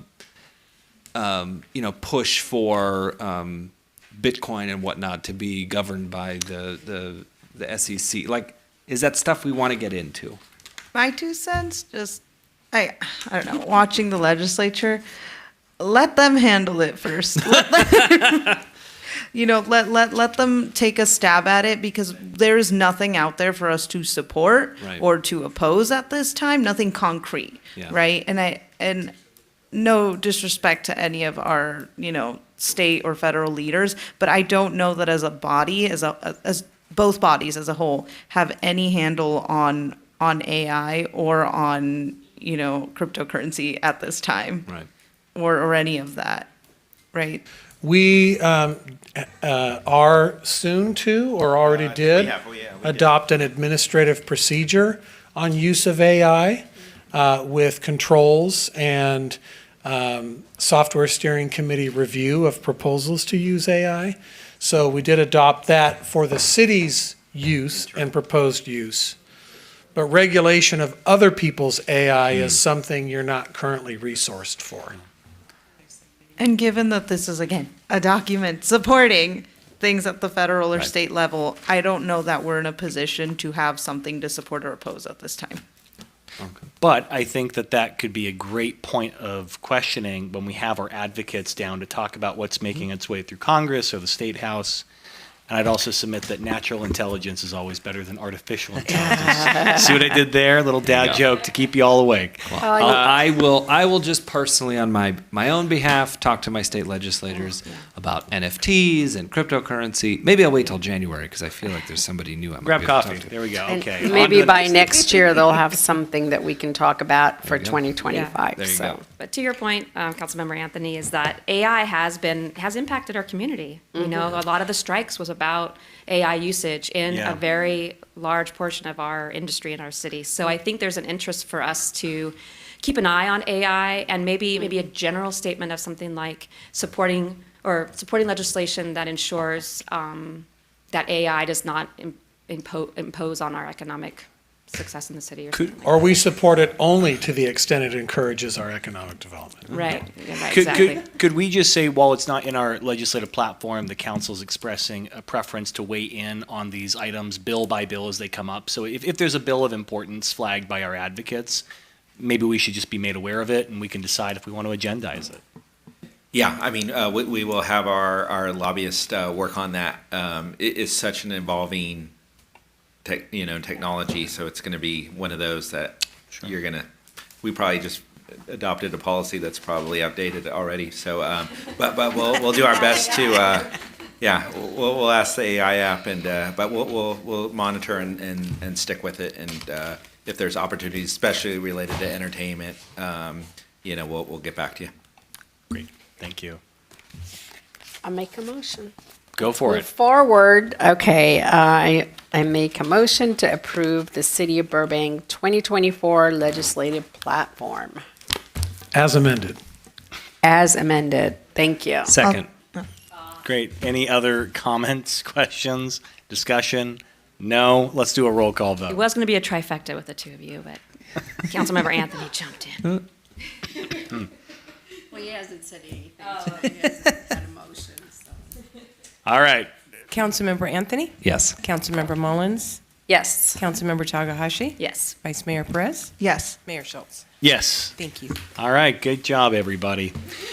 So we now move to our third to last agenda item. We will hear council comments, including reports on council committee assignments, attendance at conferences, regional meetings, community events, and anything else of importance. Who would like to go first? I can go. I'll be quick. Sure. Alrighty. So, we're taking it all the way back to Friday, March 1st. I went to McKinley Elementary School for the community read-in. It was very cute. They were very sweet. And then I continued that the following Friday, March 8th, by going to read at Emerson and at Roosevelt. I got to tell you, that is my goal. I want to go to every school before I'm done here to read. And it was wonderful. They had amazing questions about the environment, about the future of the economy. These kids are very bright. And then they also asked how old I was, and one of them guessed 50, and it was a very humbling experience. Ouch. Ouch is right. So, although another one guessed 18, so we're all over the place here. Yeah, I'll take the average. That's probably about right. And then, let's see, on Saturday, where am I? Oh, Monday, March 18th, then I had Sustainability Commission. And they discussed, that was a pretty quick meeting. They had a lot of good things to say. They talked a little bit about trees, a little bit about water, and they're really excited to see what's coming down the pipeline at council. And we got a question once again about leaf blowers. So I'm pushing Justin. Great. Thank you, Vice Mayor. Who'd like to go next? Go for it. I'll be real quick. I was on vacation in San Francisco. It was very fun, and I enjoyed my time. I also I got to meet one of the San Francisco supervisors and ask them about how they run their city, and it's very different. Very different. Yeah. Fascinating. And I believe the only city in the country that's both a city and a county. That is right. That's pretty cool. The county supervisor. It's weird. They have county supervisors as their city council. And a mayor. So it's strange. It's very strange. Yeah. So other than that, anything else to report out? No, it's fine. That sounds like fun. Did you go to Alcatraz? We did not go to Alcatraz. We did go to Fisherman's Wharf. We Classic. went to Chinatown. We went to all the Fort Mason and the park. Haight-Ashbury. It was great. Did you go to Kite Park? No, I didn't. Oh, Okay, Goose I Bay better- Kite Park is awesome. City manager's go giving me back. the stink eye. I better move on. Councilmember Mullins. Okay, well, I didn't go to San Francisco. I was here in Burbank. So I attended on Wednesday, the 28th, February 28th, the Burbank Chamber What's Brewing in Burbank Mixer. It was very well attended. On Saturday, March 2nd, I went to Footloose musical for at the Colony Theater, the red carpet event. It was also great performance. I loved it. Wednesday, March 6th, I met with an applicant for the Planning Commission and had a conversation with him about the role of the planning board, not a commission. On March 7th, I attended the SCAG meeting. And in the same time, while the meeting was going on, I also listened in on a session for preventing homelessness. Thankfully, the SCAG didn't last too long, so I was able to tune into that. And it was sponsored by Los Angeles County Prevention to Promote System Governing Committee. And it was really a good dialogue because they had a breakout sessions in different rooms, and we were able to talk about each of one of our experiences and what we're going through. And I really enjoyed it, and I asked them if they please have more of these meetings so we know that we're on the right track and how other cities are experiencing the issues with the homelessness population. Then on the same date, I had a meeting with Mr. Simoyan from ANCA. And then I went on Sunday, March 10th, to the Armenian Relief Society of Western USA Gala. And on, God, there's so much stuff on this calendar. Friday, March 15th, we all attended the 20th birthday celebration of Peter McGrath Child Development Center. It was a really nice event. They do a great job. And then after that, we went to BTAC 50th anniversary at the Castaway. It was a great event, well attended. And congratulations to all the honorees that received an award from them.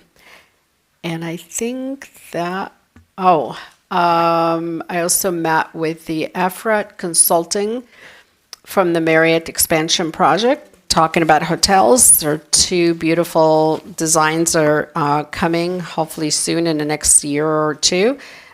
So we had a good dialogue about what to anticipate for the coming time. Thank you. Right. Thank you. Council member.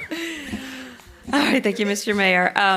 So it's been a month since I've been sitting in this chair. It's a month ago because I missed the last meeting. I was sick. I was sick for 2 weeks. So I apologize to the community for missing so many events. I was out completely for 2 weeks and then recovering, missed a lot. So I'll just do some of the highlights of the things I was able to get to. Let's see, back before the previous meeting on February 14th, I went to the Cal Cities Mayor and Council Roundtable online and got to meet with other council members and mayors in other cities across the state and discuss mostly housing we talked about. I went to, on February 22nd, I went to the Valley Economic Alliance Board of Directors meeting. Also on that same day, you probably also mentioned it in the last meeting, but I'll mention I went to the Second Century tour of the Warner Brothers building. That was amazing. Everybody should go to that building. And I learned about WELL certification. And so I'm now all really about, like, do you have WELL certification? Do you know what WELL certification is? I'm so excited about it. Like wells in the ground for water? No, well, no, so there's For drinking? Like no, well, like Be Well, like Healthy Well. Oh. So there's LEED certification, right, for the building and the environmental impact. Well, WELL certification is for the impact on the people who are in the building. So what's like to work in there, the air quality, the amenities, the where they're sitting, all that. Interesting. Yeah, it's really Access to interesting. food, access to exercise. It's a whole certification. Yeah, quiet places to sit if you're overwhelmed. There's a nursing station on every floor. I mean, just really kind of, or pumping station on every floor, and just stuff like that. It's really cool. It's Can we called get that Wells- here at City Hall? Is it? You want a nursing station? Yeah, so it's called WELL certification. I was very interested in that. Let's see. On the 23rd, I went to the St. Joseph Medical Center briefing with other electeds, which was great. I'm really glad I went to that. On the March 6th, I went to the community meeting for the dog park and got a lot of interesting feedback from the community about that. The community's so excited about that dog park. Let me tell you, they want it yesterday. And they want every amenity that was shown on the screen, and they want it now. So they're super excited. It's kind of cool I'm not really a dog person per se, but it's really fun to be around a lot of people who are so into their dogs. I just love it. And then on the 7th, I went to a couple SCAG meetings, and then that evening with the mayor, I went to the League of California Cities LA County Division General Membership meeting. And we heard a speaker about... The Little Hoover Commission. Which one? The Little Hoover Commission. Little Hoover Commission, which I learned about, didn't know existed before. And they're doing studies around smash and grabs, right? Yeah, and retail theft. So it was really interesting. And they're going to report in April is when they're going to release the reports. So as soon as it comes out, we can They're sort of like an auditing body that looks at trends in state government and around the state, really, and publishes good, detailed, evidence-based recommendations for change. So it's fascinating. I think that our BPD would be interested to see this report when it comes out, because it's actually, some of it's counterintuitive. So I think it's important to see the actual data. Let's see, and then on the 11th, I went to the community meeting for the gun store land use discussion. So that was interesting to hear from the community, and then a couple other things. I went also with the other council members to the Peter McGrath Child Development Center 20th birthday celebration, as well as the BTAC 50th anniversary celebration. And I won an awesome quilt in the raffle that was made by the Jocelyn Center folks. So thank you, Jocelyn Center folks, for the beautiful quilt I have. Really appreciate it. Thank you. Awesome. Okay, I'll go last. I'm going to try and do it speed round. Wednesday, February 28th, I was in Washington, D.C. at the APPA Policymakers Council Legislative Rally and had a chance to meet with Senator Alex Padilla and talk about a lot of the things that we've talked about at our Sustainable Burbank Commission and at BWP. Just, look, we want to do the right thing, and we need some legislative help, and we need money to do it. And he was fantastic, of course. I mean, I think he gets it. Thursday, the 29th, I was back, and I was already talking about some of those vacant commercial spaces in town where I'd love to see maybe a nice housing project, just talking to some folks that were interested, trying to sell Burbank. Then March 5th happened. I'll come back to that. A whole bunch of stuff went down. But March 6th, I quickly went to rest by, first of all, meeting with Amber Nipple, who is an incredible young person who's competing to be she is Miss Burbank USA and is going for Miss California USA, and hopefully on from there. And she is just so incredibly talented. I had a chance to put the sash that officially says Miss Burbank USA on there, and it was really cool. She's a very impressive person. Then I had a meeting that day and then the following day with both tenants and housing providers about our ongoing conversation. I won't get into any more detail because we're going to talk about it. Thursday the 7th, I didn't rest again. I had the SCAG Joint Policy Committees meeting and the LA County Division General Membership meeting. Friday the 8th, I was reading to kindergarten kids, and one of them said, "You look like Humpty Dumpty," to which I said, "Ouch." Frick. No, I'm kidding. We did read one of my favorite books, which is After the Fall. It's fantastic. I just want to make sure you're all awake. Saturday the 9th, I went up to Stowe Canyon with the Youth Leadership Program. They had a Q&A session about the mayor, what it means to be the mayor, how you become the mayor. I think we got like 5 or 6 future mayors in there, which is really cool. Fast forward to Wednesday, March 13th and Thursday, March 14th. So Warner Brothers partners with a bunch of folks, but they do Say Yes to the Prom. So they provide access to prom dresses and tuxedos and accessories for kids both in Burbank and outside of Burbank that, cost is prohibitive to them. And it was just an incredible charitable organization, charitable event, and it was just great to see the kids and talk to them, and they were so excited to go. let's see, Friday the 15th, I had 3 ribbon cuttings, a residential care facility, followed by Peter McGrath, which has been talked about, and BTAC's 50th. Saturday the 16th, the Youth Leadership Program graduated right here in this room, and that was really great to see all of their family and support members and just folks that are cheering them on. Probably a lot of great future leaders sitting right there. And then yesterday and today, I've been up at Muse Expo at the Castaway, which brings artists, musicians from around the world here who are receiving not only recognitions, but talking about the impacts of AI and other emerging technologies on the industry. Tomorrow night's the final night. If you all get a chance to go, there will be a special guest. I can't say who, but special guest. Yes. Oh, you know what I'm talking about. Okay. And then lastly today, we had the ribbon cutting of the Providence St. Joseph Medical Center Urgent Care Center, which is really terrific, crowning achievement for the community. So that's it. Did you mention Oh, say yes to prom? I sure did. I sure did. My apologies, I forgot. And I was going to say we had fun there watching sure all the did. kids. Yeah. There was so much I just threw out there that people didn't keep up. No, I do want to just say one other quick thing, and I'm going to be very narrow, Mr. City Attorney. Whatever happens with the results of the election, because it was referenced tonight in public comment, I just want the community to know that I'm committed to working with all of my colleagues for the remainder of this year to tackle all the issues that we've talked about, and that's where my attention and focus is going to continue to be. That's that.